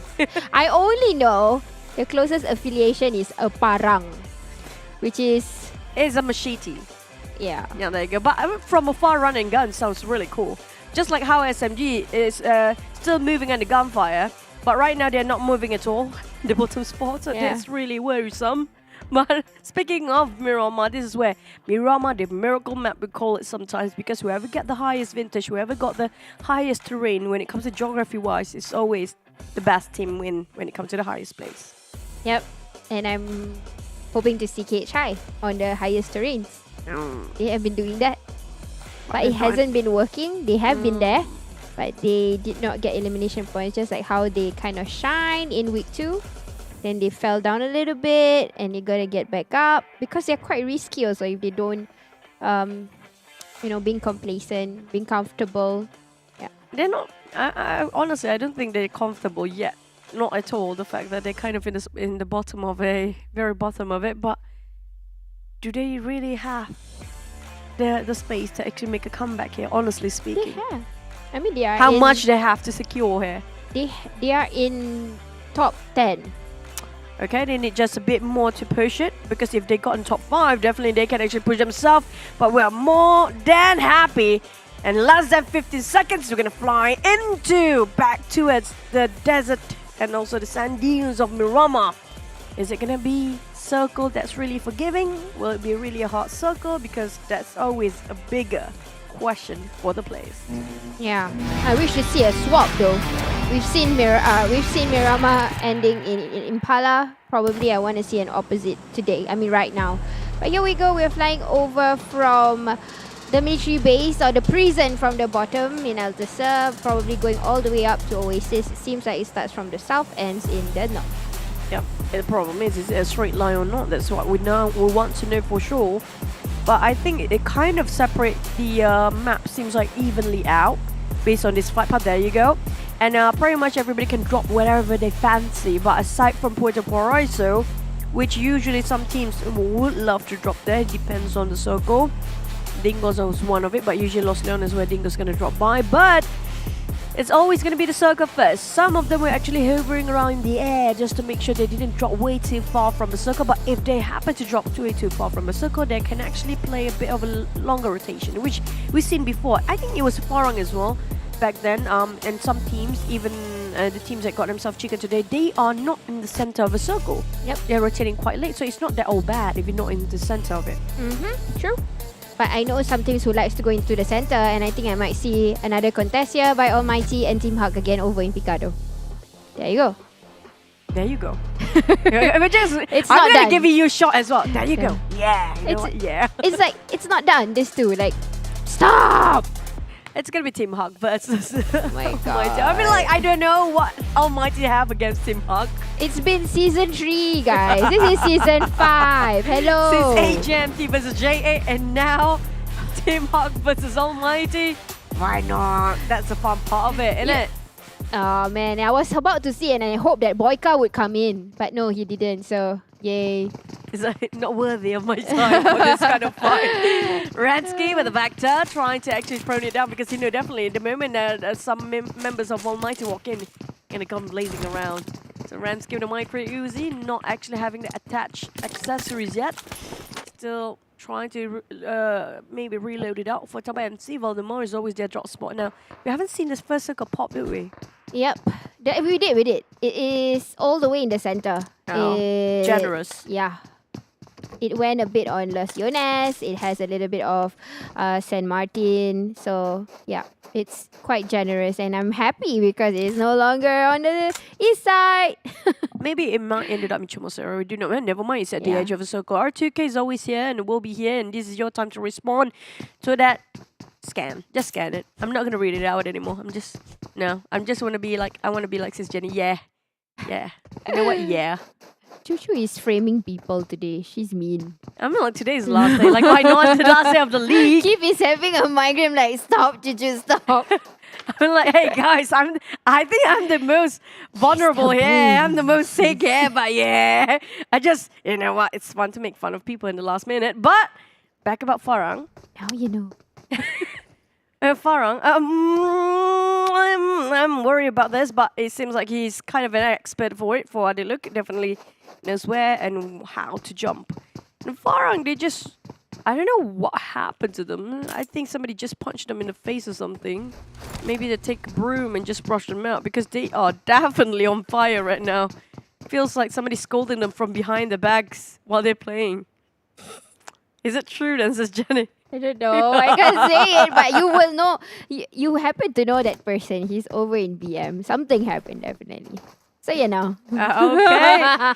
Okay. So you guys, feel free to jump the channels, but don't leave us yet. We need you guys. Oh, he's not in today. Oh, really? One of them. Who is he? Who is that person? Da-da-dun. Says Jenny. This is SMG Jenny. No, we are not affiliated. He's not my brother. We don't look the same. Actually, some people say he looks like me. I'm like, no. I'm like, you can style your hijab or your scarf come that way. I'm like, we can see that coming. Come on. I'm like, why not? Yeah, why not? I mean, he's cute, so I'm cute. So yay. Yeah, that's I a good... hardly say these things to myself, but guys, I have out of things to say because it's just all rotations and we're waiting for... Actually, they can show us Almighty and Team Hawk. I'm like, hey, props to you. You're cute. Okay. Aw, I always have something to say. Don't worry, sis Jenny. I always something to being mean to, or you know, just saying. Okay, we're back about the game. Almighty versus Team Hawk. This is gonna be the always. This is the every 15th time. season must do. Every season must do for Almighty. Yeah. Last day, yeah, we're gonna crash into somebody else's place. Yeah, who is it gonna be? Team Hawk. Who was it again? Back then it was J8. We were 8 GMT. You know, you get it. But you know, I think Team Hawk just had enough. They don't want to fight anymore. Just like, can you just get off our backs, please? Yeah, but I think Almighty wants to make it hard for them because season 4, Singapore wasn't in. So they had an absence for a while.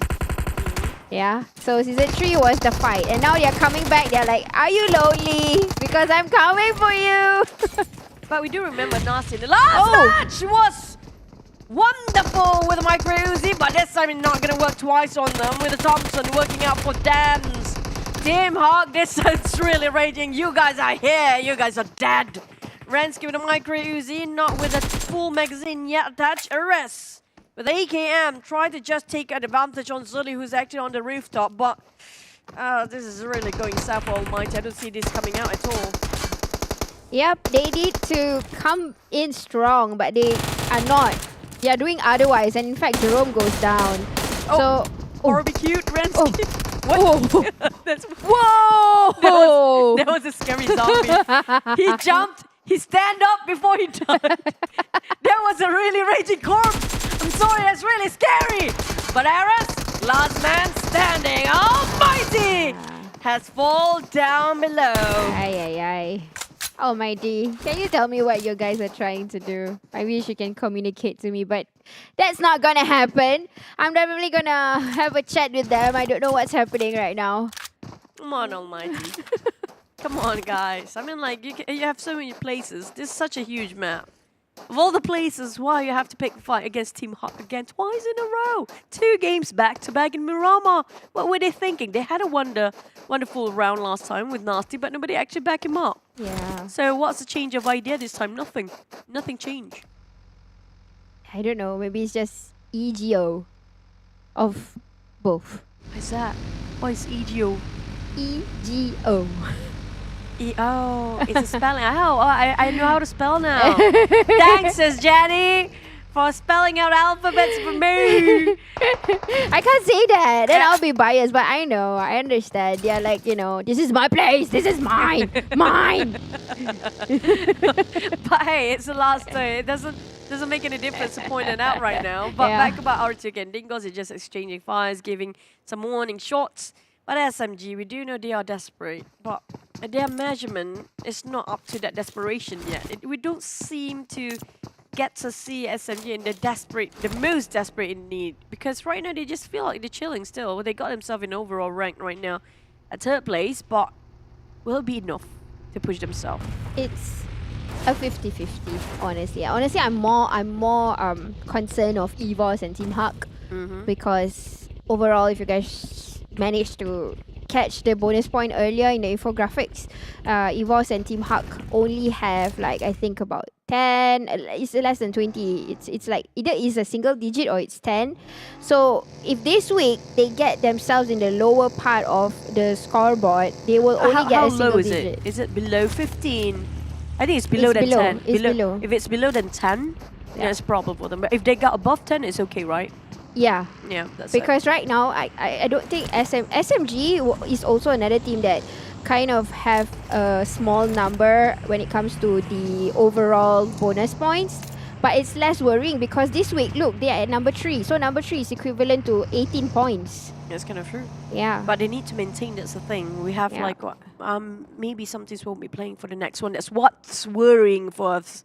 Who will not be playing for the next one? If it's at the bottom of the overall ranking, what is going to be a bit of a problem for them? But if the top dogs, I call it, or the top tiers, if you're not playing, it's not a bit of a problem. But Graveyard, Mina Generals, hello, Labandita Circle. We're looking over, maybe I see the Patron as well. But look at how do I say this? How colorful on the southwest side. Yeah. Just now, the northern part is really vacant, really clear pathway for them, but the south side, really heavy. It's a cluster. Everybody is there, like a choke point. But we can see in the kill feed, we are seeing Shinzi having an explosion towards one of the vehicles of Geek Fam. And I think Miracle is already out, similarly to Snipes, in looking into where they are in the scoreboard on your right. Yes, 2 men is already out. So Geek Fam was disturbed by rotation with Clutch Guerilla. Yep. I'm just going to be you now, yep. I'm just saying, yeah, I'm going to end it up there, yep. Aw, she's framing me. It's mean. But anyways, guys. Yep. Oh, Choo-Choo. Yes. EVOS VIP and Team Huck has 20 bonus points. So right now, they are at the bottom. And they need more points to at least get it off. But you know who is off? One of the MAB guys. And Psycho just decided to, you know, just head that on point and get 1 elimination point. So that's safe in the back. But suddenly, the one that I'm worried about is actually KHI. Because KHI only has 10 bonus points. And right now, they are number 10 in the overall for this week. That's why I question, do they have enough? Yeah. Is it going to be enough? Because right now, it's not depend on one particular match. It depends on the entire week. How they actually ended up with a bang when it comes to the last day, yeah. So we still have to wait and see. It's all about praying in Battle Royale, honestly. Yeah. Hoping the circle it will be on top of your team. But in the meantime, if you're in the center of the circle quite too early on, it's a bit of a problem. If you get the circle at the center of it when it comes to the 4th phase, that's a blessing. Yeah. But it's a You do it's the a yeah. race. It's a race. You yeah me again? Really? It's true, but Yeah. it's worrying also if you're in the center, you know, because you can get gunned by all these other people from the outskirts. In fact, just now how Farang Lejund managed to get a whole lot of elimination points, they were from the perimeter. So it's about timing on how they should come in. They can go into the center, but if other teams are not in the center. So it's a risky situation, yeah. That was... Wait, what? What are you saying again? I get confused now. What? So Jenny, are you okay? Yeah. I get what your point just now. Just to make it short, basically, it's all about when do you want the circle to be center of your team. Because if it's too early, it's a bit problem. If it's too late. If it's very late, it's very good actually. Because you don't have to move that much. And the circle that time, the blue zone, is not burning out as much.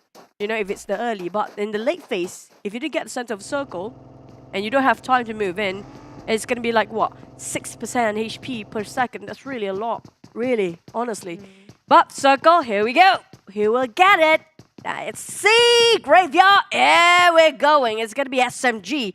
This is Des. But can they defend? That's another question. RSG surround the compound as well. We do have some teams not inside, including KHI, which are on the northern side with the Axis Red One.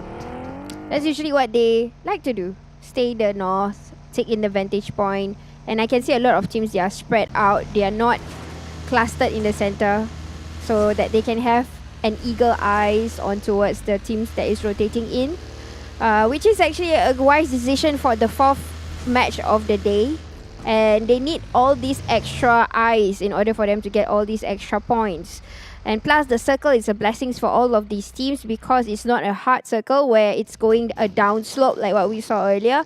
This has an equal amount of terrain that is kind of middle level or average kind of terrains where it's not too high, it's not too low. So it's a good, I can definitely foresee this is going to be a good fight. It's definitely true because it's not that hard to approach. Because we did see, like example, if you choose Masera on that side, or up north, way up north, at the edge of the map itself, the terrain is just insane. There's so many multi-levels of it, but this time it's just like, what, 2-3 levels as we're done. But we do know around this area, RSG, taking a high vintage point, we do have another team nearby. I think that's going to be Geek Fam. But MAB, they lost one man before. It was really tragic, by the way, if you remember how they lost him. And we saw how Brian worked things so well in last match as well. So RSG, with that additional Brian in it, really pump up the entire team potential. And TABAH and NSEA clipping out. Ooh, overpicking for a bit. Funky, really get on Magic's side. Now, I don't think Magic's want to pick again at this state because it's quite dangerous for him.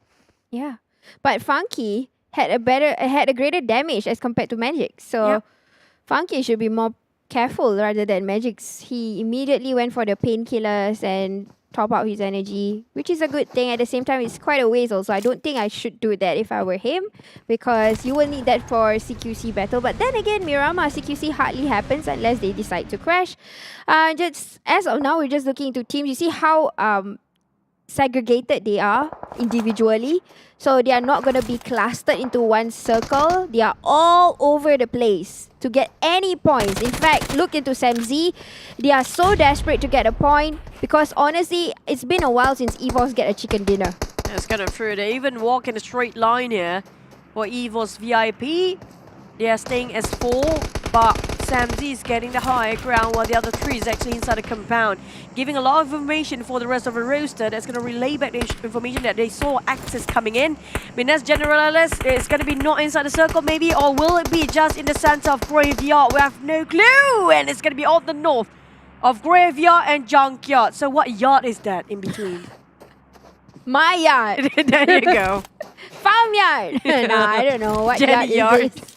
But we can see, you guys can see the terrains. There's a little bit of compounded area. But honestly, to be in the compound areas, you can get the last minute loots, no problem. But before we describe that even further, Dingoz, SMG actually got one person back to the lobby. I'm not sure exactly what happened. Probably long distance shots here. We've got Geek Fam in the area similarly to Dingoz. But SMG is the team right now. They can't get too soon. But right now, I feel like somebody else is going to be too soon out there. Jimmy, clutch. This is going to be a nice angle if he can work that. Kobe, but still trying to spread it out. Exis managed to flee, but will Jimmy close in? Jimmy, he's thinking about it. He wants it so bad. And we do have Ate accompanied by Ricky coming in. The rest of Dingoz is here. It's going to just arrive. Ate just going to spray into the warehouse. Oh! That nade almost clipped him down entirely, but still being sprayed from behind. Palm is trying to actually give the support, but Ricky coming out from the flank side. ESMG, we mentioned about them, and they're having a bit of a problem right now. This is not looking good for SMG at all. They are only left with 2 more players, StemQT and also Anik Body. Gotta do all it takes because if they were to get out right now, it's gonna be a too soon, and this is not what they need. They need more points, guys. It's very risky. But here we go. We are seeing the CQC, and they really want it back because already eliminating or pushing out Ricky out of the way. We need to find its Kido. And guys, they still have 2 more men still alive. And the fight! Farang Lejund had to be the third party. Brought down StemQT, and this is not looking good for SMG at all. Farang is everywhere since the start here. Dingoz, they thought they're winning this against SMG. I think they don't have a clear new team coming up. And now Farang taking the advantage to be the housekeeping team. I think this is going to be both lose-lose for SMG and Dingoz at this stage. Azolio found out what they pick coming up from Farang's side. Or Lio, maybe, but never mind. Tossing out a couple of smokes, making sure that Parmies can actually spot him out. But still, we have more team behind for Farang. It's not just going to be them. Team Hawk is joining as well. Yeah, but they are on the down, a slope below. They are climbing up. They are climbing up. But I don't think it's going to be, because in the minimap, they are totally looking on the opposite direction. It's going to be a hard climb to climb up. But then again, this is SMG. They are trying to take down Dingoz. They have got themselves inside, so definitely it's going to be harder for Farang Legend. They are sharing the same mountain, though. We can see Team Hawk coming into Farang Legend's area, so they have already a fight on their own. And still, we want to see Ricky is left alone right now. ALMGHTY just needs to do a CQC. Pamis is taking a while to come in, so it's going to be okay for ALMGHTY to just finish off Ricky and then focus on them cutie. But what? The CQC happened. This is the time where he needs to do a revival. Now we do see, yes, Farang actually accompanied by Team Hawk to actually divert the attention towards the outside. But I do notice that Olio is having his attention on this, what's going inside, in the interior of this warehouse. Pam is trying to find the rest of ALMGHTY, the last member of SMG, while Helton also trying to aid onto Olio. But in the meantime, Reprobate and Ante giving information that Team Hawk is climbing up and really fast right now. And they got themselves the circle and the compound as well. Then Pam is trying to just making sure he can survive as long as he can. Tossing out the perfect angle. Will be a Kobe, waiting for it, didn't connect, but still alive for the son of SMG. Another Molotov in the toss over. That Molly will burn them alive. Damn, cutie spotted out. Pamis! Wait, what? SMG winning this one. Nice. This is what we mean by if you want it, you gotta earn it. Determination, our determination. But I think Team Hawk just got themselves eliminated by a few teams, and of course one of them is actually Farang Legend. Unfortunately, Team Hawk still not coming up nicely, even though they won the fight with Almighty. Now let's dive your attention into R2K, who's gonna focus fire onto RSG and one of Psycho, which is just smelling onto them. You just mentioned Psycho and you say smelling. Now that's a bit a weird combination, isn't it? Psycho taking on Harm. Samji on Funky. Tap coming up from Kim with that Salor. But one more team out. It's going to be Clutch, who's not actually portraying just like the brothers team coming up from Farang, but Kim still focusing on Aizen. It's Terminator versus Terminator now, but Aizen definitely losing with Blazon against him as well. RSG, they are fanning out quite, spreading out quite thin there, but we're not finished yet with this warehouse warfare. Yep, and Farang Legend, unfortunately, SMG is being hunted by them, and it's not going to be a nice one. It seems like it's going to be a 4v2 affair, and I don't think it's going to look nice because we can't... Oh, but from the back here, damn cutie doing a backstab. Getting one knock, but no, a return fire immediately. They have to find one more, but the grenade came in. Olio had to be the last person to bring down SMG back to the lobby. Yeah, with 5 elimination points, I'm not surprised it's Farang and RSG now. Both teams are having a G at the back, are having 5 elimination points as well. And definitely work quite right with the names of the Gs. But EVOS VIP trying to chase down Rax now from the back. Insomnus trying to spot out Look at first, but kind of wrong with the blues and clipping in. But look! Being retaliated by Brian, Samsi, Micah, Kim. Now RSG, Kim is always on this vintage point, and the rest is history for EVOS. They placing themselves at 7. It's hard to see EVOS falling in like that. They had no vehicles, they were on foot, they were battling people from the vantage point. It's really, really hard to see that they had to go out like that. But then again, this is PUBG Mobile where circle is not on you. You've got to fight for your way to get inside. Just like how we are seeing Farang Legend, who is trying to get their way inside. But it's a beautiful, beautiful shot from John here with a mini across to break down Adik. Look. John Wick just doing his things. Tapping out the rest of Farang, who's blinded for now. Where are the shots coming out from? I don't know, Luke, you tell me. But in the meantime, John is just, I see you guys going. Backbell, Geek Fam, and also MAB, both of these teams are actually not inside the circle, including one more team out there. If I'm not mistaken, that's going to be what, RSG maybe? Yep, who's fighting against Yoodo Alliance, who's denying the entrance for RSG from getting into the circle. Now, they have to cross this for RSG, like it or not. But Kim, though, how to climb down from there? But you know what? Suddenly, a team that we hardly see, they got the circle, and it's Yoodo Alliance for Rivals. Well, Keith might just get his prediction right this time, because yesterday's game, Yoodo Alliance for Rivals had the circle. They took care of it, and it seems like they are going to take care of it. They've got the no man's land. They got a good area, a good perimeter, I would say. They just got to shoo off RSG. But RSG Wait. I don't want to give too much credit to Keith right now. He's supposed to be 100% wrong for his prediction. He should live up to that. Okay, don't give him the credit just yet. Just so he almost got it, but you got it right. So maybe it's the same this time. RSG. Well, Yoodo Alliance for Rivals, they're going to have a bit of a stalemate here, definitely. Geek fam living with one damn rude for quite some time in the center of everything else that's going on. But Farang is not stopping yet. Yeah, I kind of spotted something interesting because Brian had his backpack off already, and it's only it is the 6th circle, but there's 16 teams alive. He's not on the ground. He's without a backpack. I'm not sure if his utilities is enough for him to sustain. There's a lot of teams still alive, and he's not even coming into the circle just yet. Yep, he's taking on sweet time, being revived there.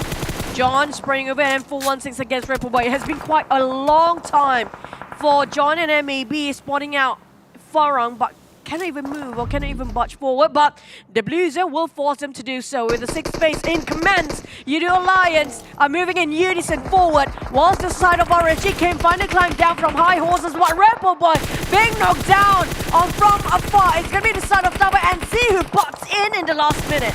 Ooh, but look at how is the fishing is about to occur.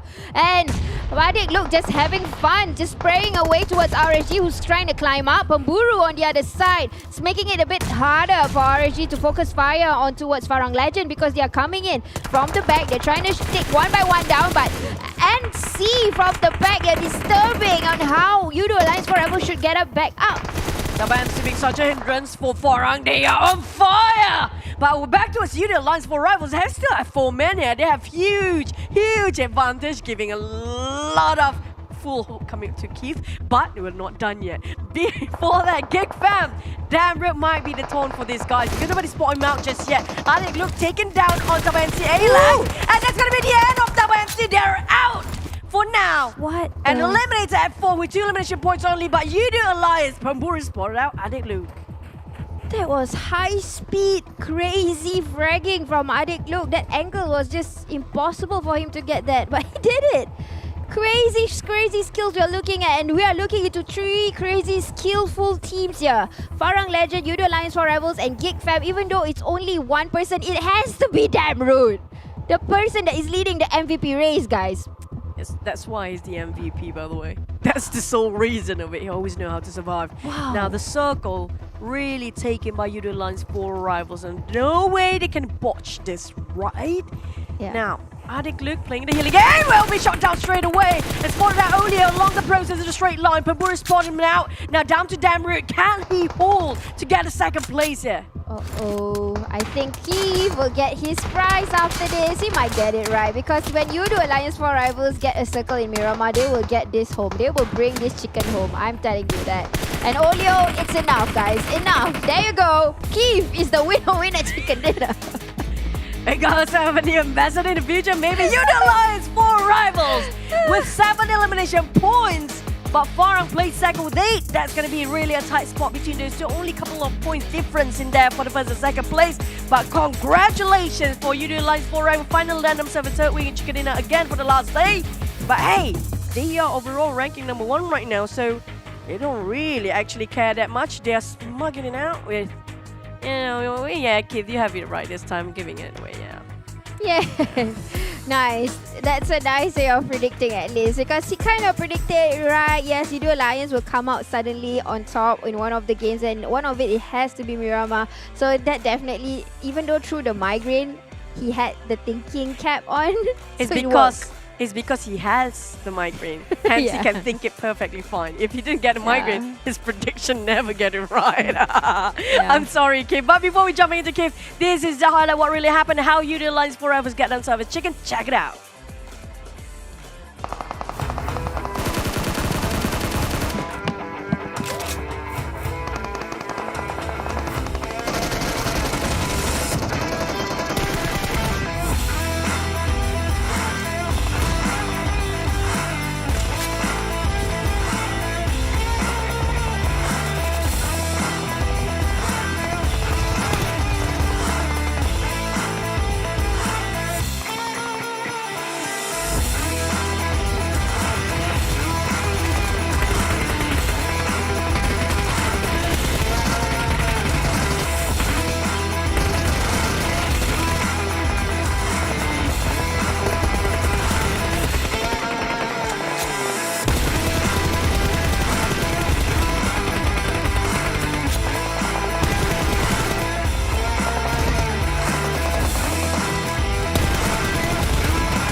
Well, I guess someone will have to strip that title away from me because I am no longer wrong 100% of the time. It is now more like 99.99% of the time. I got this 0.001% right, and my God, it came to fruition with Yoodo Alliance 4 Rivals. Not in the fashion that I thought that they would achieve that chicken dinner, since I always call them the aggressors. This time around, seemingly a bit more passive, but hey, a chicken's a chicken, and this is the last day of the PMPL MYSGPH. Now take a look at what do I have in store for you here. It is the Crimson Dancer set. Okay, it's one to flex it on to your friends here, as this is a permanent legendary quality outfit. Maybe even an outfit to commemorate the legendary Farang Legends, who is by far one of the most consistent teams today. 3 games, they haven't had a bad game, is all I'm saying, for the rest of today. Golden Moon event, okay, go over to the game lobby, event center, click hot, and you head over to the total logins to redeem yourself exclusive daily rewards for this month of the Golden Moon, right? It is one to commemorate Ramadan. It's a fasting season, and well, they're gonna give you prizes to actually get you by through the day, you know what I mean? Because hey, you only break your fast in the evening, you've got the whole day in the morning. Why don't you just go in with a couple of taps and bring yourself home these entire array of cosmetics, or I would say articles of clothes, or so on and so forth here. From the 1st of April down to the May of 8th, take a look at that. Legendary status skins up for grabs. Make sure you're on it religiously since day 1. And if you're not on it, you missed out a couple of days, better late than never. As you can see, the golden items still goes on towards the end of this Golden Moon event calendar. And my God, did this match really show up, stepped up big time, right? Especially, I cannot compliment Farang Legends enough here. And I'm not trying to pick sides. You know, I've always been against Jenny choosing them the entire day because they weren't so hot, so I thought there was no justification behind it. But now, today, I was proven wrong in the best ways possible. I mean, take a look at the match rankings. You're going to see Farang Legends once again grazing the top 2 positions for, I think, three games in a row now since they've played. 3 games, is it? I do believe so. I could be wrong with the number of games played. Actually, no, 4 games in a row. Yeah, because I think the next match they wouldn't get the chance to play. But man, they have done enough damage. 20 points up in the top 2 position here. Meanwhile, Yoodo Alliance 4 Rival takes home their 22 with the winner chicken dinner. However, it is Farang who's had back-to-back respectable performance. Yeah, back-to-back respectable performance from the legends themselves, the underdogs, who is currently coming on top. And the only questions that I can impose to the audience is, where was this team last week and 2 weeks ago? Could they be just doing the bare minimum just to make it in the top 16? Perhaps they have more to offer comes the country final itself. Could it be a strategy? I don't know. Everything's speculative at this point.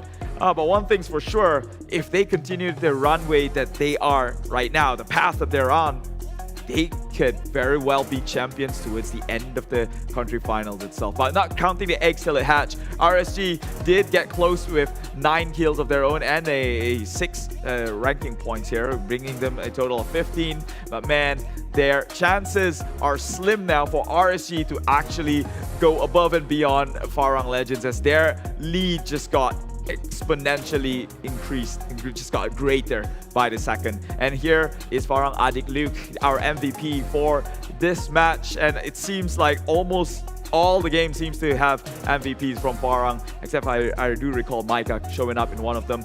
Meanwhile, 5 eliminations, 812 damage, 3.1 MVP points, nearly a 40% team contribution. This guy's done a lot.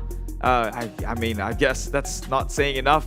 He already has majority of the kills from this team's performance in this last Miramar in the country league. Now, right now at the weekly rankings, you can see that they tower above the likes of the boys in blue, who has been dominating for the majority of the week. In one day, immediately, Farang Legends come up with 257 points in total now. RSG only at 220, down in second place. Meanwhile, second draft though, R2K drifts apart. Team Secret falls into the bottom of the to the second drafter page here.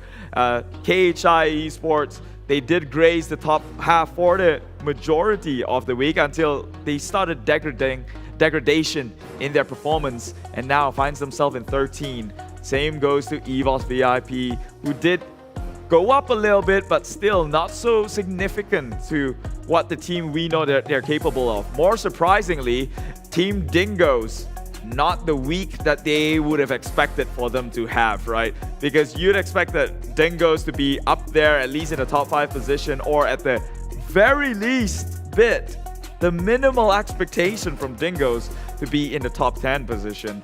But that's all. It should have, could have, would have. Let's not dwell on it. In fact, let's find out how Yoodo Alliance 4 Rivals achieved that winner chicken dinner. And as I mentioned, they did not win it in the fashion that I thought they would, by going out guns blazing, shooting everyone in their track. That one, no, that goes to Farang Legends. They started things off at Cruzavel, which was their last season's favorite drop spot, makes an immediate rotation onto San Martin, seeing as though that it seemed like the center point of the entire circle, and well, with the most likelihood of still being within circle throughout the next few phases here. So they decided to take that gamble and my god, did that pay off. They were within circles, allowing them to still loot even the more despite making that early rotation. Eventually, circle closes upon them here, as we can see in the midst of Graveyard and Junkyard, and well, they play right at the backyard of these two places now,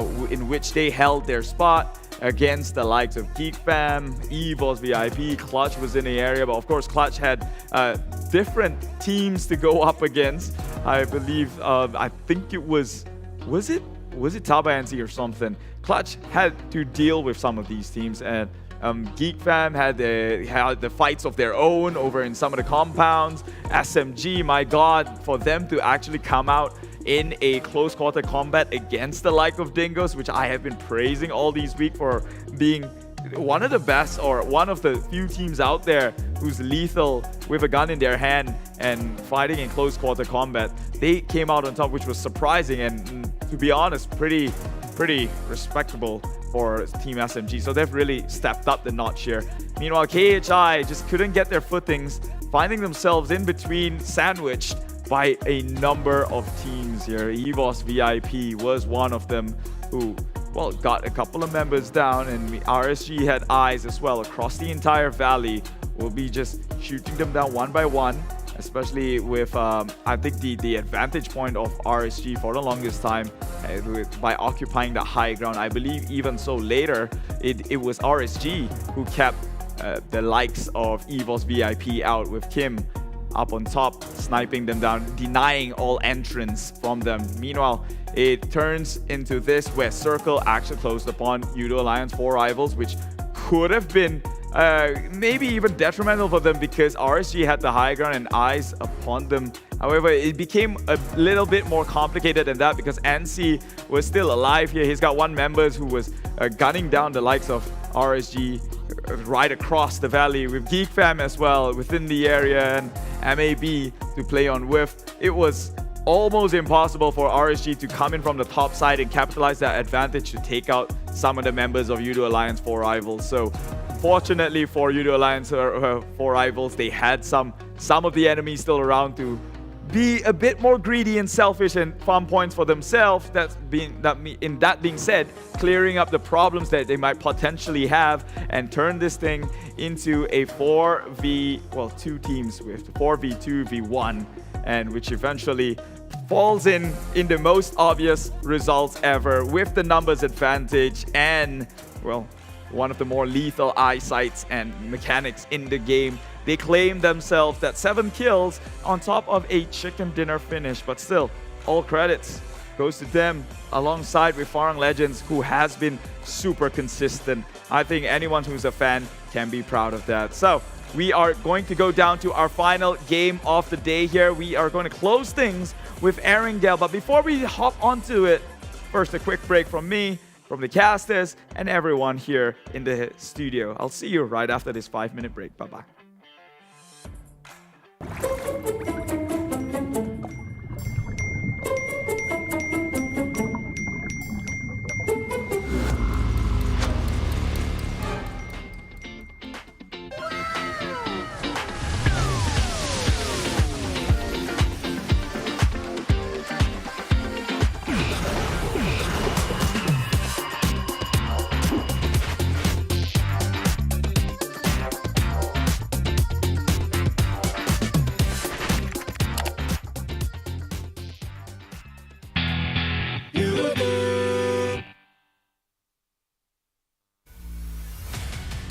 There will always be setbacks, but you just have to bounce back harder. GENEXUS, be resilient.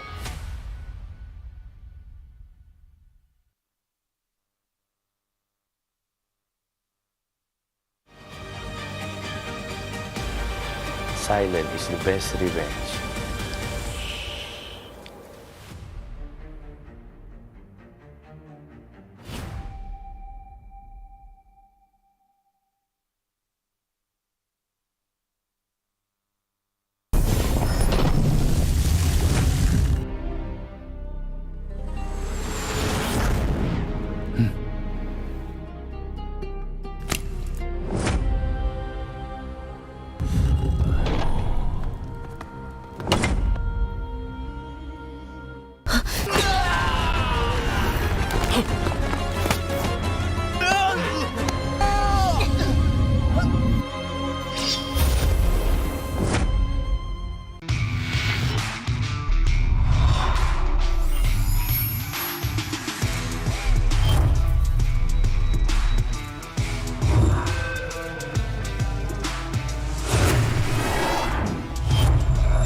From ordinary to extraordinary, there's a long way to cross. Whenever we lose our way, there's always a light that keeps us going. The light sparks from every young heart. It leads us to capture inspiration in ordinary days. It encourages us to seize the colors of sunrises after the darkest hours and create something amazing with it. We brought the magical color changing effect to life thanks to a dual layer chromic bonding process. Place the back cover under the light for just a moment and you'll see it go from a calming blue to a passionate red. just like the color changing of the sky during sunrise. Presented by RealMe Design Studio. A tribute to those who dare to capture the light. Realme 9 Pro Series.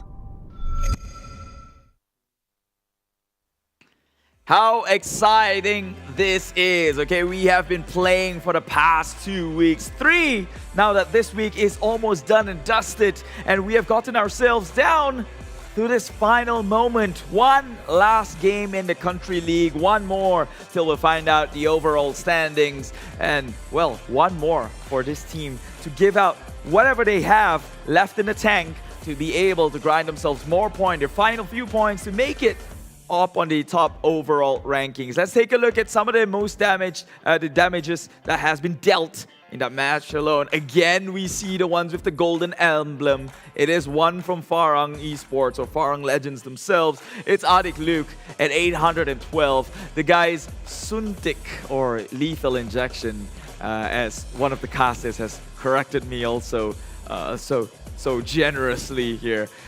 Finally, in fruition, we see it right now at number 1 spot at 812 damage. TABAH NC Magix did pull some sort of a rabbit out of his sleeves as he tried to get a better position for NC in their finishing here at 797. Meanwhile, RSG, they've got their shining moments as well, with Brian coming in at 648. And this is a new kid we're talking about. They could be next generation's superstar players. And we've seen how even Kim himself could fend off the entirety of EVOS from actually pushing within circle and gotten themselves a hefty amount of kills. So it is these 3 bases that's deserving up on the board here. Meanwhile, take a look at that. Farang Legends, my god. You know what they say, talent is only beaten by effort, and did Farang tried hard. 2,102 damage, only for 8 kills. Meanwhile, RSG, they got the better of the stonks here, only dishing out 1,876 damage, yet they have a better ROI with a 9 kills, 1 kill above Farang Legends themselves. Yoodo Alliance obviously comes in with an even matchup. You reap what you sow at 1,595 damage with 7 kills or eliminations secured on their side. And EVOS, although they bowed out pretty much earlier than expected, they did get 6 kills with only 575 damage being dished out their way. Now this is it, the last game of the day, which means Group A right now is going to be absent. Only B, C, D, E will be playing. Those are the teams that will be involved in this last match. And Group A is sitting out, which includes the unstoppable Farang Legends right now, which means their progress have now stopped. I believe it was 230 something points. RSG might have a chance, I think, if they come out with an incredible 21 elimination plus chicken dinner, they might be able to shoot their way back up to the top. And for the side of Farang Legends, the question will be, have they done enough? Have they done enough to maintain their spot towards the end of the game? Because right now, they will not be going anywhere in terms of points. We'll see in this one match alone. But I think this chicken dinner is going to go to the side of I think the RSG, right? The boys in blues themselves, because why? They are currently at number 2. They lost that crown of being at number 1, and they're only 30 or so points away from being at the number 1 spot. So, with the last game in their hands, they might be able to turn fate towards their favor, and it all goes down to the gameplay. And we've seen how this team has so far gotten themselves the most chicken dinners in this week, and comparatively to all their past few weeks. So they are also a team that is on fire currently. Now, this is going to be a decider round. After this match alone, no teams will be able to accumulate any points. So for some of these teams, or actually for all of these teams, it's a deciding factor. And it all goes down to the wire here. Make sure to scan that QR code, because this is PMPL MYSGPH Spring, and we've got all these intensity and suspense all going to be unraveled right in front of you here in Erangel. So, casters, please take this one away. Hello everybody, and we are back here with our last game already of the league, and I'm actually very sad and I am Sis Jenny. With me is Chuchu. Sad. So excited! Let's go to the last game. Back to Rangdale. We have to be really happy right now. We're down to the last game. But what's more excited? It's going to be none other than Realme GT2 Pro, greater than UCL Tech Trendsetter. Also, our PUBG Mobile this season partner, official smartphone partner, which push up the potential of all our youngsters, professional players with the best high-class products, and definitely really feisty. Look at that. Very beautiful. Very white. Lexus Jenny. So sleek. How can white be feisty? But Yoodo is actually more feisty than this because it's in red. So what they have to offer, they've got 5 GB of high-speed data, and if you're using it for PUBG Mobile, even though it's the last day, they are giving you 20 GB extra. So you got 25. I mean, like that 20 gig of data you can actually use quite some time, not just today. So you still can sign up anytime you want. Not because like, hey, it's already the last day and last match now. If I sign up now, I can't play anymore. Right now, you can play anytime you want, okay? But speaking of which, next one, your favorite map, Erangel. Like I said, so excited! How do you feel about this?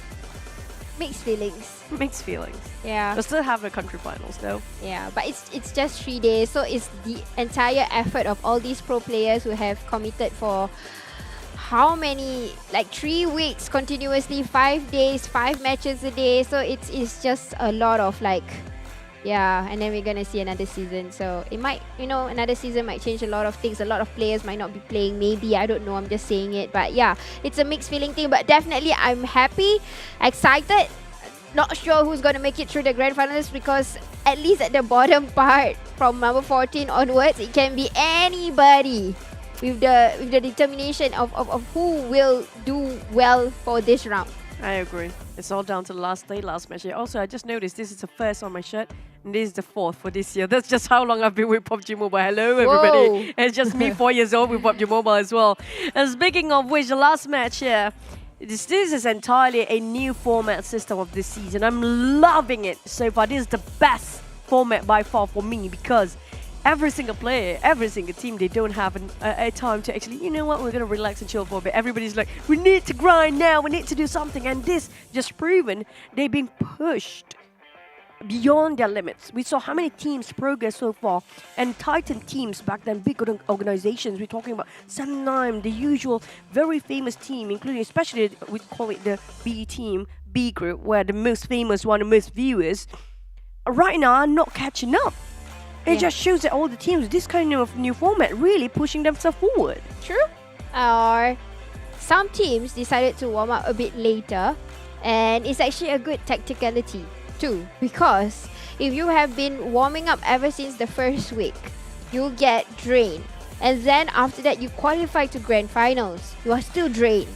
So for teams that has been failing or not showing the best, and they will try to show the best when we fly over to Erangel, they will come up strong for grand finals. That's true. And also, you know, maybe they are hiding their secret rotation or strat. Maybe not showing everything here because we do know this is a league, but do put yourself in mind. We have the individual awards. We have every single placement awards as well. And every single is being rewarded based on the entirety, including the league, not just the playoff. So the players have a lot more at stake than just to put everything at playoff. If they want to show it, show it now. The last match, the last game, the last day of the league before into playoff. We're walking down from outskirts of Gaka out to its downside of Commission. Yeah, I kind of chuckled a little bit because I saw Almighty draw. I don't know where this troublemakers is going to be right now. I'm sorry I'm calling you guys troublemakers. We are from the same country, but you guys are doing the right thing this time because, you know, this is the time where you are going to test whatever you've got for your CQ season, whatever, and it seems like you're going to disturb Team Secret. Oh, I'm glad it's not Team Park again, honestly speaking. But hey, I mean, like, why not? Because they do know that Team Secret always taking over Gatka. And this is just, you know, we've got nothing else to do, we've got nothing else to lose. Might just have a bit of a fun. and, you know, they might actually surprise us if they can actually turn things around against Team Secret. Oh, but hey, your circle, you want to see them, right? Yep, but thing is, are we looking over SMB circle again? Because if you look at around here, it's like 30% of land only to work on the second phase. Now, that deduct quite a lot of numbers of what's going on. Ooh. EVOS. And suddenly KHI is here. Yep, it seems like a lot of clashing Oh, going wow, on. wow, KHI wow. in school. Wow. Who gets schooled there? That's the bigger question. Oh wait, I think they're actually looking at the bonus point because EVOS is one of the teams that is quite risky, similarly to KHI. So they're doing something here. They're trying to eliminate their best ability team. And Homebois is already eliminated. Yep. I have to say KHI Hey, kind of two in of them. Kind of a rough spot. They lost heavy casualty. Only two remaining members, Homebois and also, if I'm not mistaken, it's going to be Demigod that finish off straight away. Left with only Ranked. And also, I think it was H2R remaining. RSG on Milta area. It's okay. But KHI, they barely make it in. If they walk this out, they botch this, it's going to be a bit of a problem. Yep. It is a bit of a problem because Keith has their vote. It's down to Keith now, huh? And when it comes to the final game, it's all Keith to blame for. Like, nobody else. But he has been getting it right. Like, you know, Farang didn't had a chicken but had a draw. Then after that was a safe pick, Keith. You're picking the top two for the eliminations. And they're just playing safe, you know. That's not prediction. It's just, I'm going to pick the strongest there is in this game. That's it. Ooh, but look, Team Hug has a clue and already spotted RSG crossing in. So I think they're about to do something here. They're going to follow till RSG. Everybody's going into Novo. I mean, the military-based island.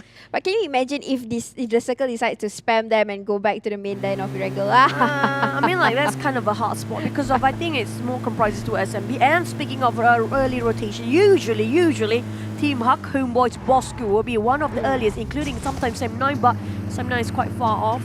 Hi, cool. That's a... Yep, there you go. So these three teams definitely will get into the center of SMB as fast as they can. And TABAH MC might be one of it as well. If we're looking over the usual teams that coming in the center of SMB. So, yep. Yeah, so they will loot and Team Bosskur, just like what you mentioned, Chu, they are making their way, probably crossing over to the island first, and yep, they will. Yep, they do. Hey, but it's easily entertained. Oh, okay. I thought they're making a long rotation, so this is like the bridge already. And Almighty, where are you going? I don't know. Where are you Seems going? like they couldn't find Team Secret. They couldn't find. They tried to find Team Secret. They're even scoping out. But where is Team Secret? They lost. Yeah, probably. Or they kind of went there to take vehicles. But how in the world did Ares got M4 already well equipped? So probably they were looking for Team Secret also. That side of KHI, I think, get really south for them. They hope that they can turn things over to fighting, taking a fight against EVOS VIP. But instead, they got chucked out instead. They got really choked down.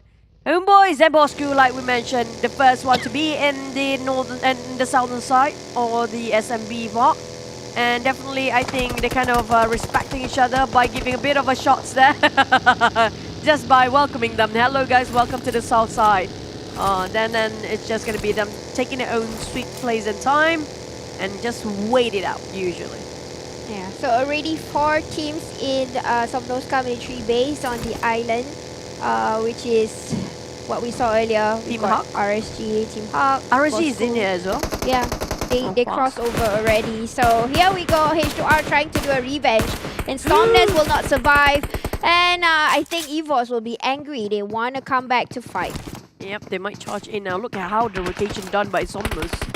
H2R taking a whole high ground, making sure he can see whatever going through and what moves for EVOS VIP. But Ranked trying to cover the other side as well. But in the meantime, EVOS, are they taking this fight or not? Because they're contemplating for a bit with AKM in their hands and Ray's already cooked up the nade. Maybe just holding out the nade, not cooking up yet. Then pull the pen. As they're opening up the smoke, maybe they try to slowly push forward here. Yeah, they definitely need to rethink fast because, wait, hello. Oh, Almighty, the 5th team is in SMB. I'm just counting the number of teams that is inside. You know what? Nasty will do a chase. Yep, they seems like having fun there. Iron Pro being chased tail by Nasty, and now Nasty saw him going through, but Jerome is coming in as well. I do see TABAH and NSEA around the corner as well as the other teams, but Homebois gritting up, park themselves, Ares. Oh, but Iron Pro got separated from the rest of the team. This is a bit of a problem for Homebois. Let's chase teams. This is what Almighty is trying to do.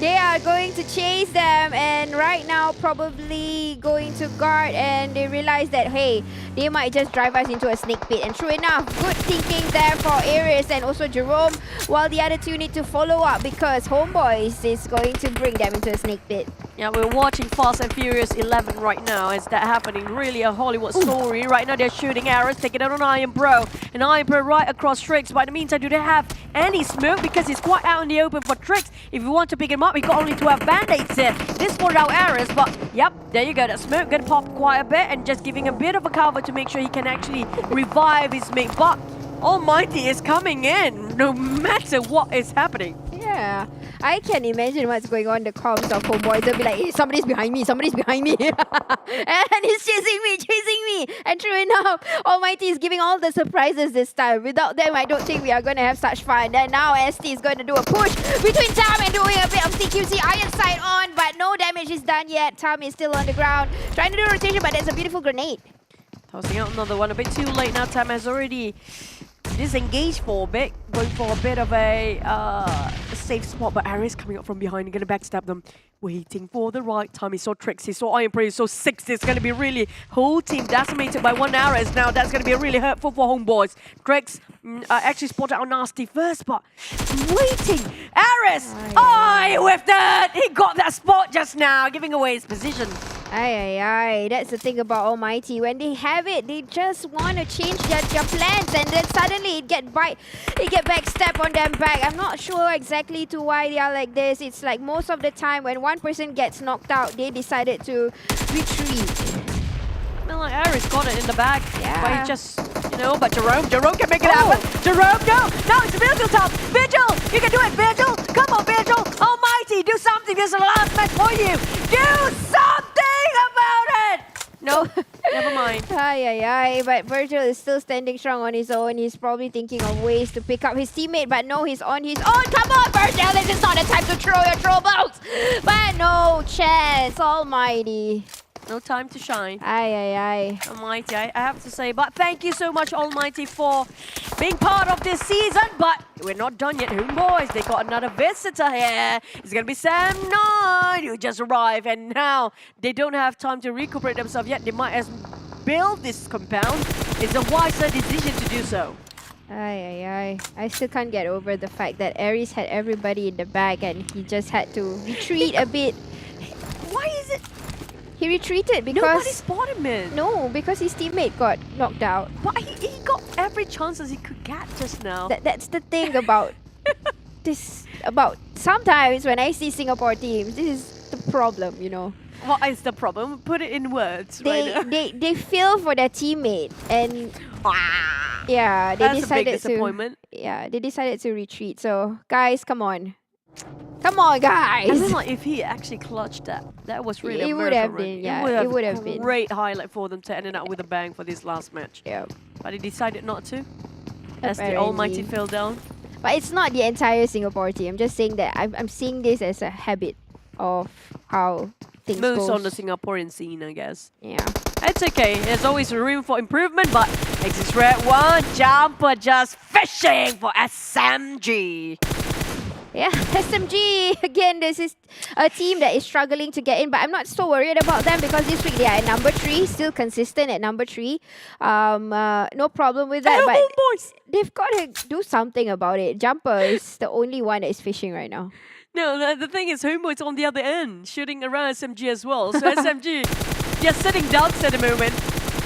From the back, from the front, from the left, from the right. There's always somebody hating is there as well. And Team Secret just arrived. They want a bit of, SMG too. Like, why not? Everybody get a bit of SMG pizza moment, yeah?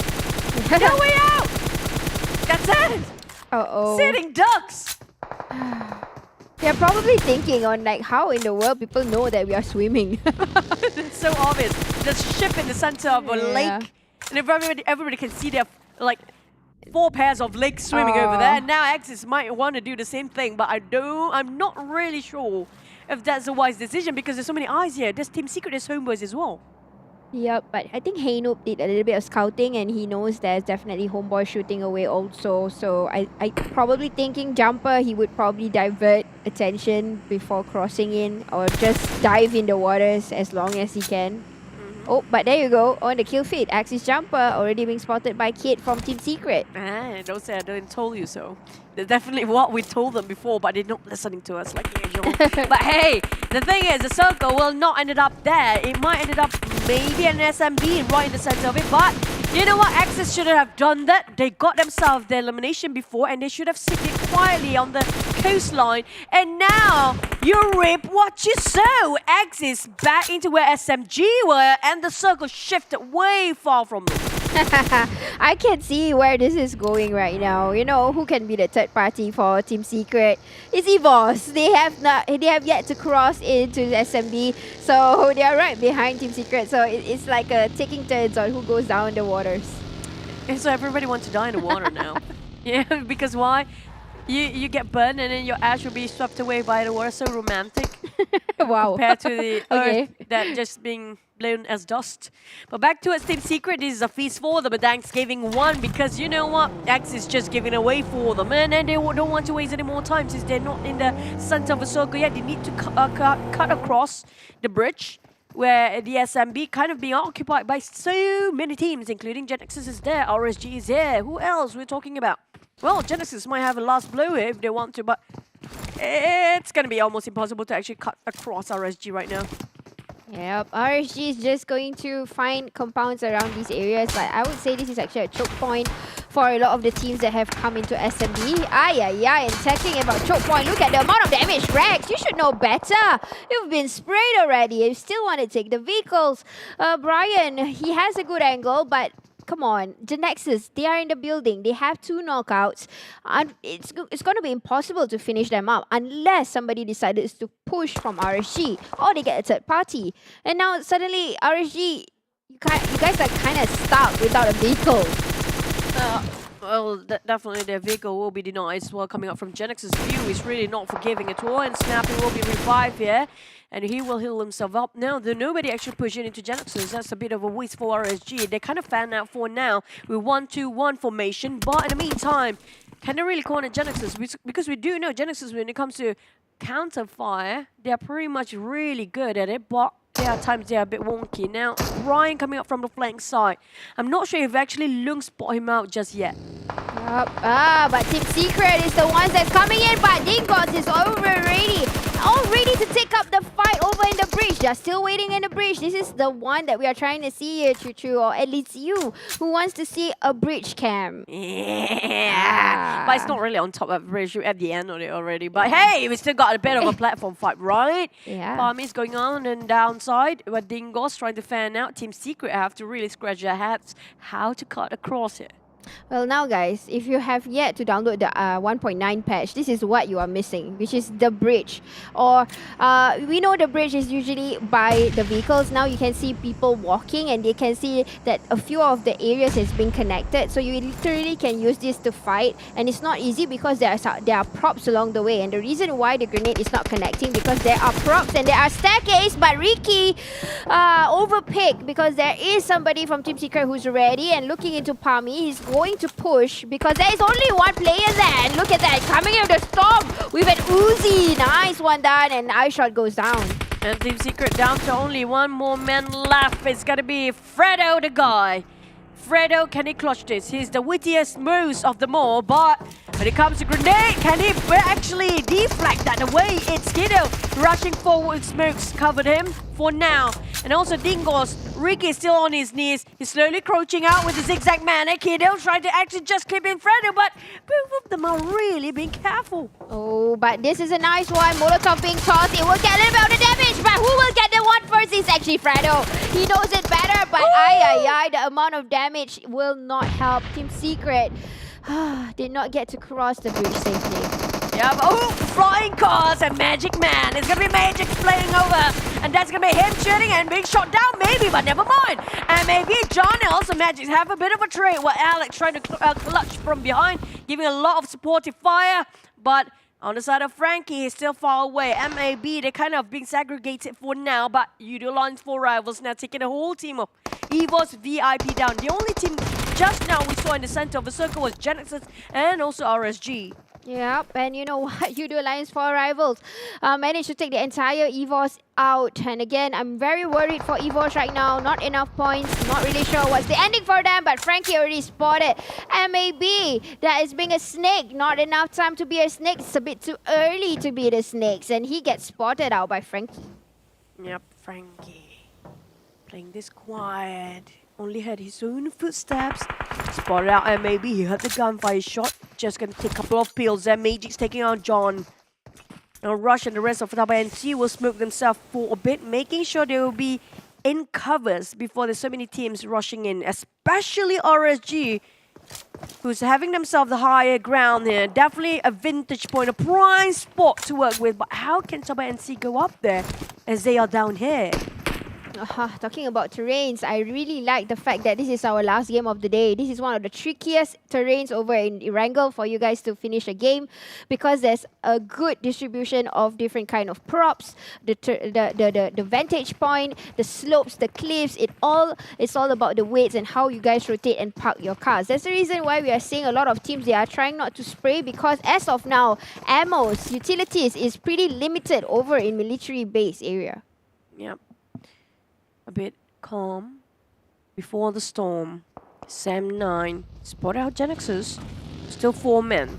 Sam9 is 4 men as well. Now all they need to do is be at the center of it. We do know RSG on the other side. And northern side wise, not too much to handle. But Dingoz spot out MAB. They're spreading out and really dominating, capitalizing on the southwest of the circle. Well, we do have GENEXUS right beneath them. Now, that gunfire shot definitely giving away the position for now, but the circle will pop again. Who gets it with 10 teams remaining? I'm kind of realizing that this circle is similar to the first week circle. It kind of trying to tell us that this is how we started, this is how we're going to end. And in fact, look at that next circle, Choo Choo. This is no mercy at all. And the ones that is on top of the vantage point is Dingoz. Are they the ones going to bring the chicken dinner home? Because that's how they started. And if this is going to be the circle and nobody's going to come up to that vantage point, there's a high tendency that it will be Dingoz. I'll have to wait and see then. If it really happens that way, sometimes what we predicted, we just go haywire at the last minute. We're not Keith, just saying. But hey, GENEXUS, hey Keith, come on, keep it cheering for a bit. And this is the last match already, man. But RSG, really just taking their own time. GENEXUS, they have a bit of a doubt to move, because one, the moment they jumped out, they'll be fired against, I think it's going to be maybe Dingoz, and also RSG. But here comes RSG start to move first with one grenade being tossed over, but Dingoz is quite too far. They won't hover around the view here, but Bosskur taking on Yoodo lines for rivals. Yoodo lines for rivals, they couldn't survive this one, but Team Hugs coming in strong with MAB. MAB getting out into the lobby with 0 elimination points. I'm not sure if that's enough for grand finals at all. Rinsky is the next one being spotted by NC. The people that is coming into the circle, they're trying to wash away Team Hug. Again, this is another team that is worrying, and they're going to do a crash with leaving Haikul only. So risky. Haikul, you're the only man to stay alive, and it's going to be a possible clutch. Oh, Magic trying to do the wonders! That's the end of Team Hug with Magic's the magician. And I remember he made some magician tricks in front of me and they work out quite right as a magician. He failed to do so, but this time it's not a fail and not disappointing for the side of TABAH NC. RSG now still having a stalemate against GENEXUS as well. We have Bosskur now joining in the fray, hamming GENEXUS in between. I'm quite sad to see Team Hulk because I don't think that's enough. But anyways, guys, GENEXUS with Bosskur over in the compound. Naoki already being knocked out by the person that is trying to be the eagle eye outside. But GENEXUS not going to make it easy for them. But our boy crashing in, and he will be the last person. What just happened? Yeah, Bosskur, this is going haywire. We're talking about them rushing into, taking a fight into GENEXUS place or dominance, but seems like they still have this in control with only Psycho versus Snappy. RSG decided to step in now! No! Bosskur and GENEXUS! This is a done deal for them, and RSG is winning this. Okay, something, I don't know, I just see something is not right somewhere. But anyways, Psycho have to take on his own because he can't do a revival for as far, so he has to stay alone here with the entire RSGs coming in strong again. They are in top 5 right now, RSG. They push up together. In fact, they don't even have to do that. Grenade just landed into Psycho and he got eliminated. So honestly, that compound, it was just too fast. No, it's just RSG doing RSG thing. You know what? We're gonna stand out for a bit, wait GENEXUS to be actually rushed by another team, and we take the advantage. It's not just RSG things. But back to a Sam9, down to 3v4 with TABAH, and she's still in the fray. They're fanning out as a 4 here. And this is gonna be RSG Rex at the back line. The rest of them are quite far from him. And TABAH spawned him out first. Dingoz spawned out Sam9. Now who will they pick for the fight? As Sam9 did see the cloud of smoke right in front of Dingoz. They want to actually corner them, and it's going to be shot down by TABAH. Unfortunately, the circle shifted and TABAH is the first people to be in the circle right now. This is almost similar as yesterday's circle, how we ended things. But you know what? Ricky is saying, no, I want to try and take the last chicken dinner because I had the first one. Now coming in very close. Ricky decided to bail out on his decision. He could have gotten stone earlier if he would have just focused straight. But then again, looting is more important because this is the last circle. We are looking into 4v3, v4, v3. It's quite an even, Steven. Down to 4, they say. 14 players alive. Dingoz start to move in a very straight manner. But Sam9 will be spotted out by TABAH, who got himself all the white view. What a nice view coming over from TABAH. Dingoz and Sam9 have no idea what's going on. But Dingoz and Sam9 is just keep it going. But the one winning this, the one that didn't spot out from afar. TABAH can have this in the bag with Dingoz eliminated. No, never mind. Dingoz 5 eliminations so far with only 2 remaining. But TABAH, nobody pick a fight against them. Because TABAH, they managed to get into the circle first. RSG just came in, so they have no idea of their surroundings. They're trying to get information. They're trying to get a good place. So it's definitely hard, but that grenade was premium. When they ran in together, Magic's ALMGHTY decided to bail out first. They probably try to heal up, but then again, Dingoz is waiting and making it hit harder for RSG. And now they divert the attention towards TABAH, but the one that didn't spot it out will be Dingoz next. This might be the Australian puppies winning it. 2v2, never mind, they revived themselves at 3. This is just gonna greater odds for Dingoz to win this in the bag. Spray, what a beautiful crosshair, but it didn't connect in the last minute. Pumice kept the pressure on. Oh, RSG down to 1 man here. But NC is doing a beautiful job by keeping quiet, letting them spray and spray and spray. RSG suddenly outnumbered. But I told you so, guys. I told you, I saw Dingoz on top. This might be their chicken dinner, and call me jinx or whatever. I've seen it all. I think this is the time us casters and analysts will claim us all. She claimed for Dingoz. Keith claimed for RSG. I claim for TABAH. So each of us get one team here, guys. But for RSG, sorry to say, Keith, it's really down to 1 for 1 person, yeah. But for the side of Dingoz, they tried to rotate all over. They got the circle for Dingoz. But the others, TABAH, they got a bit of a higher ground, but it's just too far to reach the circle. Yep, they definitely have to crash into the circle. Ricky has got them waiting already. Pumice is right behind to give the support. And the sprays has already happened. And it is coming in. The damage is being done. But Ate here being spotted by NC. They are crashing it first. Ricky needs to be the next person. This is not looking good. Pumice needs to be the rest of the men. Ow, that rotation did not happen nicely, or the formation at all. The Magic's doing the wonders here. Finish off straight away. But Pumice is behind him. Now TABAH have the most men right now. Frankie trying to work around with Magic. We look on the other side for RSG. Dingoz, the last remaining member, still in the center of a circle, and ALMGHTY trying to read things out. They're quite in the straight line for TABAH, but Pumice might be the bane for them. Nobody's spotting Pumice yet. Laxbot, everybody's looking at the wrong way.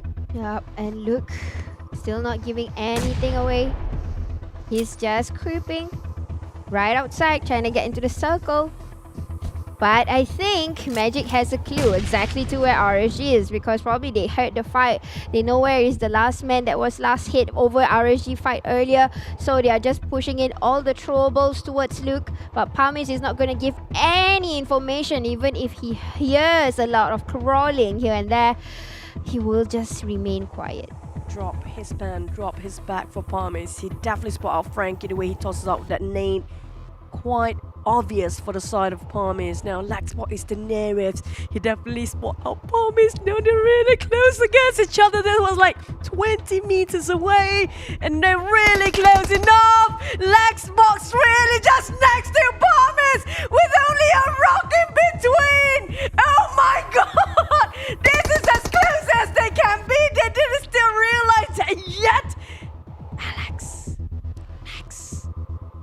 Pamis.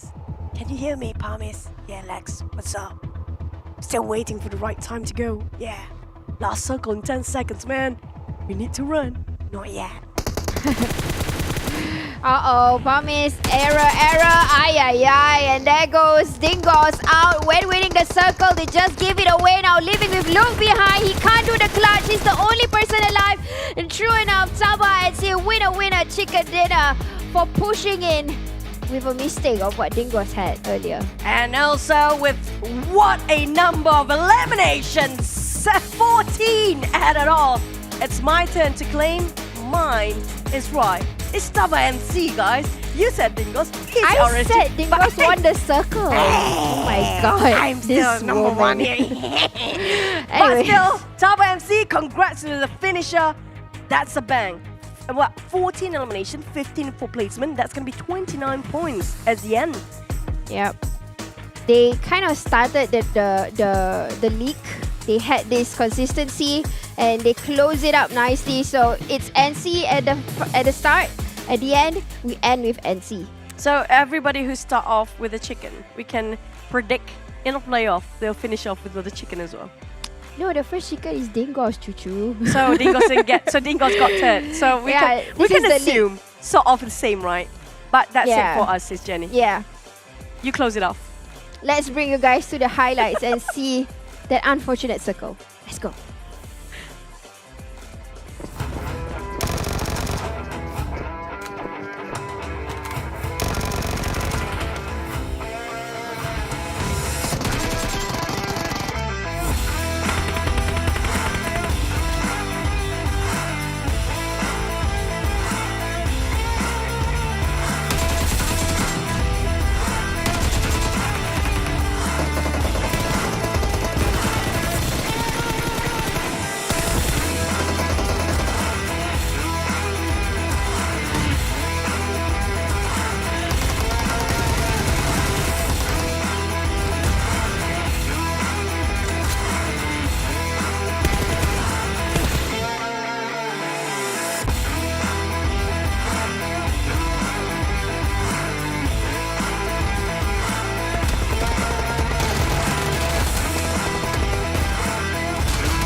Yes, so close, but yet so far for the boys in blue. Did not get the winner chicken dinner as I predicted them to do so, but they got pretty close. However, one of the themes that is reoccurring here today for the entire day of day number 5 here in week number 3 is that it is the rise of the underdogs. We've seen how Farang Legends consistent through and through. I think at least 3 out of the 4 games they played, they ended up in the top 3 positions. And TABAH NC, another one of the underdogs here, finally making a stance towards the end of the day. This is the PMPL MYSGPH Spring, all brought to you by PUBG Corporation, Tencent Games, Lightspeed and Quantum Studios. And my God, was that a treat. What a way to close the day, or the entire country league, that with a circle hard shift down south.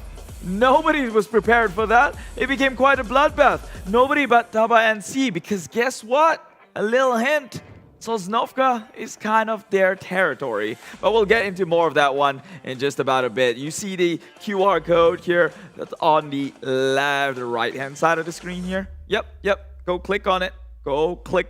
And, well, let us know down in the feedback forums. Tell us, what do you want to see more here from the PMPL show, I would say. The night show, since we always start broadcast at around 6 p.m. onwards. So, what do you want to see in the future? What do you like about it this season? And how can we make things better so you will maintain your engagement rate, maintain, what's this word? Was a back and forth, a relationship with the show? How do you make it so enticing that you wouldn't even want to hit pause on, right? Let us know down in the feedback form. That's why it's there. It can be as simple as maybe cut a little, make Keith's airtime a little bit shorter because he's a bit too mouthy and a bit too lengthy at times. But hey, call it a blessing and a curse, they say. And talking about blessings, it seems like RSG, they still, despite the odd circle that we have in this final game, they still make it up into the top 2 position, which means the question remains, is it enough? Is it enough for RSG to finally overtake or reclaim the title in the number 1 spot, which they have been holding for the majority of this week? Can they surpass Farang Legends? Have they accumulated more than 35 points at least, on a minimum, to take that number 1 spot? I guess we'll find out once the stats are all on the screen. For now, I hate to tell you this, but it's all suspense here. And, well, one thing that's no surprise and no suspense needed is that Team Almighty, more likely than not, they are probably, well, I'm not even going to say probably. Let's just call it as it is. Maybe they're not going to make it to the country Grand Finals. Straight up, right? Let's be honest about things. Although my math is bad, but they've been down in the bottom in week number 1. That sort of performance trickled over to week number 2, and comes week number 3, still too soon, down in the 20th position. And so I think it's about more likely than not we're bidding farewell from Team Almighty from the country Grand Finals. But always a pleasure to have them here. They are representing the SG region, and we hope that they will continue to fight on comes next season, because it wouldn't be a PMPL MYSGPH without a team representing SG. And so we look forward to that one, but this adventure has yet to be wrapped up here. Not done and out just yet. These teams, the top 16 teams, will have a chance to move over to the country grand final, in which they will play for the upcoming PMPLC championship. Big deal in the Southeast Asian region here, where you're going up against the likes of the giants from Indonesia, Bigatron, Red Aliens, or maybe even all the teams from Thailand, like the Infinity FaZe Clan, to say the least here. Very, very scary competitors, but of course, we'll worry about that obstacle when we actually get to that road, that point of the road. Right now, it stays in the MYSGPH region here. KHI Esports, newcomer into this league.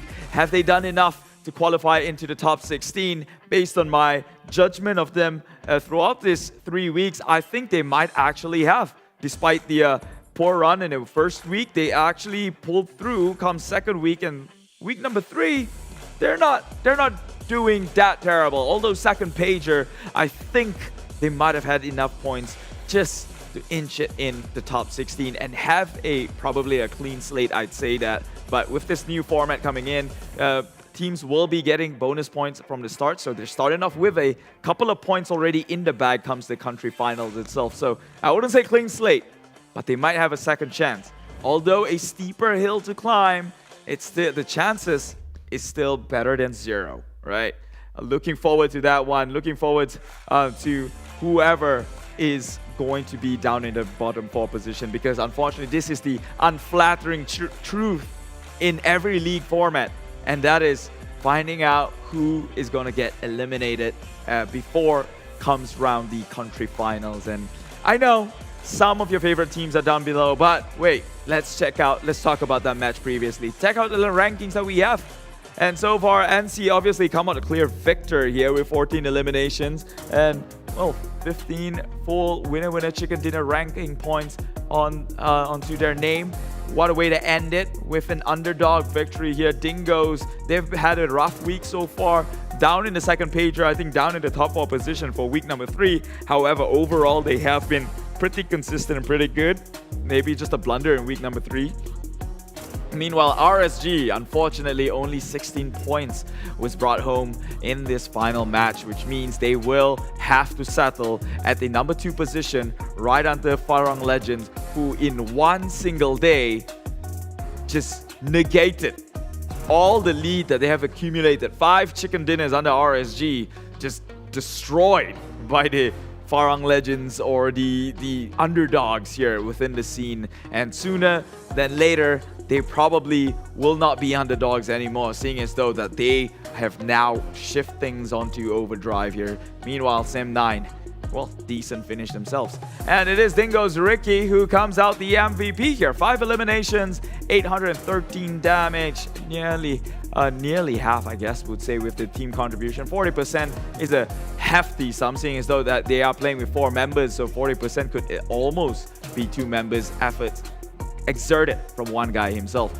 3.7 MVP points, 101 meters as the longest elimination distance, which is rather impressive. It is Dingoz Ricky, who, fun fact by the way, used to be in Farang Legends.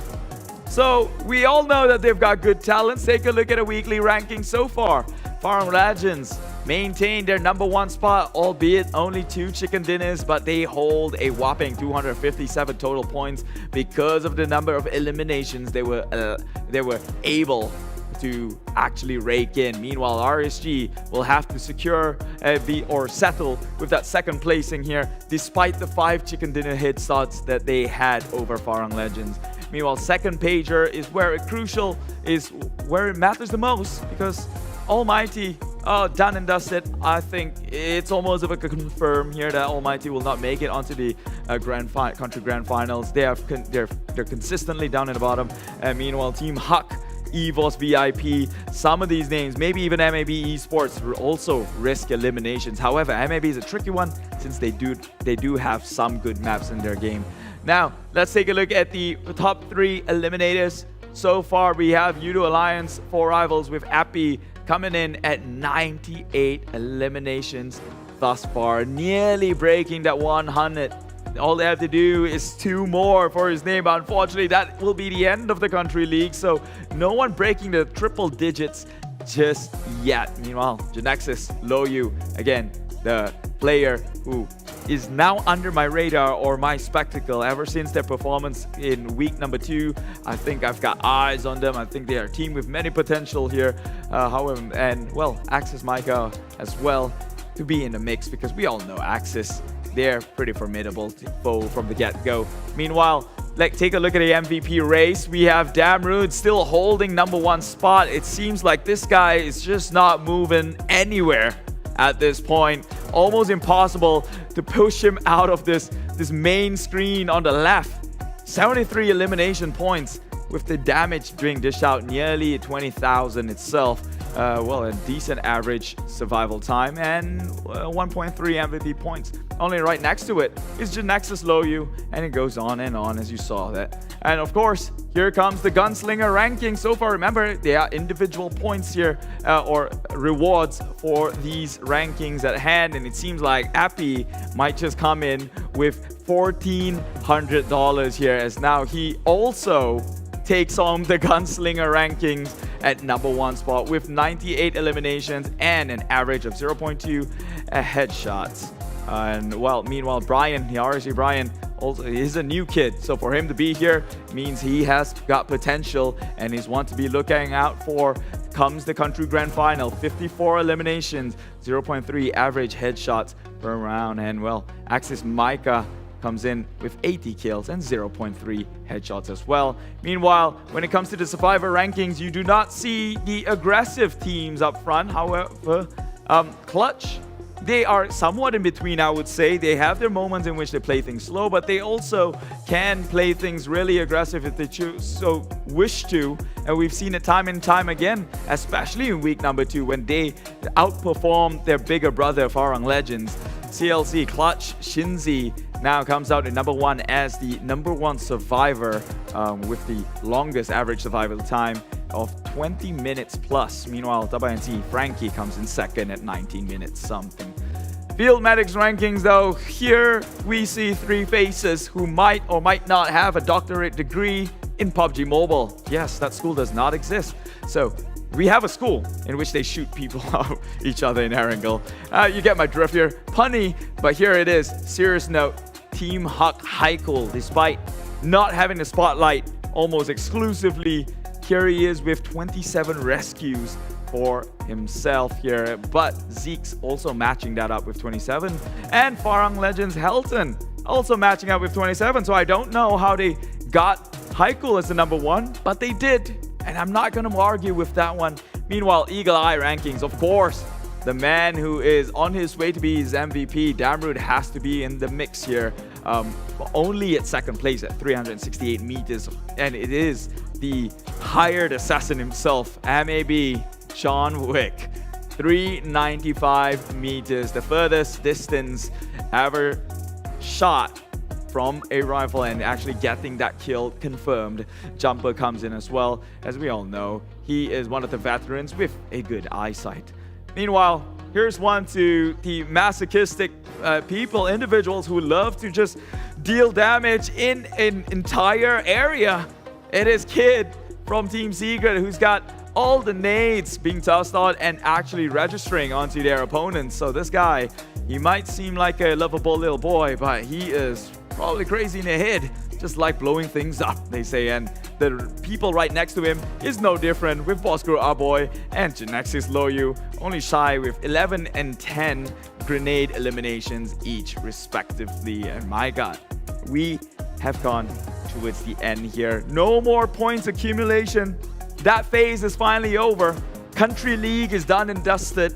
And let's see how that winner chicken dinner has been, well, earned in this map. TABAH recognizing, I mean, the flight path was close towards center, if I'm not mistaken, but they do play over at Sosnovka, so this kind of works in their favor as they took vehicles and drives all the way down to the military base itself. Obviously, not many plays down in the bottom, so this kind of gives them a lot of advantage being the first movers, and they had quite a decent lead to start on with, but the bigger advantage is that they don't have to go through choke points, in which most of the other teams have suffered trying to do so. We've seen the likes of Team SMG, who so desperately needs every game to go right for them, end up swimming with the fishes and still swimming under gunfire as they got sandwiched between Homebois and Axis themselves. Axis, on the other hand, also got shot down by the water coastline as well, with Homebois being perched up on the top.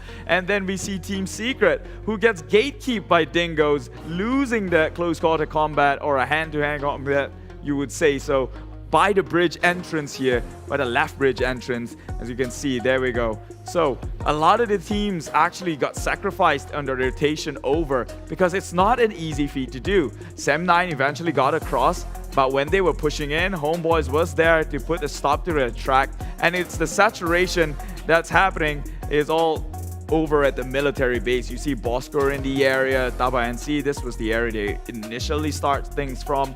Yoodo Alliance, 4 rivals was there. So for Yoodo Alliance to be not able to push on through was a feat to be talking about. Meanwhile, GENEXUS, this was quite the highlight moment here as it looked like it was going to go either way, right? I believe GENEXUS was, I think, up against another team. Was it Bosskur? I might have to recalibrate on that thought. But I believe they were up against another team in which eventually RSG came in to clean up after they were done. And, well, it was just the cleanup crew at the end of the day here. However, with TABAH NC, look at the position they're in. The only one well within circle, everyone else on the outside. RSG being the only member left, he could not do much but wait and hold their ground for as long as possible, because RSG actually came in circle right next to TABAH NC, and I believe TABAH NC wiped majority, 2 players of RSG itself, leaving only, in the end of the day, just living to play this final circle. Dingoz obviously had their moments here. It looked like Look could have come in as a thorn to either one of these teams. But, well, when it comes to the 3-way standoff, just to echo Sir Cloud, one of the casters, he says, in a 3-way standoff here, the first one who moves is the one who pays the price. And I believe it was Dingoz right next to the rock who started shooting out forwards. It was RSG who started shooting, which revealed his location, with Panis, I think, behind the rock, and eventually they focused fire on him, allowing TABAH NC to just come in, knowing that there were a fight between these two, and just clean everything from then on. And, well, that was how TABAH NC got their winner chicken dinner. Although you may take some credits away because it is a very hard circle, but a win's a win no matter what. And we have that champion, or that winner, up on the line right now. It is going to be an interview with TABAH NC. It's Magix on the line. What's going on, brother? Hello? Hello. Alright. Alright. So you nak I rojak ke? You nak I full English? I rojak is better. Okay. So just for the international viewers here, I'm going to be mixing up my languages here and translating one for you. So, first and foremost, okay, subjek pertama, one question. Soalan pertama. How would you rate your performance for this week? Kalau you boleh judge you punya performance pada minggu ni, how would you rate it? Dalam skala 1 ke 10, from 1 to 10. Saya rasa untuk TABAH NC untuk minggu ni, saya rasa skala tu mungkin 6 atau 7 lah, sebab kita orang memang banyak tusun lah rasanya. Tak ada momentum lah macam week yang lepas, minggu yang lepas. Okay, so Magic says that this performance that they have for this week is relatively less compared to the weeks they had before. So he would rate it around 6 to 7. Now, so the next question I have, kamu dapat chicken dinner yang paling terakhir. Apakah suasana yang ada di gaming house bila momen tu terjadi? Kita orang memang, kau lah, meraihkan chicken yang terakhir dalam Liga PMPL Season 5 ni. Memang bangga gila lah, sebab kita orang pun tak banyak poin kan minggu ni. So dengan chicken yang terakhir tu menutup tirai Liga dengan lebih baik lah bagi TABAH NC.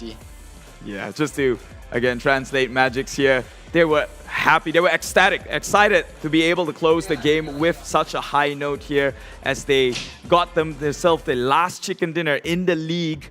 And well, it is a high point for this team because they've had quite a rough week for this week number 3. Now, sekarang ada kemungkinan TABAH NC, I think kemungkinan yang besar TABAH NC akan masuk ke dalam peringkat Grand Finals. What is your strategy then? InsyaAllah kalau kita orang berjaya lepas ke Grand Final ni, tim-tim kat luar sana kena hati-hati sikit lah, sebab secret weapon kita orang belum lagi dikeluarkan. Masih lagi disimpan untuk Grand Final. dan mungkin akan lebih agresif lah. Okay, just to translate again for the final time here, TABAH NC and Magix, he mentioned that if TABAH NC makes it onto the grand finals stage, you have to be careful because guess what? Their secret weapon has not yet been revealed. They have more tricks in their sleeves, and being a magician, I believe him, so I think they're going to come in even the more aggressive, and I am here waiting for that one. Thank you for this interview, TABAH NC Magix. Thank you for the everything. Good luck for the entire team, and good luck, and hopefully you guys make it onto the grand final. Okay, thank you. Bye. Bye-bye.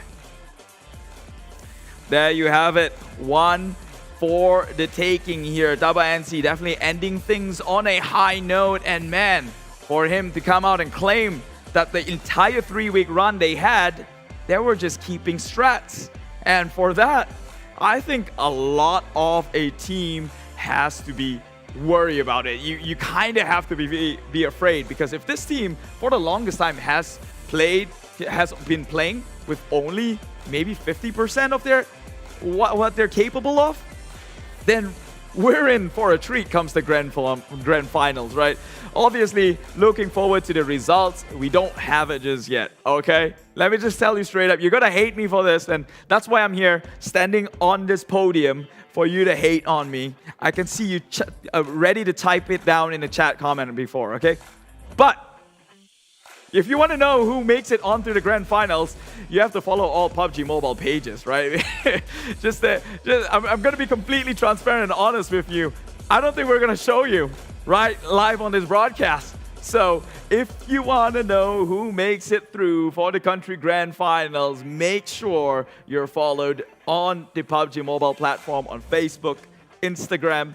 I think they got Twitter, YouTube, and TikTok, because that is where the official final reveal is going to be. You're not going to hear it from me, even if I tell you so. Yeah, I don't expect you to believe it, because my math is pretty bad. And yeah, just take whatever I'm saying with a grain of salt. And hey, if you're furious about it, if I've led you this long for results and you've been waiting for it, you can go ahead and type it down in the chat, or channel that anger someplace else. The QR code you've seen around, or even the link of the feedback form on the comment section, go over, go click on it.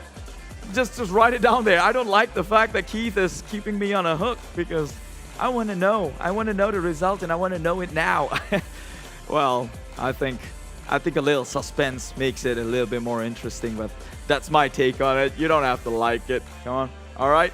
So, one of the questions I have in my head, Team SMG, where did they finish? Last I did the math, again, take it with a grain of salt because I'm bad at it.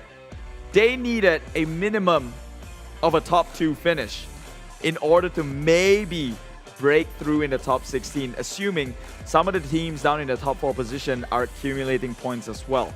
Now that can still be changed, because we don't know what the overall performance is. No one's tracking the micros of each and every one of these teams. But Team SMG has been doing great this entire week, and they, down in the bottom 4, might have a chance to break up on top. The question is, who is going to go down in place of them? But let's take a look at the next matchup here for the next matchup that we're going to be playing, which you will have zero idea on which group makes it through, because this is going to be obviously the country grand finals with Sandhawk, same old map rotation, but no teams yet to confirm in this space here. So, well, I don't think I have to remind you, it's going to be Sandhawk, Erangel, Miramar, and Erangel. But like I said again, hey, you can hate me all you want to, but the results will be officially out on all PUBG Mobile platforms. Why don't you just follow them there, okay? It's much easier. Get the updates probably in the near future. And, well, this was the PMPL MYSGPH Spring. This was the Country League, and we have wrapped things up for the day. Huge shout out for the PUBG Corporation, Tencent Games, Lightspeed, and Quantum Studios. But again, I'm going to leave you on a hook, keep you suspense, wait for the update on the official results for who is making into the grand finals. For now, I'm going to wave you bye-bye. Good night.